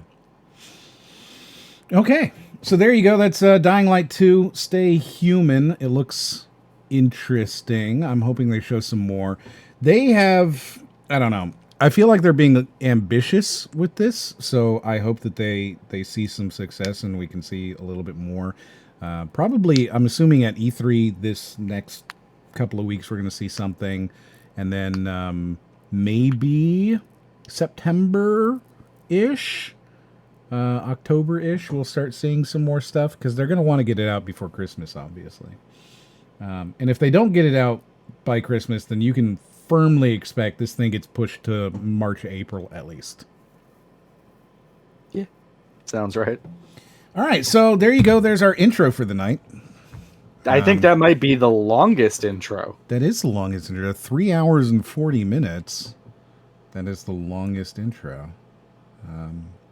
But it's okay because the video we're actually going to watch is reasonably short and very stupid. I can't wait. Yeah. Let's go. Hot ziggity. This is a video called Video Games You Should Never Play Around Your Partner. Okay. So, what would you consider to be games that you would never play around your partner? I don't know. I don't believe in keeping secrets. See, I think this is going to be for like the bro gamer. Can I just say how much I love that? Like you're keeping playing games a secret. So like you're fucking Harry Potter and you have like a gaming console underneath the stairs. Mm-hmm. So your girlfriend can't watch. You're like, I'm going to work. Meanwhile, you're just like under the stairs playing stuff. Oh, it sounds like Josh is over today. Meh. They're being loud. It's okay. I'm just gonna put my headphones on. Yep. Yeah. So you're hiding games from your partner, first of all. No, this is the opposite of what I've said. But what kind of games would you hide? Right? These are games that you should never play around your partner. Right? So yeah, my guess is it's going to be for like the bro gamer, and it's going to be like sexual stuff. So like the guy game, like. So you think we're going to see just the porn games again? I mean, I think not necessarily porn games. I think stuff like Bayonetta and like stuff like that might. If Bayonetta's on there, I'm fighting someone. I don't Well, know she's who, technically naked all the time. No, she has hair. But she's technically naked all the time. Hair. I mean, it's basically, you know, like a furred animal, right? Yeah. Well, so there you go. So she's naked. So Bayonetta is a porn game. I'm glad we've established that. I would like for you to send that to Twitter, please. Send out that you believe that Bayonetta is a porn game, and let's just see what happens. Who are you saying to do this? I don't care. So she wears clothes in 2 though, right? Because she cuts her hair. Like she has she has like a short bob kind of in 2. Let's watch the video. So primarily, you guys are thinking porn games. All right, pretty much. Like I can't think of anything else that would. Don't play anime games. I mean, like unless it's like the stupid like parents one where it's just like, oh, don't play rub the jar of peanut butter or they'll think you're insane. Oh, what? Sorry. Yeah, what was it? Mayo, rub the mayo. Don't play Rub the Mayo because it's such a crazy game that anybody who sees you playing it will assume you're actually insane. And that was in the video. Oh, yeah. It's going to be good. It's going to be good. So here we go. The couple that games together stays together. And you'll notice this is a whole new... We've never seen a video from these guys, but they are very Watch Mojo. They're very Watch Mojo. I'm not looking them up until this is finished. The fuck controller is that? I guess that looks like a PlayStation. Yeah, it's like a DualShock 3, but with like some sort of a no, but it's no, but like the cap. Like the triggers are like buttons. Like but like they're like maybe they're like special grips. I don't know. I see blue and yellow and red. So maybe this is like some third party? Also, why does his only have one different color? Why is the other one what? Well, because he thinks black is cooler. Okay, that's got to be a PlayStation controller, right? I think it's. I don't know. It's almost got like the proportions of like when you put the Joy-Cons into like the thing that it comes with, but then like I think they also photoshopped like the input out on the top, if they had one, because it looks weird at the top. I don't know. Maybe I'm just being. Were they like, we can't get a picture with like actual branded controllers? They'll sue us if we do that. Probably. Are they like replaceable joysticks? Like so they're like Mad Cat or Roccat or one of those. I wish it was Mad Cat. Like I'm actually looking up off-brand like PS4 controllers. I just wanted. You got to assume it's probably PS4, right? Just because of the time period that this video. I'm going PlayStation 3. I don't know. That'd be pretty old. This isn't that old of a video. This is like reasonably recent. Yeah, but like, well, okay, we'll see. That's what relationship counselors and other experts say, at least. Whether you're using your shared love of gaming to break the ice on a first date, or simply cuddling on the couch with your controllers in hand, playing. What? Hold up! What is that? I don't know. That's not real. Look, it has 6 buttons, 3 in the middle, a D-pad. It's like a... And what? It's either a PS2 or PS1 controller, but like heavily modded. Yeah. And why is that thing sticking out on the right? I don't think it's a PS1 controller because it looks like it has that like that top part. You know what I mean? Like the. Yeah, no, it's got look. It's the got like the touchpad. It's got the touchpad. That's definitely a PS4. What the fuck? Yeah, it's a touchpad. Yeah, on the left, it's got like that. It looks like one of those like turbocharger controllers that you get like, for like fighting games, but like. Hold on, I'm looking up PS4. I feel like maybe it was just a regular PS4 controller in the original picture, and they're like, we can't get sued. Photoshop it, make it look different.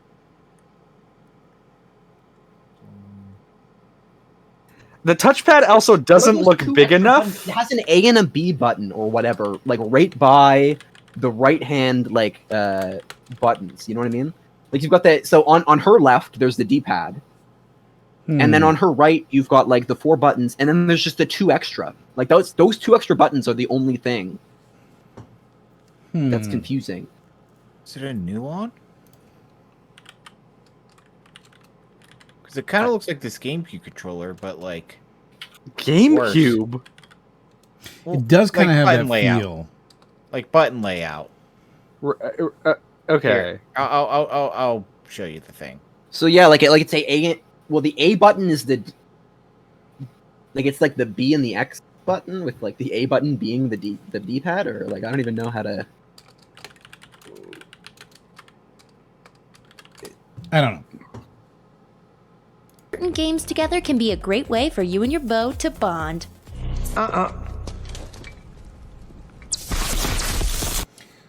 So I'm sorry. Yeah, what is this now? Like, this is a good moment. I think this is a good moment to talk about the bingo card. Oh yeah, let me pull that bad boy up. Right, and I think we may want to add something to this about showing completely unrelated movies. Well, and it's like usually if you see that in a video, it's like following. It's supposed to be like some zinger to a joke or just a joke. You in another found it, Wolf. Oh, that's. I don't know if that's it, but it is right. Like it is got the right number of buttons. And then yeah, GameCube. But it's not square touchpad. It's like a circular, or it's like a rounded thing. Is the problem? I'm gonna put this up onto screen here, but you definitely Yeah, you're getting close. This is the closest one we've had. This looks like it. Look at that. That's definitely the same thing. That's super disgusting. Look at that. Wow. Gross. Yeah, you found something. Good work. See, I told you having Wolf here was going to be a good idea. Yeah, it's new. Yeah, no, I was arguing with you the whole time, being like, no, it's a terrible idea. You He's really. Oh, really? You were? That's horrible of you. I wasn't. I'm the Wolfpack fam. Excuse me. You would do this to see? God. No. Okay. He has not been unseen. Do you have your thing up? So the bingo card's out. I'm just turning on the. We are on a time. Let's go. We trying to keep this on pace, my dude. It's ready. We're good. We're good to go. What pace? What are you Here waiting we go. for? The I'm waiting for you to put it on air. The gamer repression bingo card, and I think we have a new one because this shows up so frequently in these list videos specifically, where you have totally unrelated movie, right? Just completely. She's in the script. This girl is talking about being with your beau and sharing an experience, and then shows Raiden from the original Mortal Kombat when he is stopping the random red cloaked soldier dudes from attacking Johnny and Lou and Sonya in Goro's little lair at the bottom, right? And he goes and then shows the lightning. I don't think so. After they've already been fighting, by the way. Like, I guess unrelated B-roll would be a good... It's got to be movie. It's got to be like unrelated movie, like clip. Unrelated movie clip. Unrelated meme attempt? No. I think it's movie clip. I think movie clip works because, like, yeah, there's like the. Well, sometimes it's like a Big Bang Theory clip. Sometimes it's like Unrelated media clip, maybe. Unrelated live action footage. Yeah. I don't know. Yeah. I don't want to go unrelated too vague. cutaway joke. Unrelated, but it's got to be like a clip, right? Cutaway clip, something like that. Yeah. Unrelated cutaway clip. Okay. I mean, we're gonna know what that is. Yeah, well, we're not gonna like I said, we're eventually gonna have to fill out a whole list of like what these things are. It would be interesting. Yeah, we're gonna need the gamer repression compendium at some point. What would be interesting is once we get this done, if somebody is able to tell us exactly which episode all of these were found in, because then we'll be able to, be like, from episode 11, this is when blah blah blah blah blah, which would be kind of neat. Oh, true. Yeah, we could go through the history. Yeah, we couldn't. I'm not gonna do that. But yeah, like, does anybody? What episode are we on? Let me get my calculator. What episode are we on? 20. We're on 20. Yeah. Oh, that's really easy. Does anyone have approximately 400 hours? Right. Yeah, that would be good. No, yeah. 100 hours. 100 hours of time to just waste. Yeah, that would be good. Is anyone not doing anything with 4 days straight? Yeah, including not sleeping. Including not sleeping. No sleep. Yeah. Yeah, you're not going to be able to sleep These after games, listening to us. not so much. You'll want to play these titles while you're alone. They might be fun, but many of them send the wrong message. Bayonetta! Did you see who? Yes! Holy fuck! Yep. I feel so. Yeah, and I'm not the only person who's seen in this call. But it's but it's also Bayonetta 2. It's Bayonetta 2, and then you've got Hatoful Boyfriend here. You saw GTA earlier, and then it looked like some Korean MMO. Bullshit! You wouldn't play Hatoful Boyfriend with your partner. Yeah, I was going to say that's like that's a hilarious game to play. Hey, in no, that we situation. still. I'm sorry. Apparently, I left this on the screen. I'm really bad at being a person. So let me. Have you repressed our fellow gamers? I did. Let me show you what happened. These games? So we've got the random Korean MMO, I think. Not so much. Right. You'll want to play these titles while you're alone. And then they might be fun, but Bayonetta 2, which of course focuses on the crotch, and I'm sorry about many of them that. send Nothing to be the done wrong about message. Make sure that And then Hatoful Boyfriend, and this is where we stopped. But so you imagine like that footage that you just saw, but like playing behind the audio that you heard. Just imagine it. Imagine it. Yeah. In your mind's eye. Put those things together in your mind. Yeah. Imagine and see how you feel.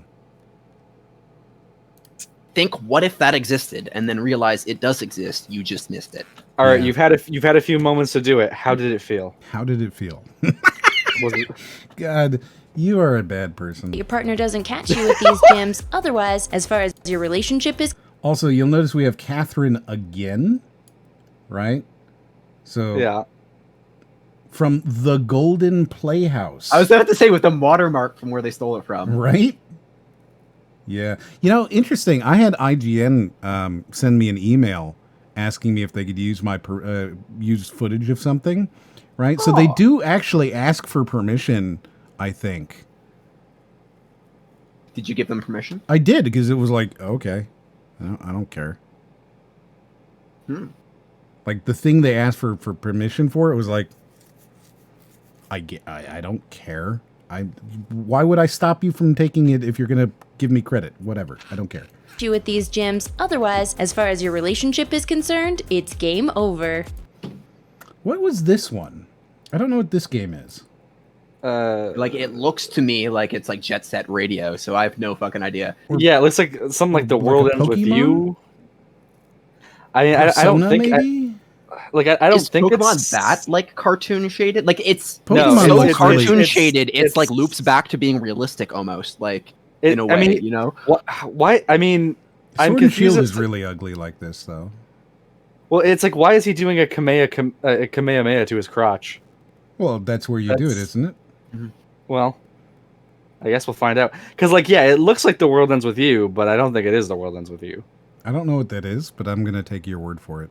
As your relationship is concerned, it's over at game Watch over. Mojo, we make sure to show up. Look, the he game. hits him so hard that his shirt Relationship is falls concerned, off. it's Oh, I think it's Akiba Strip. I've never played that game, but I'm pretty like that game is a game about stripping Akiba's people. Trip, not Akiba Yeah. Strip. Okay, Well, because it sounded to me Well, yeah, I mean, very self-explanatory. That's the pun. It's Akiba's trip, but it's also Akiba strip. This game looks, that is the game. You're right. That's the same game. I'm looking at a screenshot right now. All right, so we already know all the games in this. I think Akiba's strip is like the pun they're making, because when you look at like the logo, it's supposed to be ambiguous, I think. Yeah. I mean, like that's the problem with these list videos, is they like blow their load so early. They're like, we're gonna show you all of the games and then we're gonna put them in a list. Like but you've seen them all. Like it's like the problem with these lists is they're not made for the people who are pausing every 3 seconds. Well, I mean, but like even then, like you see the clips of the games, and you're like, okay, I guess I know what like 75% of this. Like, why not just use other games that apply, but like would be the runner-ups? Like, what possible benefit would they ever have to putting more effort into their content? It's true. Like, there's no reason to do that. Yeah. Now there really isn't when you think about it. They make so much money off of these just like blah videos that they're pushing out as fast as they can. You're basically saying some overworked like video intern being like, yo, go spend less time with your family and make this like top 10 list a work of art. It's like, no, he's phoned it in already. That's implicit in. Over. Catherine's uncomfortable questions. Oh no. This might actually be significantly worse than I thought it was going to be. Oh? We'll see. Early on in Atlas's surreal puzzler Catherine, your character Vincent wakes up from a booze-addled haze next to a buxom blonde named Catherine. The problem? That's not Vincent's girlfriend. Her name is Catherine with a K. Still with us? Good. Yeah, I'm with you. We know this. We've done this. We've seen it on every list about games you shouldn't play in front of whomever, or you shouldn't let people play and whatever. And it's weird too, because it's not a bad game like that. See, now, I don't respect this. I am of the opinion that if you were going to use a crappy stock photo image, it is way funnier if you leave the watermark in. The fact that they put effort finding one or paying for one without the watermarks, They no. probably just have right. a license, though. Right? Like, they probably But it's have still a license. funnier if you leave. Like, even if I paid for a license, I'd leave the watermarks in. Like, it's hilarious. It is true. It is always better to leave the watermark in. Good. Holy oh man, this is... Look how much they blurred shit there. Like, they blurred the crap out of it. That is totally unrecognizable. That is like Leonardo DiCaprio unrecognizable right there. That is like one pixel stretched out. Yeah, that's crazy. They put effort into their blurring. It's not good. Oh, this is Golden Paradise. Golden Playhouse again. Yeah, did you see that right there? What's that? Is that in the game? I don't know this game well enough to know if that little thing that popped up there was in the game or not. Oh man, this is What little thing popped up? I don't even know what you're talking about. Huh. What is it, good? Can't seem to see it again. Turns out old Vinny can't seem It to help probably himself, wasn't in and the before video long, then. the one-night stand turns into an ongoing fling. By day, you'll need to help Vincent hide his affair. By night, you must guide Vincent, who grows ram horns in his nightmares, as he tries to escape monsters that include a demonic bride, a giant baby, and a sentient butt. So, again, our core conceit here is these are video games you shouldn't play around your partner, right? Yep. Yeah. And so far, they've said nothing. Right. Okay. I'm just making sure we're all in the same. Yeah. It's all fantastically weird and disturbing, and chances are that your partner won't be thrilled that you're playing a game that transforms your relationship into the stuff of literal nightmares. But it's not your relationship, first of all. Yeah. If Also, you play this it like, game, you will cheat on your partner.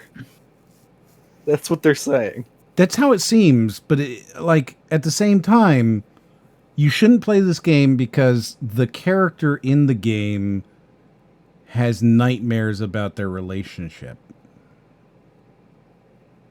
That's such a weird take in the first place. You know? I assume what it would be is like the nightmares are like relationship based nightmares. So like oh no, she got pregnant, and then it's like the nightmare baby or whatever it is. So I guess like if you're in a serious relationship, then I don't know, like it would be awkward because. Yeah, I'm waiting. Go on. Yeah, finish this sentence. I don't have a reason, guys. No, we're waiting. Yeah, it would be awkward because. I don't know. Like if there was a specific event you went through in your relationship, this might bring up that event as like a nightmare thing, you know, like a pregnancy scare or like this thing or that thing. So if or like in whatever. your relationship you experienced, say, a cheating episode where you had an affair with somebody who had the same name as your current beau, then perhaps you shouldn't play Catherine. I mean, yeah, I guess if it were that specific. Perhaps. Well, I think like the nightmares are like a guy being tied down by a girl, right? Like that's what it is. It's like the nightmare of being in a relationship versus being just able to fuck whoever you want. Right. And so the nightmares are like being tied down. So if you're like have a long-term girlfriend and she's watching like this game in which like the horror of the game is being in a stable relationship, then like that might feel awkward. Hey babe, I'm gonna play this game. Whoa, what's it about? The horrors of being in a relationship? Yeah, I can see how that right there would be awkward, but that's not really what it's about. You'd have to like go really deep into it, because I think anybody who plays Catherine is going to be like, oh, wow, that's a tough question. What's this about? You know? Like, I don't know. Like, I never played Catherine, so I don't really know. I'm just kind of like speculating based on what we're seeing here. Lies and half-truths, right. Your normal stuff. Got it. But she was with me, right? I said I didn't see her. Hell, I never even saw her once. But that's not...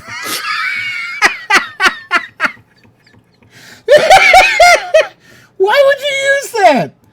Oh, that's so good. See her. Hell, I never even saw her once.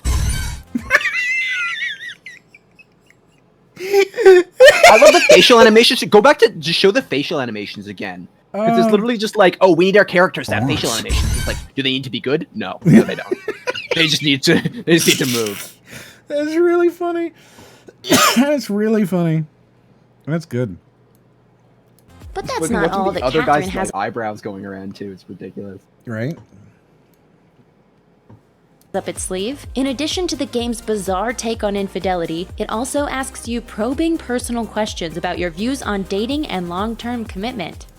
Okay, so they're actually, remember that at the beginning they said it was Catherine's questions that they thought made this video game not something you should play around your partner.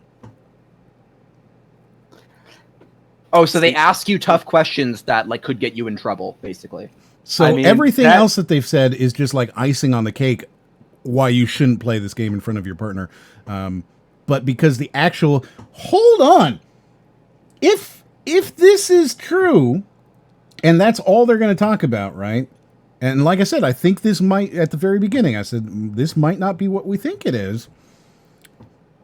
Imagine if one of these list videos had a reasonable point. Well, I mean, I was gonna say like this one feels like it's kind of reasonable so far. I don't know. Like, if the problem is that it asks like tough questions, then I don't know. To me, that sounds like you should play it with your partner, and then you can answer those questions together with each other and have a more stable relationship built on communication. Are you single, by the way, Brody? Yes. Yeah. Yeah. If you were to cheat on someone, who is more likely to be at fault? So you have to answer these questions, right? And in theory, I guess watching how you answer the questions might cause some uncomfortable discussions with your partner? Because like these seem like very leading questions. Like if your girlfriend's sitting next to you, does life begin or end at marriage? It ends. Life is over when what, you get married. What's the problem? Right? Yeah, I mean, you're definitely, if you're sitting there with your partner playing and you choose to answer these questions while also hating a relationship, yeah, I guess in some ways you might be exposing that truth a little early. those answers are all yours. Unless you want your partner to know how you feel on some pretty dicey issues, keep them out of the room while you're playing. So I guess in some ways, that's not necessarily the worst one we've ever seen. She made a coherent point that I'm giving them like full credit on this one. This is like 1 for 1 so far. Yeah, I mean, it is coherent. It's a coherent point. I've never seen that happen in one of these videos before. I don't really know. Like, do we add that to the bingo list? Makes a good point. Like, I don't think so, because it's never happened before, and it'll never happen again. So, like, that could be everything. You missed potentially the first time there's ever been a good point in one of these videos. I mean, I disagree. Have you played Catherine? Yes, I have played Catherine. Okay, so their point in this, at first they go, Catherine's a game you shouldn't play around your partner. And of course, we all go, well, that's stupid. And I'm sure it's just because, there is the concept of cheating in this. Then they go, well, the dreams and the nightmares that you have in this game could cause, for your partner to go, oh, you don't want to be in a relationship, right? So we all go, well, that's equally stupid because it's not your relationship. But then she says, when you have to do the part of the game where you're answering the questions, like who's at fault when somebody cheats, and if you're at that part and your partner's watching, you may have to answer questions that reveal your truth about stuff that you may not be ready or have talked about with your partner. Right? That's... So basically, if you want to play this game in front of your partner, you have to find out what all the questions are first. Go have all of those conversations, and then well, they don't go that far. They don't go that far. But like, there is this kind of like, I guess I can kind of see how that might be a game you don't want to play around your partner, because you could, let's say you're in a new relationship, or maybe you're in not a particularly serious relationship, and up comes the question of, does life begin or end at marriage? And you, being a permanent bachelor, think that life ends at marriage, so you just answer that. Next thing you know, your girlfriend's like, hey, like, I thought we might, get married one day, and now you've caused this whole thing. I can see in some ways why you might choose not to.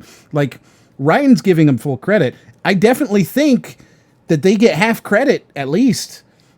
Yeah, you get some credit for that, because like, if you're not expecting that, you could end up in a series of conversations that you weren't expecting to have because you weren't ready for it. Yeah.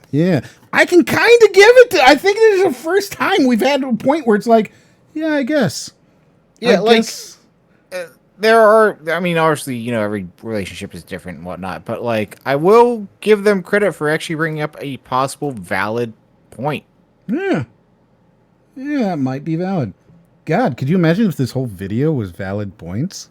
Oh, now that would be a surprise. If the whole video is valid, that goes on the bingo card, I feel like. The whole video is valid. Yeah, because it's never going to happen again. Love or money? Fable 2 might be the most adultery-friendly game in existence. As you travel the world of Albion, you're welcome to seduce any men and women that you come across by showering your paramour with gifts, spamming their favorite emotes, and taking them on dates to their favorite locations. Fable 2. Fable 2. That's the next example. I mean, okay, so like, I guess since you're going with this, you could say any game that has romance in it, right? They took a while to get to the Catherine point, so I feel like maybe they said it right up front, right? Adultery friendly. They said it right up front. No, with Catherine, they said it right up front, saying it was Catherine's uncomfortable questions. With this one, they're saying love or money, right? So clearly, they said it was the most adultery friendly game. I guess there's plenty more adultery. The Sims is probably the most. Yeah, no, there are adultery more. I friendly. agree with you, Yeah. but that's their premise. Is I think it seems to be that you can just cheat in this game, so you don't do that in front of your partner, even though you like could just not cheat in game as well. There's no reason to cheat in the game, I don't think, except if you get your if you're loved, your beloved will give you money occasionally. So, like, you can go make a woman or a man fall in love with you in the game, and then they will occasionally give you a gift of money. Well, and of course, you can go and carve both of your initials into a tree with a heart around it, and that tree will grow. It's so annoying, Peter Molyneux. Like, if you'd just been honest with us, we would have loved you. No. I disagree. I would have always hated him. Also, they're saying you can spam like an NPC's favorite emote. So which NPC's favorite emote is fart? Well, I mean, this one, obviously. I don't know what you mean. Like, It's her. Yeah. She's the one. She's the one. That's how I knew. Yeah. It doesn't matter if you're already in a relationship, it doesn't even matter if you're married. Unless you're in a real-life open relationship, you probably don't want your significant other to see you engaging in serial philandering. It's a video game! Yeah, it is a video game. I don't think literally anyone would care. I mean, admittedly... If you go in Fable 2 and... I think, admittedly, your partner would not want to watch you unless, again, you're in a different, non-traditional, I don't know what the term is, kind of relationship there, where your girlfriend does want to watch you bang other chicks. I can't imagine that she would want to see you, quote-unquote, philandering. But this is a video game, and you're not cheating on her. That's so weird. I want to see like a list, top 10 games you shouldn't play in front of the cops, and it's like, number 1, Legend of Zelda. You just go into people's houses and break pots and stuff. That's stealing and breaking and entering. God. They don't like... We need to make it! We need to make that! We can make that video! We can make that video! That could be fucking hilarious! Top 10 games you shouldn't play in front of the cops.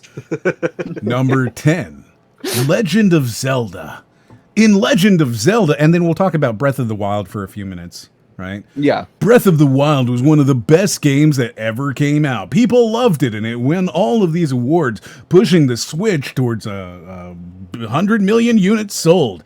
But in some people weren't happy with the sales, though. The police force having a hell of a day now that people can take their games mobile. Yeah.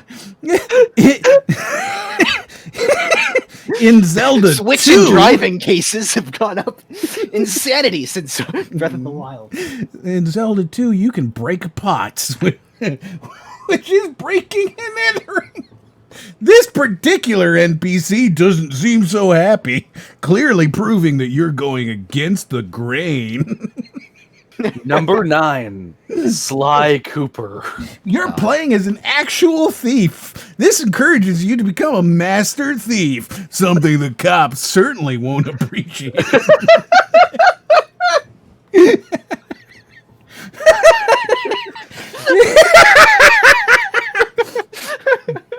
That's it. We're doing this, man.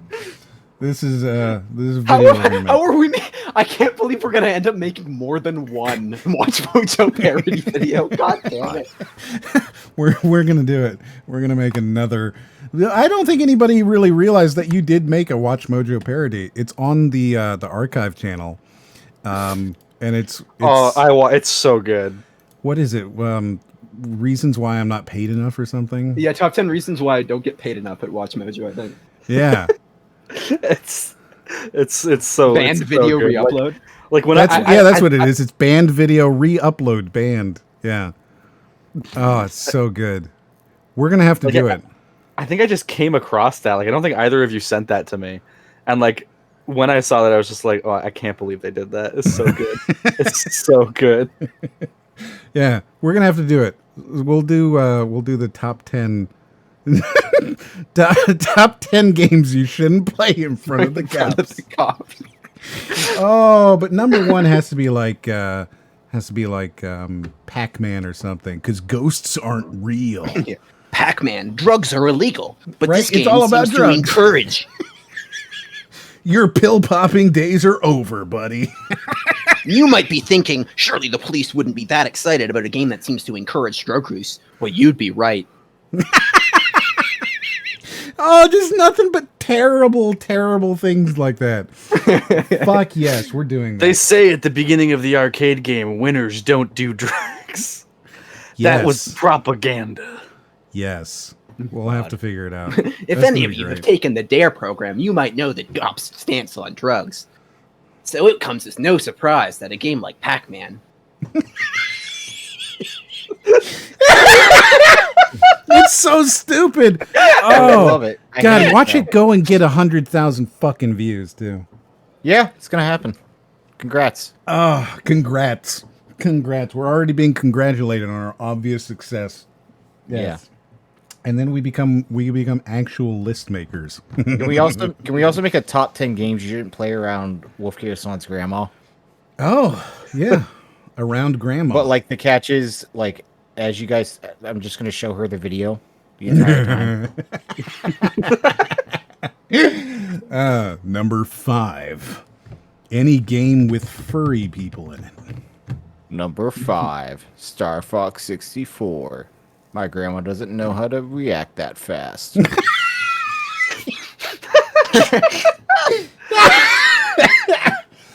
QuickTime events are too quick. QuickTime events. More like no time to do them events. The problem is that the timing tests your timing, and my grandma has terrible timing. Mark Brown. Why'd you bring Mark Brown into it? We were having fun. Yeah, I don't want to be here anymore. We were having fun, and then you brought in Mark Brown.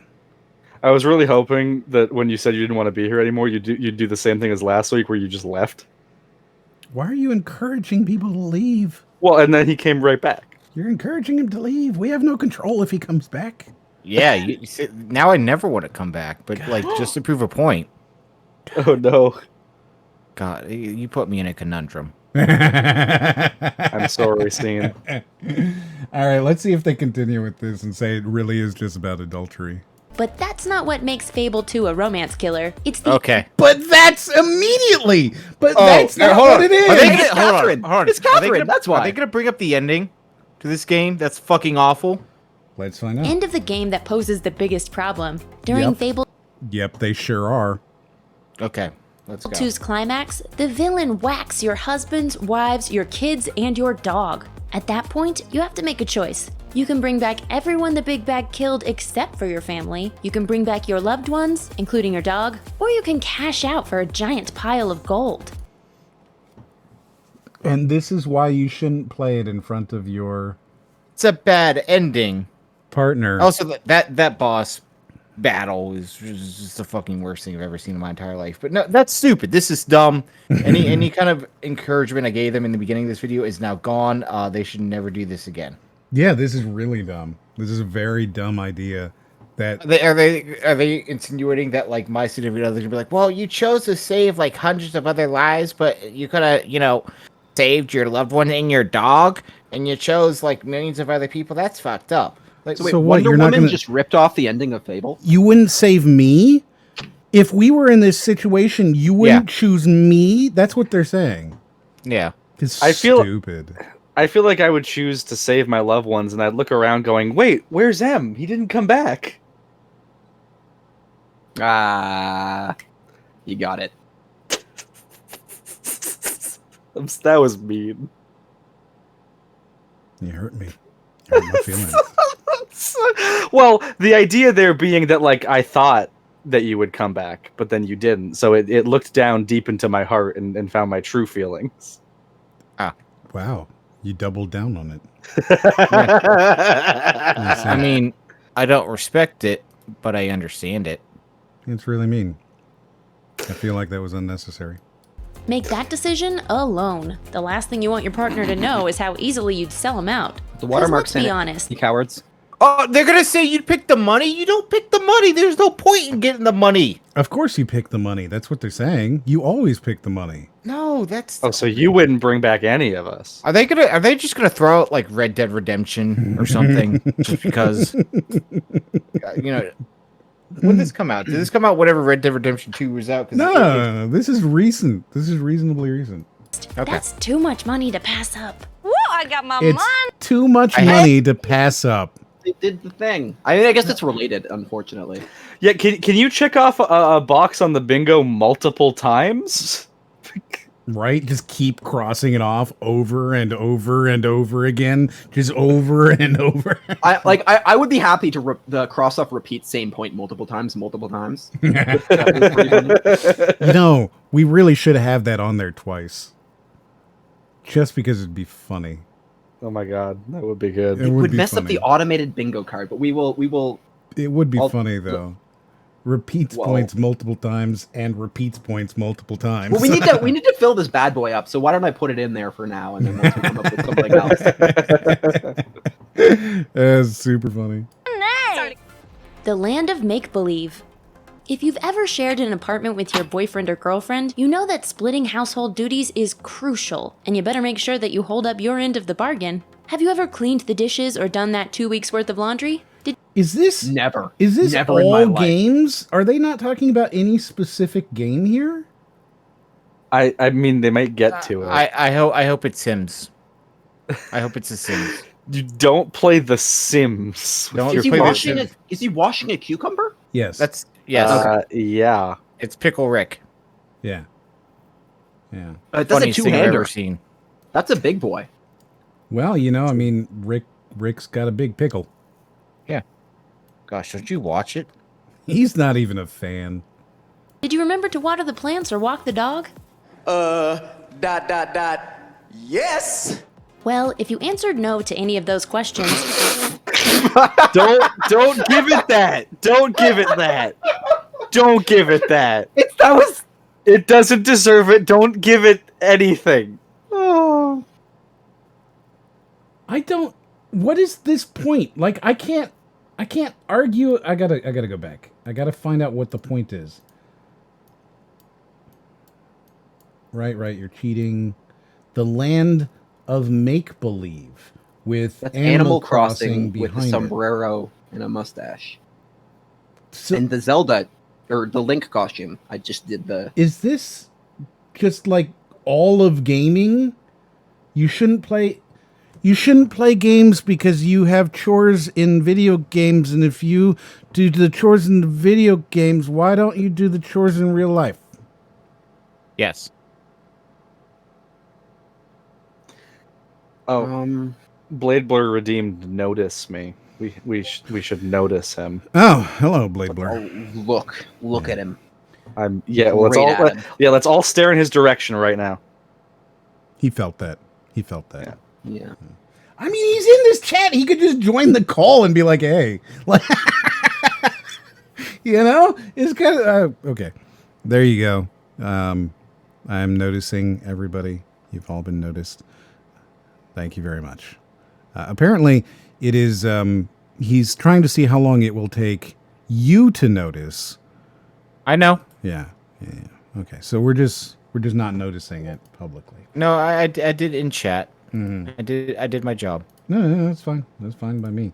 I mean, we go through like all of the donations and subs and stuff at the end, unless there's like a break or something and some reason to do it. So. if you've Right, I'm going to skip back. So this is just generally the fact that video games have things to do in them is bad. Yeah, doing tasks in video games you can't do around your partner, or else she'll question why you aren't doing tasks in real life. Yeah, right. Is that on? That feels like something on our thing. Like you should do real life, right, or something. Level up in real life, maybe. Yeah, it's after this one's video done. games are an illusion. After this one's done, we're going to pull that up and see exactly where they sit, because I'm pretty sure we're going to cross off at least one here. Yeah. Yes. I hate that. Well, if you answered no to any of those questions, definitely make sure you keep your daily Animal Crossing habit a secret. It's one thing. They are talking about fucking Animal Crossing. So, like, they're just They're basically just like because yeah, I mean, Animal Crossing is all the fun of paying bills. So they're like, if you aren't.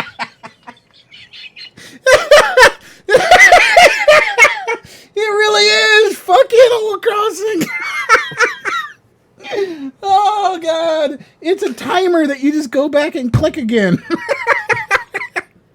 So I guess, like, if your like, landlord saw you were playing Animal Crossing, but, like, you weren't paying your rent. Games you shouldn't play around your landlord. That's good. Number 1, Overwatch. You That's so said good. you play with your landlord, and you never did. He's really sad. Oh, wow, that's really good. To play video games instead of working. It's another entirely to spend your time doing pretend chores when there are real ones to do.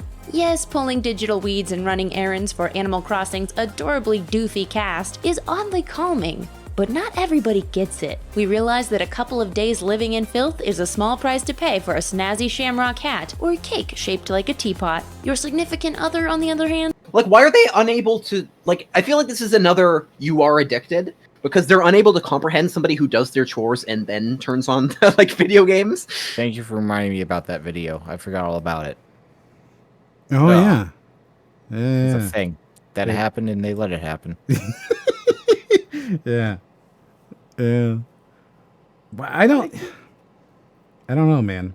And probably won't be so understanding. Okay. So let's pull this up, because I'm pretty sure we can mark off something for this one. Yeah. It's almost a couple of different things. Like, first of all, we definitely have the unrelated cutaway clip, for sure. Is it level up in real life? Maybe. It could almost be video games are always bad. It could be video games are an illusion. It could be it ruins families. It could be video games equal alcohol, but they didn't really say that. But, like, it's kind of tangent. So I think it's you are addicted already because of the implication that there's dishes piling up in your house that you were neglecting because you're playing Animal Crossing. Like, it is basically like you are addicted already, I think. To me, it feels like the illusion one, because it's like, why are you doing illusory chores when you could be doing chores? But also, I think video games ruin families is just like this whole video. I think that one gets a check. Yeah, we definitely got to check off. Oh, we're checking them off. Shit, I forgot about that. Oh, instead of Xing them. Why are we checking? X is fine. No. We're checking. It's to keep in. It's the theme of the video. Is it? I didn't realize that was the thing. No, go back to the Childish Gambino scene, and it's like checking off. Oh, they're talking about checking. Yeah. Mm-hmm. Okay, so you're doing. You said video games are an illusion, No, we right? were That's saying it ruins families for sure. I don't know about video games are an illusion. I'm not sure if we're on. Well, that. it feels like because they're just like, why? Yeah, like you could take out the real trash, but you're taking out the fake trash. Like, I almost feel that it's almost a but what about the wind there too, because it's like it's what about, like, it's such a fake gotcha. I don't know, man. I don't know. That point hits so many things wrong for me. And it could be a you should go outside even. Like, it hits so many things maybe. It's like right in the center of everything that's wrong with the world and life, and it is the Pope of bad takes. Is it one day you will die because you will get kicked out of your apartment for not paying rent because you were too busy paying Animal Crossing rent? I mean, I think that's a step too far, but like it's definitely it's definitely potentially level up in real life. It's potentially video games are always bad. It's potentially video games are an illusion. It's potentially video games equal alcohol. It's not quite, but it's almost there. It's potentially wait. It's totally only tangible things are valuable. Right? I mean, like only real chores are worth doing. Not quite. I feel like that fits more than any of them. If I were gonna say that it's one of these things altogether, I'd say it's you become a socio-awkward weirdo. To be fair, because it's one of those things where it's like, no, by playing video games, you're gonna stop doing everything. So I don't know. I don't know, man. It's so many. It's such a bad take. I mean, you could potentially get just like a couple bingos with this one entry. Yeah, it's such a bad take. Like it also forgets that like they're fun. I guess they didn't forget that they're fun. They were like, it is fun, but your partner won't understand. Yeah. Yeah. So I guess not that one. That one's fine. So I don't know. We'll think about that and see if we come back, and if we're missing a bingo, maybe we'll Enjoy your burger, Nami. And yeah, enjoy your burger. I hope it has lots of ketchup and hot sauce. I hate you. Yeah, that sounds disgusting. Built like a tank. This is that girl that turns into a tank, right? I don't know. Like it's a dating sim where you're dating a tank, I think. I hope so. I think that's what it is. I'm serious. Built like a tank. Everyone has a type. Maybe you like tall, skinny boys. Maybe you prefer curvy redheads. Maybe beards or glasses drive you wild, or maybe... That's a serial killer, by the way. If they're gonna say curvy redheads, they need to turn up the poly count on that too. Well, see that also involves them, playing games. But it's also not going to surprise me if they bring that game up too. But here's the thing, right? They're saying, oh, what type is it? They're saying redheads. Anyone. Maybe beards or glasses drive. Beards or glasses drive you insane. For that scene, they're showing a serial killer.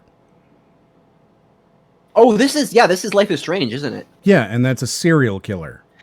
I mean, he kind of gives me you vibes, Em. That with the whole suit. That's not that's not the biggest compliment you could give. I don't know why I even I'm nice to you. I invite you to things. I take you places. I introduce you to people. And this is how you act in public. Like, this is what you do. I've met my target demographic for comedy, which is me. Oh, God.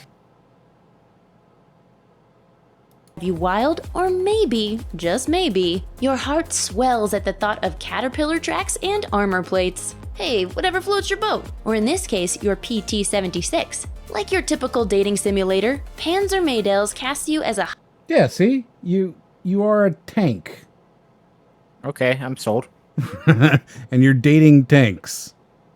There's no way they can justify this one.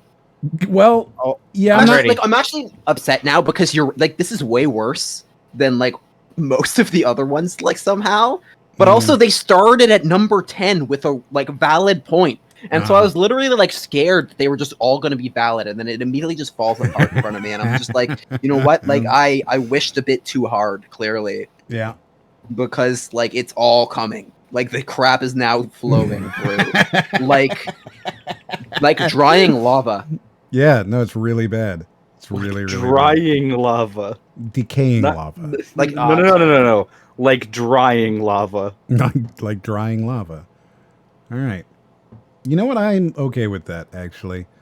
Now that I've thought about it, that sounds fine. High school student looking for love, except all of your potential mates are tanks. Oh, they look like regular high school girls, but each student is the personification of a different tank used in World War II. The M4 Sherman, for example, is an all-American tomboy who, quote, would rather be This is some heavy explain the joke that we're going through right now. Yeah. It's very difficult. Yeah, no, they're going to go through it. She's going to explain exactly why this American tomboy tank, I mean, you got me with tomboy. I'm alert now. It's not a pumpkin girl, though. It's a tank girl.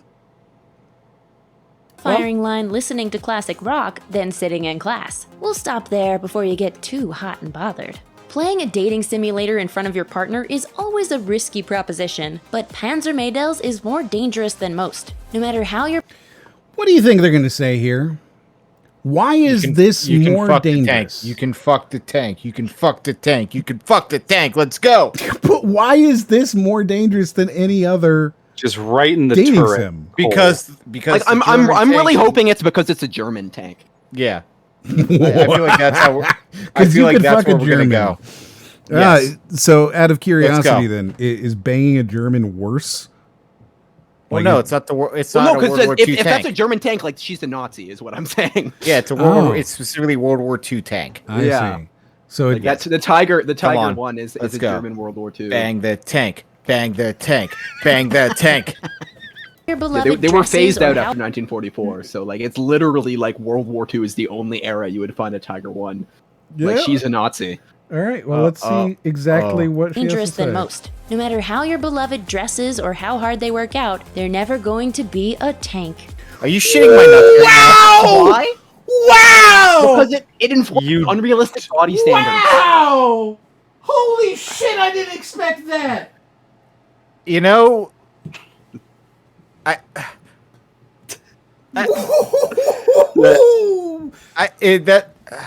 Yeah! I'm not mad because of how ludicrous it is, but holy shit. Yeah! You shouldn't do this dating sim. It's worse than all the rest because your beloved could never be a real tank. It's not wrong. I mean, here's the But- thing. If we No, want oh to talk God, about, okay. if we want to talk about, like, does this have a valid point? They've got a valid point. Your partner will never be a tank. Boy.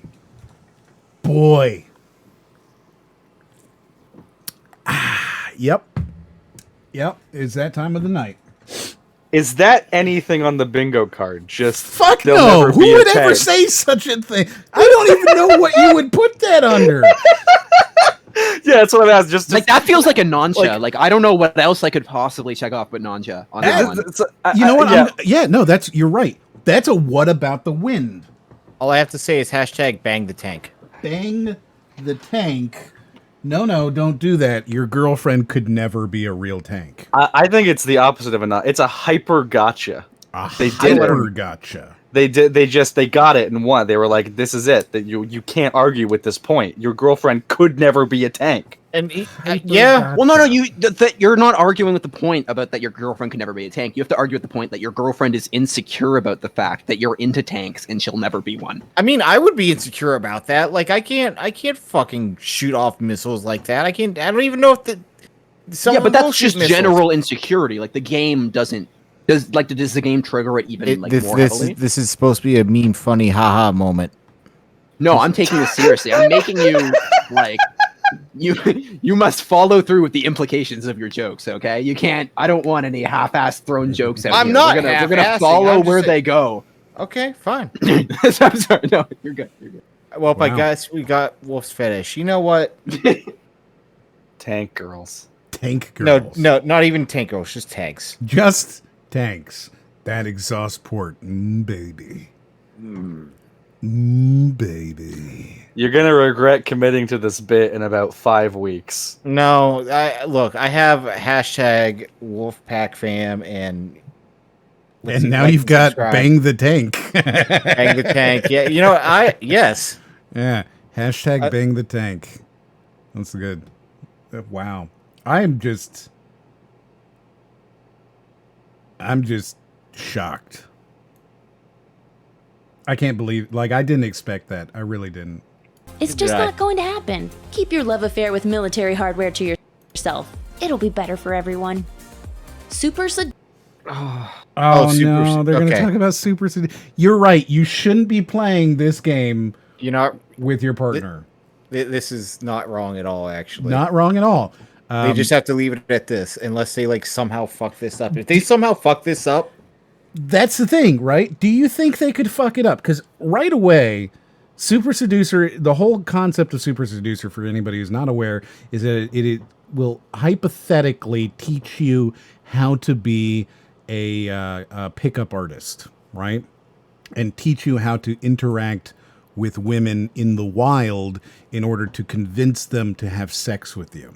That's the whole concept. It's absolutely a ridiculous game. It doesn't teach you any of those things. it's pretty awful. Yeah, it's pretty terrible. And for so many reasons. Yeah. But like more than anything is it's not actually going to help you with any of that because it's ridiculous. Like the concepts of it are ridiculous. But if you're playing this game in front of your girlfriend, you're essentially telling your girlfriend, hey, I'm looking for something better. Better is a strong word. Yeah, but I mean, like, that's what you're saying. So we have a poll suggestion of will they I can't say fuck. Will they You just said it. this I can't put it in my poll though. Yes. Will they freak? I can't believe you said that word. Will they funk it up? They'll Grandma's out from the podcast. She they'll couldn't believe Brody it. it down. God. Excuse me. Right? And then no, they's right. And we'll just go with that.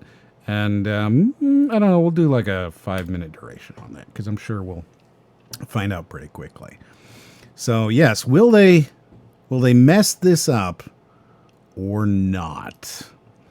Because I think I they don't will. think they will. I'm going to say no. I'm going to put some faith in them because of the first point that they gave. They did do the first point right. Yeah, but then again, that tank.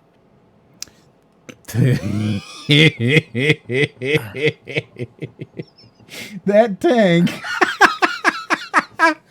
So, like, yeah, I mean, you know, if you were to say Super Seducer and just be like, look, if you're playing this game in front of your girlfriend, you're essentially telling them that you don't want to date anymore. And, you know, that you're trying to learn how to pick up girls is not a good sign. I would probably play this with my partner just because I think it'd be hilarious to be like, let's watch. This is bad, you know, like, but I'm also, you know, very charming and I think I don't need it. I'm incredibly, you know, alluring and suave. Yeah, I've hung out with you a couple times during too many games, so. Yeah, exactly. You know, I'm very suave. Don't confirm this for him. You're the coolest guy at the video game convention. It's true. I wouldn't say that. I was there too. Oh, yeah. Oh, boy. This got a little, yeah. Seducer sucks. Let's get this out of the way up front. Super Seducer is not a good game. Produced by and starring Richard LaRuna, a self-proclaimed pickup artist that even Piers Morgan finds repulsive. Oh, even Piers Morgan doesn't like Even- it. Well, he loves everything. Even Piers Morgan finds it repulsive. Even Piers Morgan. Okay. What does Hillary Clinton think about this game? Even Piers Morgan doesn't like it. That's gotta be like the ultimate noncha. Yeah, What the fuck does I'm that gonna mean? check that one off.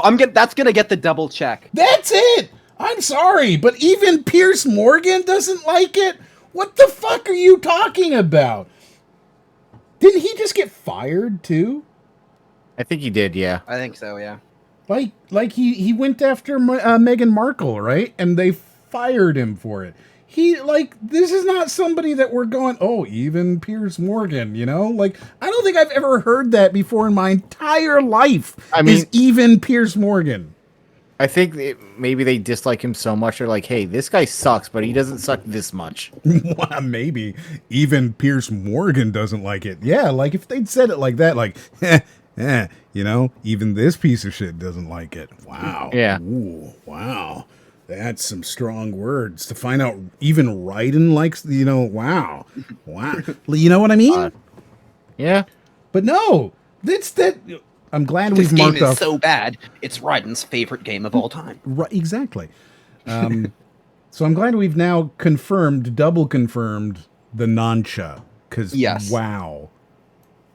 Super Seducer How to Talk to Girls uses live-action video to teach users how to score with attractive women. So how have you been the past few days? What have you been doing? Actually, quite a lot. I went to the gym as usual, and then did some work, but it's boring, right? That's the idea, anyway. They were excellent actors, as you can tell. Oh, yeah. You can tell. They were acting? I thought this was real. All real. Yeah. I thought this was candid footage. No, this How is were you actually guys able to dramatization. watch it without taking notes? Oh, here you go. Movement brings a dog even Raiden wouldn't kick. Wow. That's wow. Right? That's heavy. Right up there with even Piers Morgan wouldn't play this. The poor people who've played Super Seducer call it farcical and disastrous and the room levels of bad. It is absolutely that. It's the room of video games. If anybody who goes into buying that game thinking it's actually going to teach them like real world anything, no. If you go into it thinking it's a hilariously stupid bad game like a horror movie, you might actually enjoy it a little bit. Maybe. I don't think you can get it anymore because he went on a rampage when they pulled his sequel, Super Seducer 2, off of Steam, and I think they pulled all of his games off of Steam after that. Let's find out. Super Seducers 3 Uncensored Edition game download. I can still get on Steam. It looks like Steam wouldn't sell Super Seducer 3, but they did sell 2. Yeah. Yeah.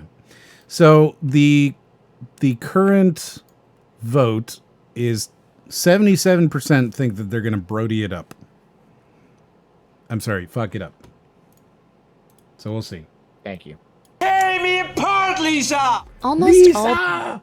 Wait, are you just using my name as a synonym for fuck? Well, like in a negative way. Yeah. But, I mean, I think it works, right? I just, it.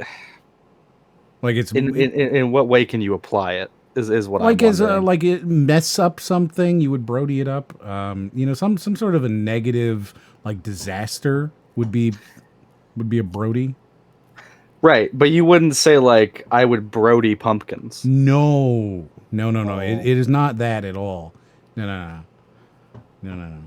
All the situations Super Seducer confront you with are simple multiple choice questions. And Yeah, here you go. Here are the kind of things that you get the options to do when you're talking to a girl. Run the cube routine, parentheses, a psychological test. Yeah, so start doing a psychological test on your date. It looks like you're having water and she's having tea. So you're going to start up by being like, all right, so what kind of, and I don't even know what the cube routine. I'm looking at the cube is a field tested routine, and most women will remember it because it is so different than most pickup approaches. Women you use the cube on who have not read the game will feel that you really understand them and they will want to know more. It is a DHV, which means it's a demonstration of higher value and a seduction tactic at the same time. The cube can be used. Okay, what is it? You just get to it. The cube goes like this. Over time, the artist can structure it how he likes, but most start out like this. Number 1, have you ever done the cube? Okay, I'll ask you a set of questions, and when I'm done, I'll know everything about you. Are you ready? Do you have a good imagination? Good. The idea here is not to explain it, but just to get her hooked. Number 2, now imagine in front of you a landscape. I'll usually gesture with my hand for them to imagine it in front of them. 3, and in the landscape, there is a cube. Notice what size is it? What color is it? What is it made of? Where is it? Number 4. Okay, next you see a ladder. Notice, where is it in relation to the cube? What is it made of? What size is it? 5. Next there are flowers. Where are they? How many? What do they look like? What color are they? 6. Next there is a horse. What does it look like? Where is it? What is it doing? 7. And last there is a storm. Where is it? What is it doing? What does it look like? 8. When she has visualized the entire image, you can tell her the meanings. Cube equals yourself. Ladder equals your aspirations. Flowers equals your friends. Horse equals your ideal lover. And storm equals your challenges and problems. This is just like, what is this? I cannot describe the like eldritch horror vibes I got when you said when you use the cube on women. That who have not read the game. If they've read the game, you're screwed. Yeah, because they're immediately going to go, "Oh, you're a pickup artist." Well, this is over. Wow, here's the thing, right? Is that like I've never had a conversation in my entire life where I felt like I needed to do a psychological test on the person I'm talking to in order to get something out of them. I've never felt that need. I've never ever felt that need. Well, the point is that you're super socially awkward and you don't know what to say, so you have to stick to like some predetermined script that you can't possibly fuck up. Okay, but then after you tell them, well, so the cube is me or you, the thing is your aspirations, the flowers are your friends, I'm the horse, of course, and then the storm is whatever the fuck they said. Now you have. Oh, really? Wow. So where'd you learn that?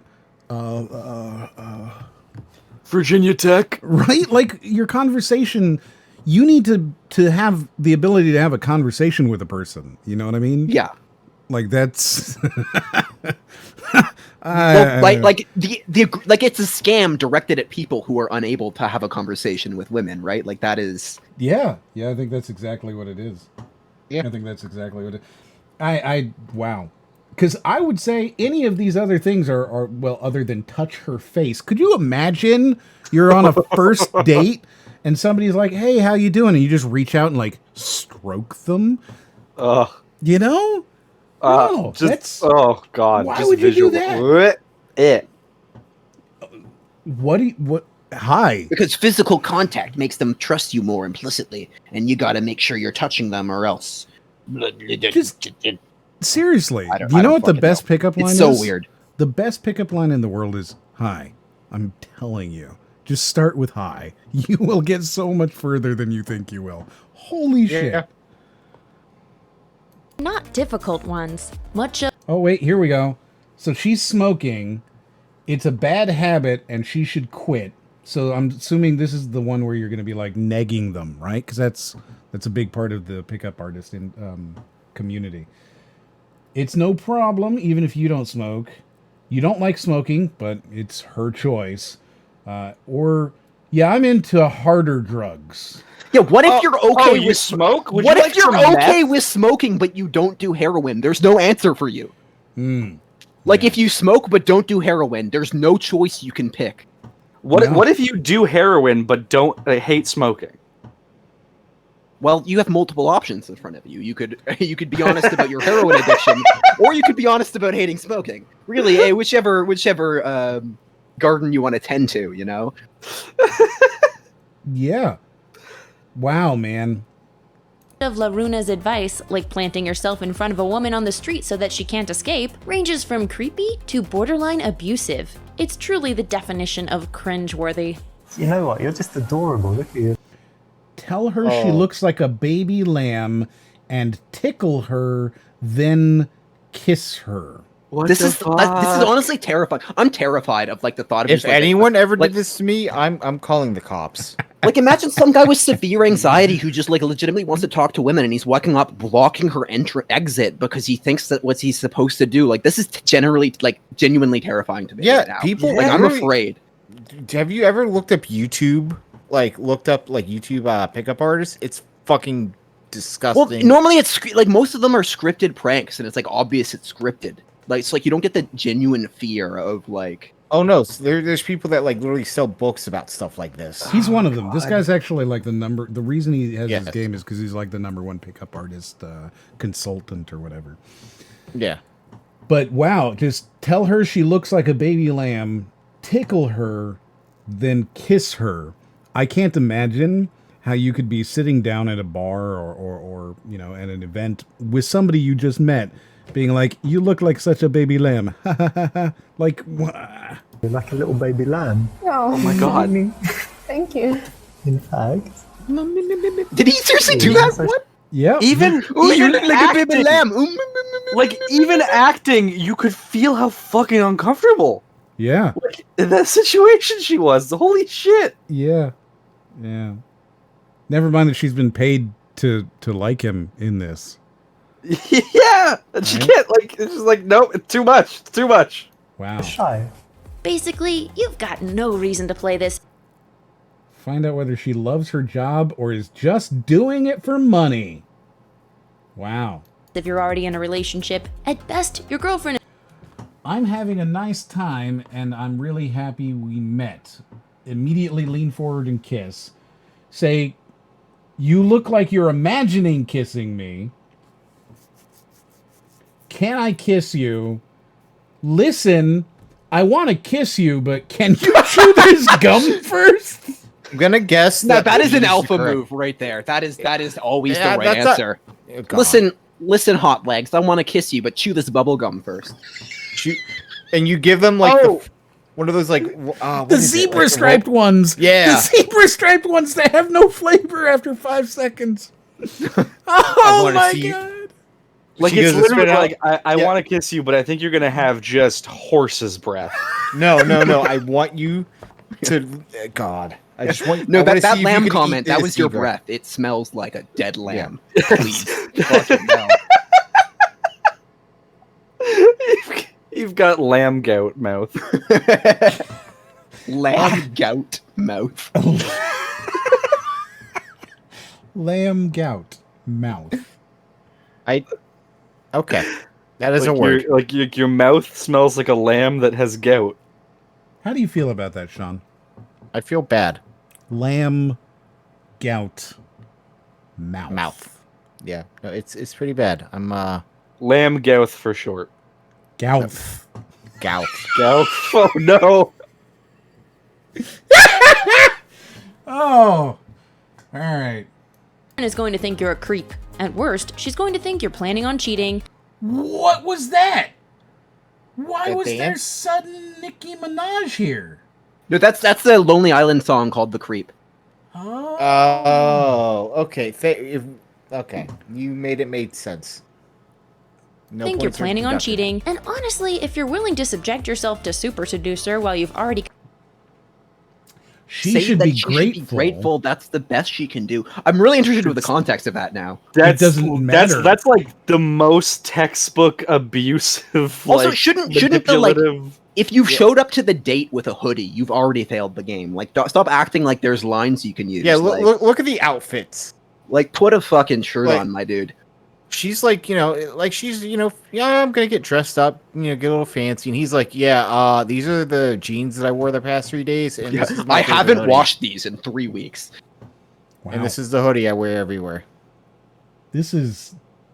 I mean, they're not wrong that this is not a game you should be playing, but they haven't actually given a reason why yet. got a great girl, we can't think of any other reasonable explanation. Yeah. Protect. So Well, they didn't need to. They started off telling us it's a bad game, so they're done. Like, I'm we're gonna good with listen. that. I'm gonna listen to this last like 15 seconds again, real quick, because I think Yeah. maybe we were laughing too hard to hear what they're talking about. You're a creep. At worst, she's going to think you're planning on cheating. And honestly, if you're willing to subject yourself to super seducer while you've already got a great girl, we can't think of any other reasonable explanation.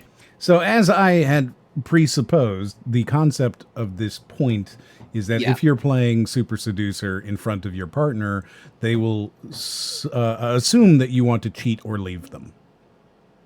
Which maybe I depends on guess. your partner. I don't know.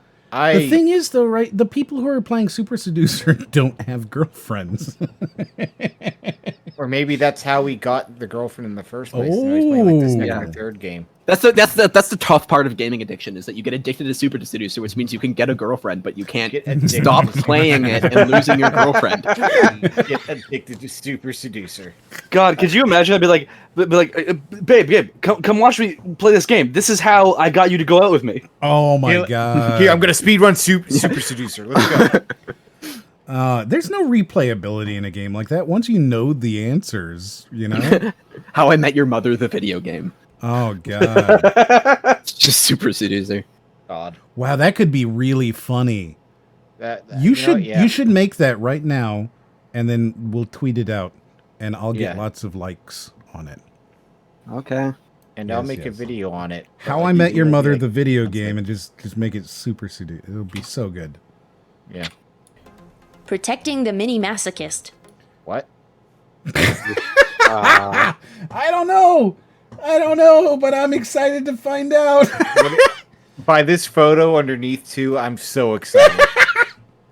This might be the best list that we've looked at. Just like because it's, I don't feel like I'm dying inside as much. Yes. I don't know. After what you said, maybe. Because like we get to see titles such as "Protecting the Mini Masochist." I want to see what game this is. Is All this gonna right. be like that babysitter one where like one's a baby and one's like a babysitter, I think so. and the baby tries to kill itself? Yeah, I think so. I think that's exactly it. But instead, you're a tiny little masochist trying Yeah. to. Let's go. For many couples, settling down and bringing a kid or two into the world is a big part of the long-term plan. Maybe you and your partner are one of those couples. If so, don't let your significant... Good. Yeah, we got How I Met Your Mother now. That's great. It's the same controller. It is. It's the same stock footage. But it's a different color. Yeah. Yeah. They have two. Man, that's the kind of gamers they are. You know what? Touche. They're Significant gamers. other catch you playing Who's Your Daddy, which is explicitly designed to make you look like the worst parent imaginable. Who's Your Daddy is a two-player game in which one person plays the titular daddy while the other controls his newborn spawn. If you're the dad, your goal is to keep your baby safe. If you're the baby, your job is to make that as hard as possible. Climb into a lit oven, swallow... Yeah. So this is... Yeah, it's the game. This is a multiplayer game that you would be playing with your partner. No, this is why you can't play it in front of your partner, because they're going to be like, why aren't you playing with me? Why did you invite people over to play this? I would have played it with you. Wow. Follow batteries. Stick a fork in the electrical outlet. Do whatever you can to end your life as quickly as possible or you're going to lose. Who's Your Daddy is all in good, if dark, fun. But don't expect your partner to see it that way. What is this? What is this photo that you chose?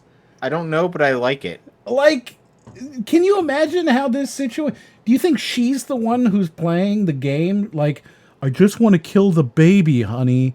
I don't understand what the problem is. And he's in the back and like, our child's fucking crying. Oh, God. Oh, that hurt. Oh, fuck. Oh, God. You killed me. Oh, my God. I'm dead. Oh, that my felt God. like actual just phlegm buildup. No, that's all in your head. Wow. Yeah, Man. it doesn't exist. That is funny. Chances are, this game will make any reasonable human being reconsider whether or not you're really the right person to raise a child with. Unless, of course, you're gleefully playing together. Oh, unless you're playing together. They added in a caveat. Oh, my God. They're just fucking with us now. They're just fucking with us now. Right. So what I was right. Because of the caveat, which is unless you're playing together, that means that, like, for this point to be valid, you have to not be playing with your partner. Yes, you have to not be playing with your partner. Then they have to come in, see that you're playing with somebody else, that you're playing a game about having a baby, that you are trying to, as a baby, kill yourself, or as not the baby, save the baby, and then somehow put together some sort of a twisted, convoluted story where they're going, and you won't have a baby with me? Right? Like, that's what it has to be. It hurts me. Like it hurts me. It does. You go to them and you're like, I watched Super Seducer to get you on the date. Now I'm playing this game to know how to take care of our baby. Yes. Wow. That is shockingly prescient. I bet that's happened. I bet that exact string of events has actually happened. I hope so. Wow. What's the over-under on that? 7. 7, exactly. Exactly 7. In that case, maybe parenting isn't for either of you. Everybody loves... In that case, maybe parents... oh my God, if you play a game with your girlfriend, you shouldn't be parents. You know, accurate. If you play video games with your girlfriend, you don't deserve to be a parent. So this one, Dream Daddy. Do you know what I think they're going to go with this one? Yeah, I think they're going to go that they're making the assumption that everybody who plays video games is male. yes, and that you're in a heterosexual couple. Yes, a that you relationship. exactly, Yeah. and that if you're playing a game with Dream Daddy, that maybe, you'll concern your girlfriend because it's a male. I also feel like we might get a repeats point because they had a catch-all for dating sims earlier, basically, and now they're showing another one. Right. So I'm just not sure if they're gonna go like the nobody is gay thing, or if they're gonna go with the dating sims in general is bad thing, or if they're gonna go with no gamers could possibly be women. Or they're gonna go with your partner could never be as hunky as these men, just like they can never be a tank. Yeah, they could. Just like they could. Your partner never will be. never be this buff. Yeah, we'll Despite see. Your partner possibly being that buff. Yeah, that's hilarious. We'll see what happens here because I'm really excited to see where they take this one. Loves a dream daddy. There's a dad for everybody in Dream Daddy, a dad dating simulator. There's Joseph, the cool youth minister dad, who's great at baking. I'm sorry, he does not look like. I never played this game, but that's not a youth minister. He's got a fucking super yacht. What youth minister has a super yacht? Joseph. Okay, but that means that he's indulging in the kind of like tele-evangelism that preys on the weak. This is the guy who sends you water that's been blessed and then asks you for $25 donations. I'm sorry, So don't play it Joseph. around your religious partner. Yeah, I'm sorry, Joseph. You're going down to the IRS. This is fraud. Don't play it around priests. Don't play the games you shouldn't play around the IRS. Dream Daddy. Where did Joseph get his money? There's no clear trail. Oh, man. That's hilarious. There's All right, Brian. how you liking the game so far? What? You can switch to the ninja, probably. Oh, I have to... Okay, hold on. How I Super Seduced Your Mother, the video game. I like it. Thank you. I don't. You should send that to me. I will tweet it out later. Yeah, I'll post it in the Discord. Yeah. I'm going to make another one that's going to be just How I Met Your Mother, the video game, with Super Seducer underneath it as well. We'll make a whole bunch of these. Should be fun. I like it. We're going to go viral off this. I'm telling you, man. You're finally going to get to see some sort of tailcoat success. Wow. Yay. Yeah. I can I'm get excited. monetized. Yeah. I don't know where he's going with that. Who's all set to dazzle you with his manly paunch, bristling beard, and award-winning garden. Robert is bad news in... Oh, here you go. Rico says, if you're straight, it makes your partner think you're gay. And if you're gay, it makes your partner think you're cheating. That's what he thinks it's going to be. What if you're bi? Well, those people don't exist. By erasure, remember? Yeah. Do not perceive me. Yeah. I do not exist. Correct. Yes. all the best ways. Matt is the hipster hunk of your dreams. Craig is a gym rat with twin daughters, while Hugo Vega knows just how to stimulate your mind. Mommy likey. Dream Daddy is... I guess that's the one she liked, huh? Yeah. I want to see where this is going. I'm like not... What is this Pokemon game that they're showing now? Oh, this is a mini game during the game. I have played Dream Daddy.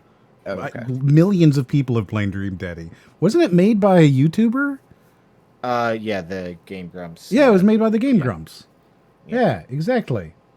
is funny, but it's not a joke, and that's key. These dads aren't just stereotypes. They're fully fleshed out characters with their own wants, needs, and flaws. And no matter how you swing, you'll probably fall for at least one of them. Most likely, your partner will too. If your significant other decides to go all... Wait! So your partner's gonna be like, you know what?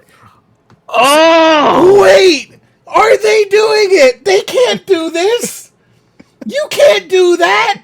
They're not really gonna do it, are they? They are! Oh, man! Oh, that If would you be play exciting. this, your partner will want to fuck the tank. No way! Oh, man. Oh, man.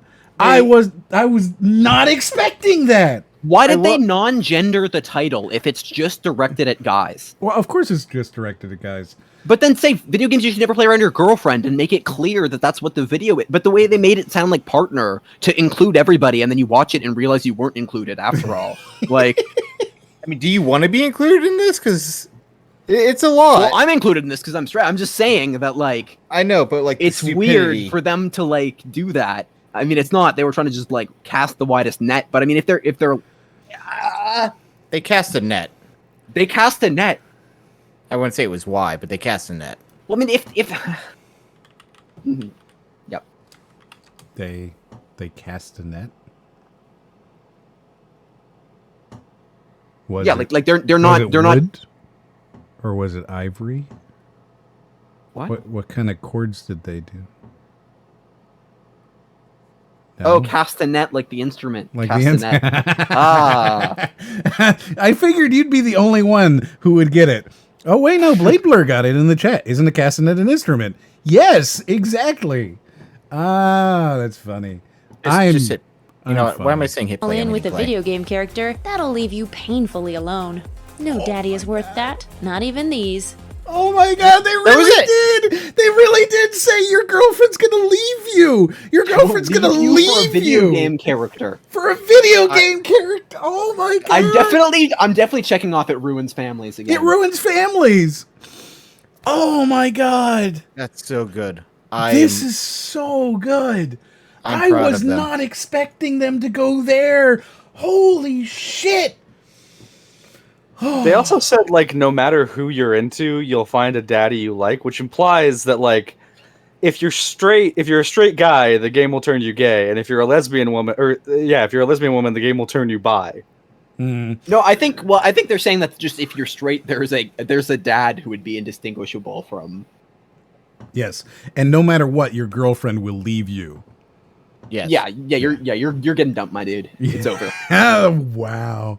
That one, I can't believe they went with your girlfriend will want to be the tank, and then they went with your girlfriend will leave you for the tank. Yeah. That was, wow. So I think that's also repeating the same point multiple times, because as far as I'm concerned, those are 100% the same point. They're the same I think song. they're allowed the same point for different games if both games satisfy the same criteria. I guess, but why are they? Well, I mean, one is you know the player having that tangible experience of playing the game, you know, falling in love with the tank, and the other one is watching a let's play and falling in love with the tank, basically. Mm-hmm. Yeah, the one is like feeling insecure, the other is feeling you can do better. It sucks so much. Nobody's happy in these people's world. Just don't Unless do you're it. a tank. Unless you're a tank. Tanks are very happy. At first glance, there's nothing scandalous about Conception 2, Children of the Seven Stars. You're not have no sleeping idea what with those this high school girls you're dating, you're classmating with them. What? You're not sleeping with them. You're classmating with them. The fuck does that mean? This game is called Conception 2. This does not go to good places. Oh. Okay. There's no way this goes to good places. You're Let's not go. swapping fluids or DNA with each other either. No. you simply What? exchange magical ether by holding hands. Oh, and you're definitely not enlisting your offspring, known as Star Children, into your army and sending them into battle. What? What? Fucking excuse me? Yes, sir. Oh my god. I have to give this video credit. Every time I think it's going somewhere, it goes in a completely different direction. Yeah, I mean, like you got to give it that it doesn't just drag out the same old games. Like, sure, there was Catherine, but like, we got a lot of good variety here. They were even right about Catherine. The point they made about Catherine was a unique one we haven't seen before. That was kind of maybe that's a good point. Oh man. I want more of this channel, but I also don't. Yeah, that's where I'm at. They don't do video games traditionally, which is why I found them. But boy, it's so good. Oh, wait, never mind. That part is 100% true. In short, Conception 2 is like a greatest hits list of everything you don't want your partner to see. A dating simulator starring very young anime girls? Yup. Bad parenting? Oh, you bet. The whole thing has more red flags than... Are they tying it together? Is this a video game that they've selected that they think represents All everything. the other parts? Yes. Wow! That means they did put work into it, right? I'm They put work into this. Are we gonna get the fucking point? Whole video is valid. Well, I don't think the whole video is valid. The whole I video mean, this is pretty close. I mean, I fact guess that they're tying it together at all is shocking. I mean, so far all they're saying is the 2 points, but like they're still trying. They didn't have amnesia in between points like Mojim normally does. That's true. Then a communist parade. The ritual involves pouring a male's ether into a female's star womb. Okay. What? No, that's not sex at all, right? What is No. it? Pouring a male's ether into a female's star womb. That is in no way sexually explicit. Wow. Whew. This is great. To a female's star womb. Okay. Okay.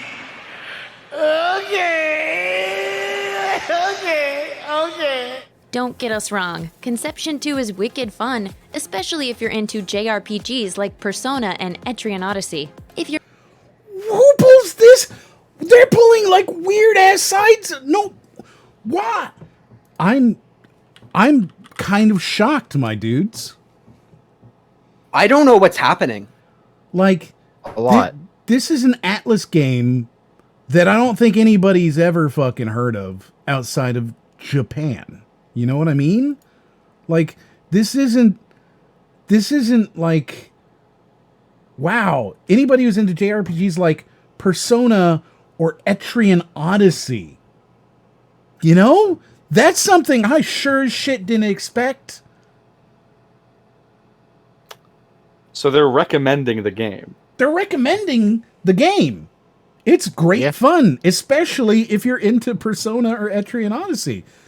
Wow. I just didn't expect to hear fucking Etrian Odyssey being pulled out of you know, thin air. This is a game that has like, I don't know, there's 9 or 10 games. They've never sold well. We're talking, you know, 100,000 copies kind of thing, almost exclusively in Japan. Wow.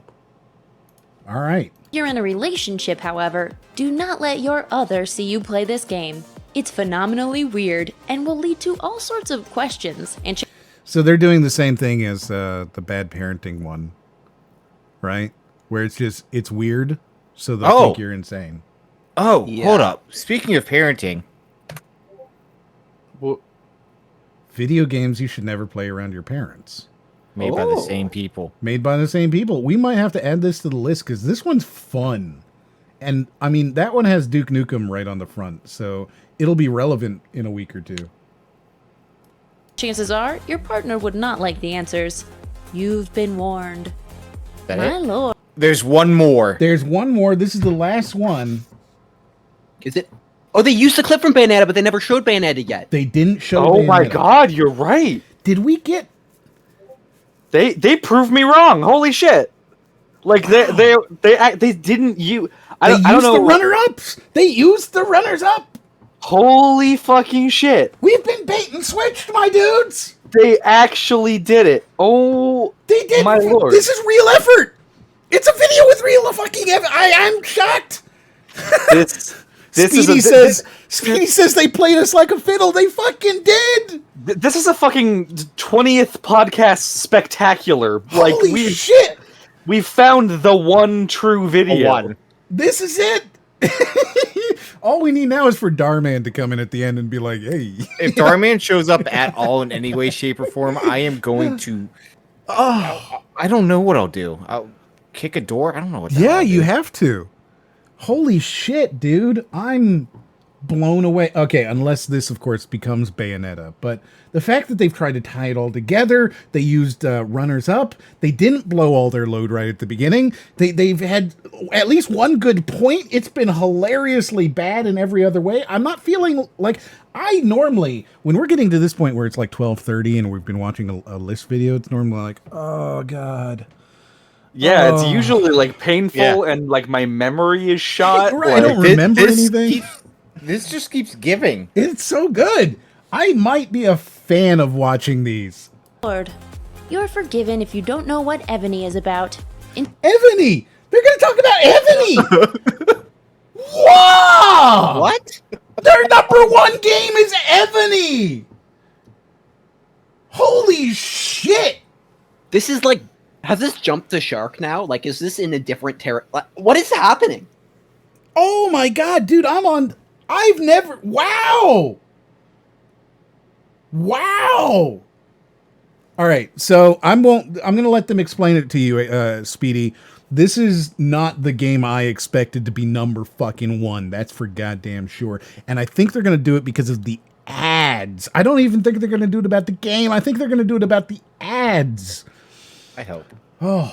Instead of explaining Ebony's medieval fantasy setting or its city building based gameplay, ads for the game had a very different focus. Yeah, instantly. Yeah. They showed the ads. Oh my god. Wait, so how does this you know what? I want to see how they tie this together. I don't know how they're going to do it. I'm taking this moment though to just like bask in how wonderful this is. I'm just along for the ride. This like is so good. Like so good. They have impressed me in a way that I just did not expect. Like, let's be clear, this is fucking terrible video, right? Like, their points are bad throughout. Their points are bad, except of course for the one about Catherine. But it's so shockingly good as a list video compared to fucking Watch Mojo. Yeah. Oh, wow. Like, Is that like these people tried? They just effort. There's actual effort in this video. I'm shocked. Mojim wouldn't have done this. Mojim never would have done this. No, not even at all. Oh, no, God, no. Make a valid point? No. So Speedy, does the game have the ads? No, the game does not have the ads. This is what I'm saying. Like, this is a bad list video, but it's the best list video I've ever seen. Yeah. So don't be convinced to play this game around your partner, but it's okay if you play it. Just don't be in the process of being convinced to play it. Don't click on the ads around your partner. Yeah, exactly. Yeah. Game, the one that seemed like it was pretty much everywhere a couple of years ago, with ads starring women decked out in low-cut Renaissance fair garb. You've seen the ads. Your partner. I like how that's the one that they've got for the guy like seeing the ad. He's like, whoa. He's like, whoa, boobies. Boobs, wow. I was just reading about when Kingdom Hearts 3 would come out, but I guess we got boobs today. Oh man, this is great. Has two. Wait, so they're saying your partner's seen the ads too. This is definitely like why you shouldn't play it around your girlfriend if you were a straight male. Like, that's the full title. Yeah. Yeah. He's not too thrilled with them. They've got absolutely nothing to do with Ebony itself, but like they say, sex sells, Morty.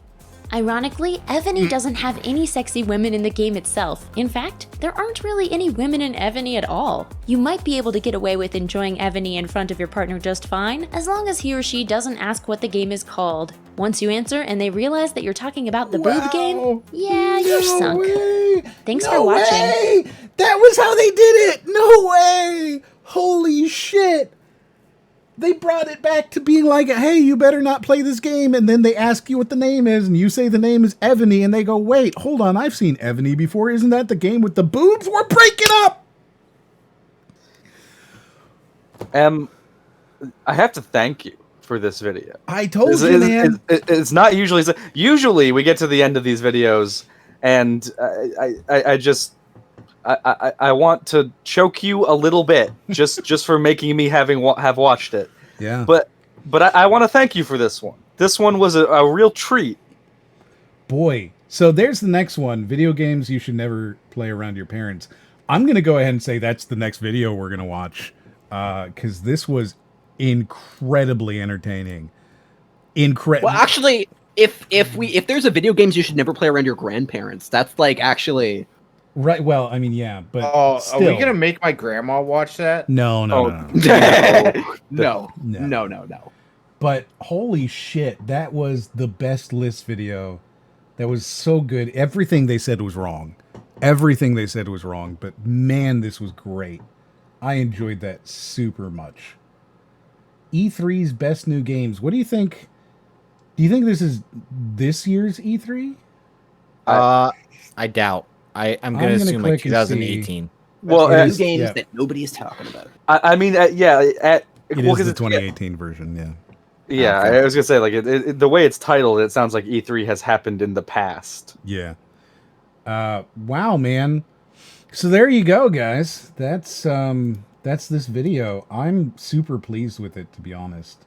That turned out better than I expected. Like truly, it did.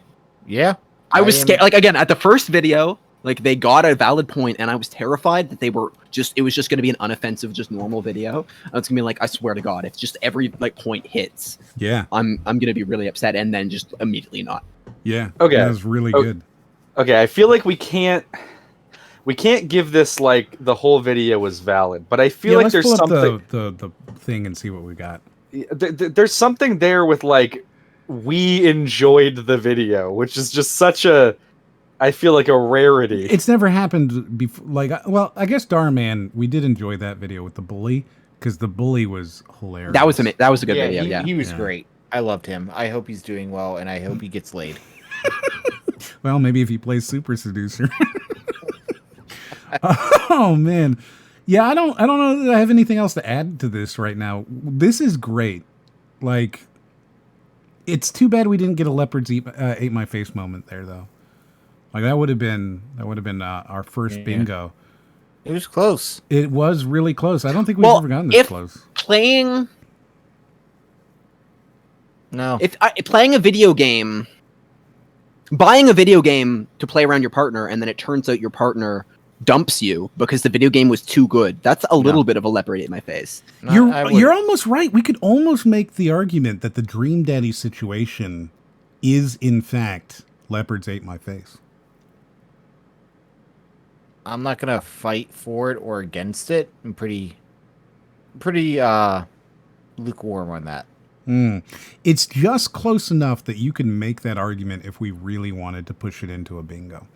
I mean, is that what it's going to be? 20 of You know what? I think they deserve it, to be honest with you, though. Do you think they deserve the first bingo? Shit. I don't think. You know what? I'm okay not doing it and just saying, look, they got 4 spaces, and you at home, you can decide if they got it or not, because just the tanks. Wait, why don't we end the podcast on me about to either check it or not, and then the audience will never know if I checked it off or not. Hold on. Like Inception. Do poll. Exactly. Do poll. Yeah. Do a poll. All right. So we'll do a poll. We'll do a poll here and see if they got it or not. But I like Ryden's idea where like he, like, yeah, he checks it off, but it's right before whether or not he does it, and then like when we end the call, he'll have done it, and there will be an answer, but the audience won't get to know what it is. So I'll go ahead and throw that poll up. We'll see what you got. So what happened today? Let's see. So Erin Animates has resubscribed for her 33 month, which is a long time. That's incredible. We had a gifted tier 1 sub to Ray Kwa. Yes. We Ray have Kwa. a gifted tier 1 sub to Doppers. Yeah, thank you. BladeBlur gifted a tier 1 sub to Greenrob, and I think with those 3, every single person who was on the panel tonight, with the exception, of course, of Wolf. No, he got one later too from BladeBlur. BladeBlur gifted a tier 1 sub to Wolfkaosaun. So with those, every single person who was on the panel today is officially subscribed. Awesome. Yeah. Incredible. Let's see. Klee resubscribed for her 9th month in a row. Oh, wow. Thanks, Klee. Fantastic. Thank you very much. Let's see. Killer Space 2726 has followed the channel. Thank you very much for following. We have a donation here that says late. Yes, we were 8 minutes late today. And would you like to explain why we were 8 minutes late? Ryden? Because we hit the button at 7:08. And why were we late, Ryden? I was there at 6:55. I don't know what you're talking about. Why were I think you you're there? trying to imply. You're trying to whoa. imply it's because I was playing No Man's Sky. Hold on. You were there at 6:58. I noted the time. So on time. I would like to point out that. I'm just saying it wasn't 6:55. Get it right. Is that on time? You know, where I come from, if you're on time, you're late. Well, yeah, but you come from America. I specifically told you I can come at any moment. I'm just playing this game, so I will get off when you tell me to. And then you didn't tell me to, and I got off on my own and came before 7 o'clock. And now I'm getting chewed out in front of everybody. Yes, there you go. Aaron would like us to try the new Battle Royale with her. That's the Hunter Hunter. Fortnite 84. Yeah, we can play Fortnite 84 together. Yeah, does that game cost money? Because I feel like that would It's just not be even out yet. I'm sure it's free. If it has any cost at all, it's gonna fail instantly. Like, nobody's playing new battle royales. It needs to have something super fresh, and even the fresh ones aren't doing anything. Scavengers, right? I don't think anybody played that past its free weekend. Yeah, like, why would you buy a new battle royale at this point? Like, there's just so many options. Yeah, like you've probably found the one that you like at this point. Yeah. It's all about Knockout City now. Yeah. So what I'm hearing is that there are taller buildings for me to explode Brody off of. Yes. Oh, that clip was so I look forward to dying many times. So we were sent a clip, but I don't know how I can play it very easily. You can just bring it up, right? Well, it's not on YouTube, so I don't know how I can play. But like, how do you bring up images? Well, no, I don't know how I can play it, how you can hear it being played. You'll have to watch the video, you know? So. Oh, I see. Yeah, you'd have to watch the stream, which means you're watching it late. So, I don't know. Well, I mean, I've already seen the video.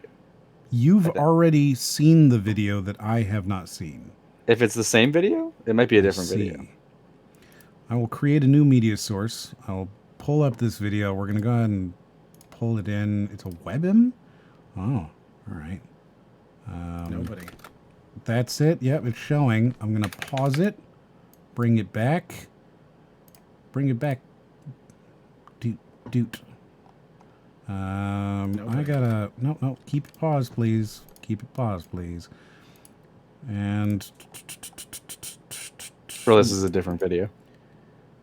Property... See, this is the problem. Like, doing this live on streams just kind of sucks. There we go. Monitor. So I'll at least be able to hear it. Got the monitor turned on. Here we go. And we're going to play it, and it'll be live on stream. And you guys get to see whatever this clip is that Aaron has sent us of us playing this game together. Nobody. Neat. Oh, yes. You have to hold it. You can hear me hitting the space bar. And you gotta stop. You have to hold it. We might want to see this one. I've already held it.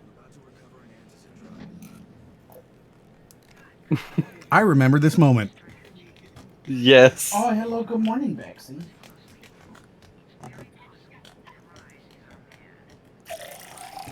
Not the I water. wish you weren't forcing. Oh, it's the cutscene. There's a reason why.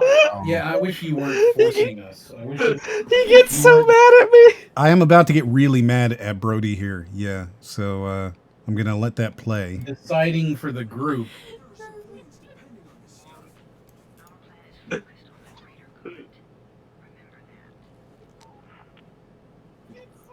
Well, Brody's deciding for himself whether he wants to watch it. You're trying to force Brody. He's deciding for the group. He's deciding for all of us. We're all being forced to watch it because he thinks it's important. It is important. It's not important. Oh, the zombies are coming because it's nighttime. We already know this. There's no reason to force everyone to do this, especially considering everybody except for Aaron has already played this game and doesn't give a shit. You should let her not hit the button if she wants to see a thing. What? What if I want to see it? You don't.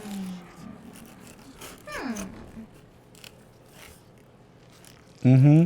Yeah, I'm mad here. I'm actually mad at Brody, just so we're clear. See, now it's up. Cool. Glad that you forced me to watch that. Oh, so that's what's going on. So we should run that. Yes. Oh, Thank you I'm for already dead. finding that clip. Thank you so much for finding that clip. Let me tell you how pleased I am that we get to see me be mad on the internet. So that, yes, there you go. During Dying Light, he decided that we were going to watch that clip. So we're not going to skip this particular cutscene because I, Brody, think that it's important that we watch this one. Why? Why is it important? Because God forbid that Erin, she might need to see this clip. It's important for the understanding of the story since she hasn't played the game, except that she's allowed to not press space if she wants to see the fucking clip. But no, Brody decides for everybody else what's going to happen here because he's determined that it's important that she watches that. Meanwhile, she gets up and walks the fuck away. She gets up and walks the fuck away. She's in the kitchen the whole time, not watching the video that you're forcing me to watch.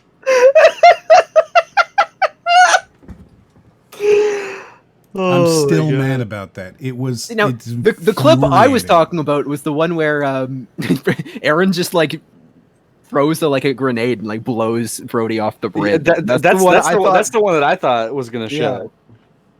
No, you don't deserve that. Ooh. Oh, but that one's so good. You know what's good? So good? You know what's good? Holding the fucking space bar. Also, I'm glad that didn't just stop my stream or something. Yeah, could you imagine? Holding just the last thing you hear is just the stream's offline. Just this black. Brody just wants a woman. That unmuted my stream for me, actually. Good. Brody just wants a woman that can beat it. That can beat me up. That can beat it. They said what they said. Brody just wants a woman that can beat it. Yeah, the dance. Wow. I've been a Twitch sub for 9 months. That's a full-blown pregnancy. That's scary. I don't think it's so scary. You've given birth to such a beautiful baby here on this channel. And now you're going to send them into battle. Yes, you're going to send them into battle where they will die for the glory of the great king. Hatoful Boyfriend is the best dating sim, and you cannot convince me otherwise. Nageki is best ghost pigeon. I don't understand that. I'm going to just tacitly agree because I haven't actually played Hatoful Boyfriend yet. I disagree with Nageki. But the keyword there is yet. Yeah, I know. I haven't played too many dating simulators, but I was wondering if it was possible that the KFC dating sim could be the better game. KFC's okay, but it's not a good one. It's just kind of it's not really dating. It's just hey, KFC man's hot. Yeah. That's it. That's the game. Yeah, that's lame. Also, fun fact: one of the artists that worked on that game, creating character designs, also made a shirt design for me. Oh, that's cool. Nice. Fun fact. Anyway, that is a fun fact. It's rare that fun facts are fun facts, though. Yeah. Sims 4 to play in front of cops. I get all my Sims in the pool to get myself a nice graveyard.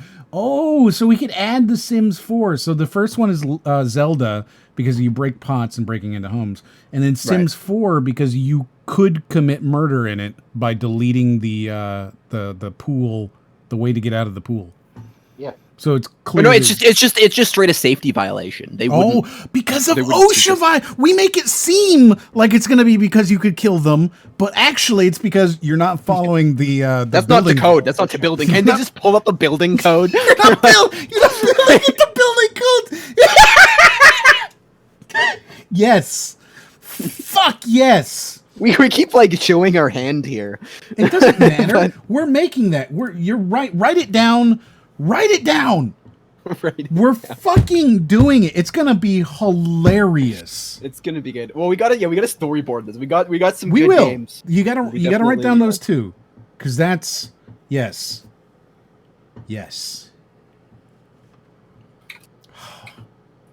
Speedy's suggesting Papers, Please, because you're committing fraud, so terrorism or treason. There's a lot of good things. We're gonna make this. We're gonna make it. Yeah, it's gonna be good. I like a good haunted sim house with a nice graveyard. Is this how Raiden feels after kicking dogs to death in space? I might start to get it, though.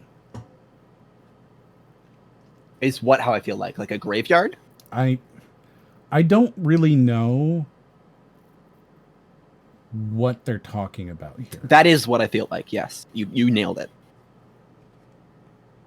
Like, that is just vague enough that I don't know what you're saying. That's exactly how it feels. They've gotten it. Yeah. That's perfect. Beards and glasses are 10 out of 10, though.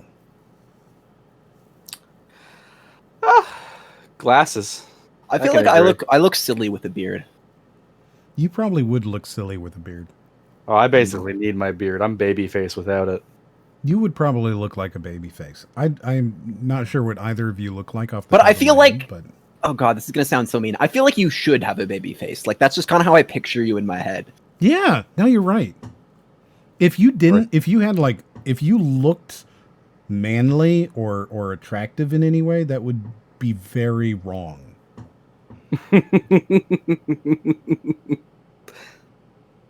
Wow. I didn't say it that way, but You'll remember that you were mean to me earlier, so that's a little bit of fuck you, Brody. I said you looked like the very attractive serial killer. Like a serial killer. Too bad 9 out of 10 men with glasses look like serial killers. I don't think 9 out of 10 men with glasses look like serial killers. Higher risk, higher reward. I think most people with glasses don't look like serial killers. Sean over there, he wears glasses. Yeah. And has a beard. Yeah, and I've only killed one person. Exactly. That's not serial. I feel like the definition of serial is just lost all meaning, man. Yeah. It's true, I could never blow up my partner as good as a tank. I mean, yeah, you can't compete with a tank. Yeah. You Now I'm insecure. I mean, what that turret do? I still wouldn't date a Tiger 1 tank. Just make that clear. Because it's the Nazi. Because it's the Nazi, yeah. I see. Not because it's German. Because earlier you were saying that you wouldn't date a German. Well, no, I was saying it's a German tank, meaning to imply German. Right, German. During you were World War II. meaning to imply German, right? Because that's the Axis. Right. So side. You hate Germans, is what I'm hearing. I like my ancestry is German. Now, is it mostly the shepherds that you hate? No. Okay. I wouldn't say that. That extends. Yeah, no, it doesn't extend to I think that is just the dog aspect, not the German part. I see. Yeah. I see. I'm alluring and suave. Sounds suspicious. Yeah, I don't believe that one bit. And yet, it's so very true. Anime... Actually, you know what? That's true. M is a serial killer. I forgot about that. Why would you say such a thing? Because you just you murder your cereal bowl before you even made it. Oh, you're so right. Because he's a fucking psychopath that doesn't use milk. Yes. Oh, sorry. That uses dampens it. Just slightly dampens the tiniest little morsel of the milk. No, that's only for Rice Krispies. To whet the crisps. Only for Rice Krispies. Otherwise, none. You don't use milk on cereal. You realize that level of specificity makes it worse, right? No. That makes it more of psychopath behavior. I disagree. I think the fact that I have specificity is important. I know what I like, and I go and I get it. Love you, Speedy. You know? It's terrifying. No, I know what I like. And I don't like that. Unnatural. No. Anime titties ruined my relationship. Sorry to hear that, man. Yeah. It's unfortunate. Yeah, that is sad. And that is all of them. That's everything we got tonight. I think they should strengthen your relationship. Anime titties? Yeah. I don't know how. These are but- titties spelled with a D. So Tidddies. Does that change it in any way? King TTT. God damn it. Right. So I'm assuming then that you are into penguins now. Is he a penguin? He's a penguin. He is a penguin. Yeah. So female I guess he penguins is. are okay to you, but not dogs. I have no... What am I admitting to if I say I have no problem with female penguins? All right. So there you go. That can be added to your lore. I don't... That Raiden he has, quote unquote, no problem with female penguins.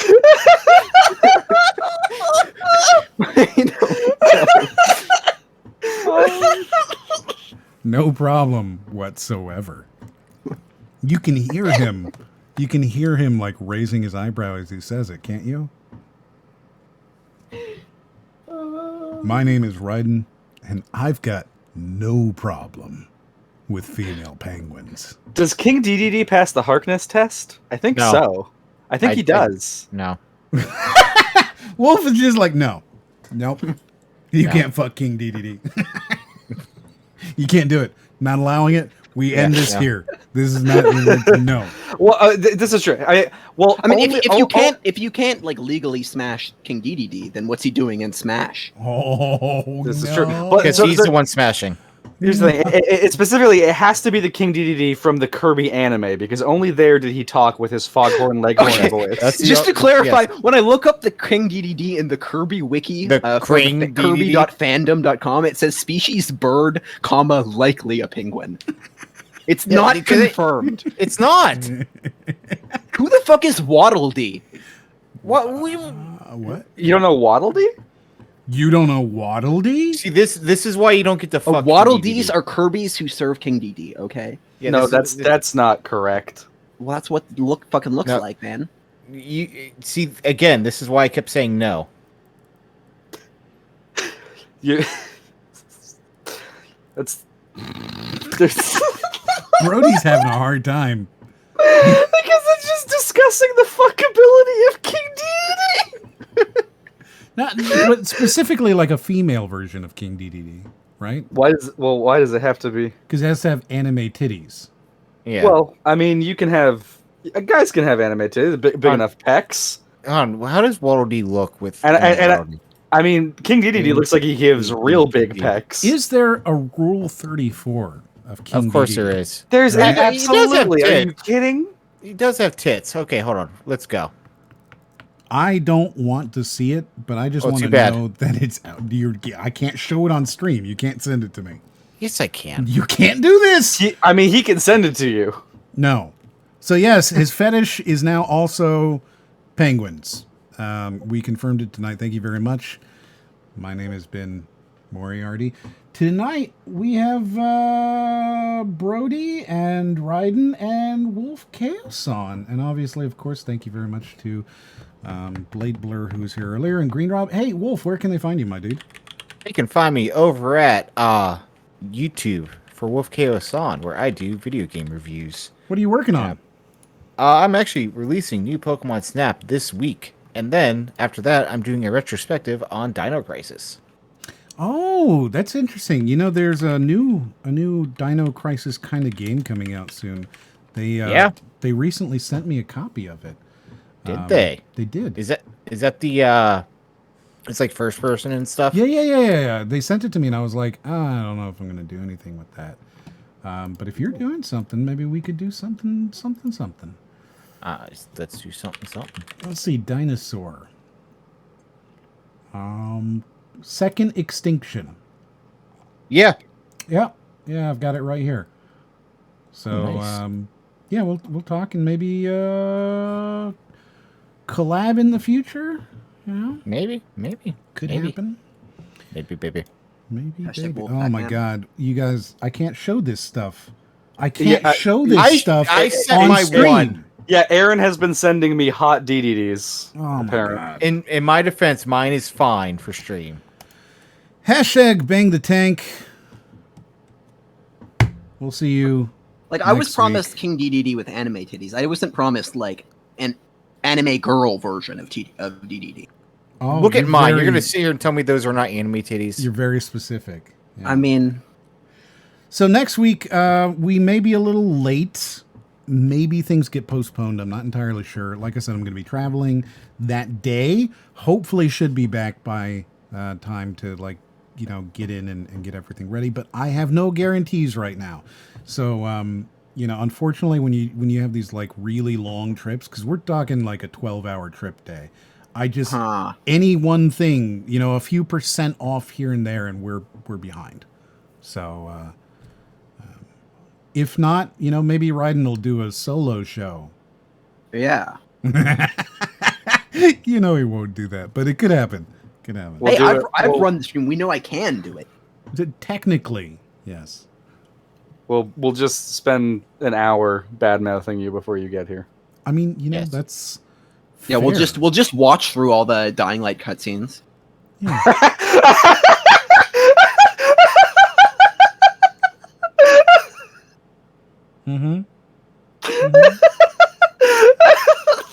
It's not that funny. It's not that funny. It's so funny. It's not that funny. It's very funny. Nani says, thank you for the great stream. You know what? You're goddamn welcome. You're goddamn welcome. All right. Have a good night, everybody. Say goodbye. Night. Goodbye. Peace.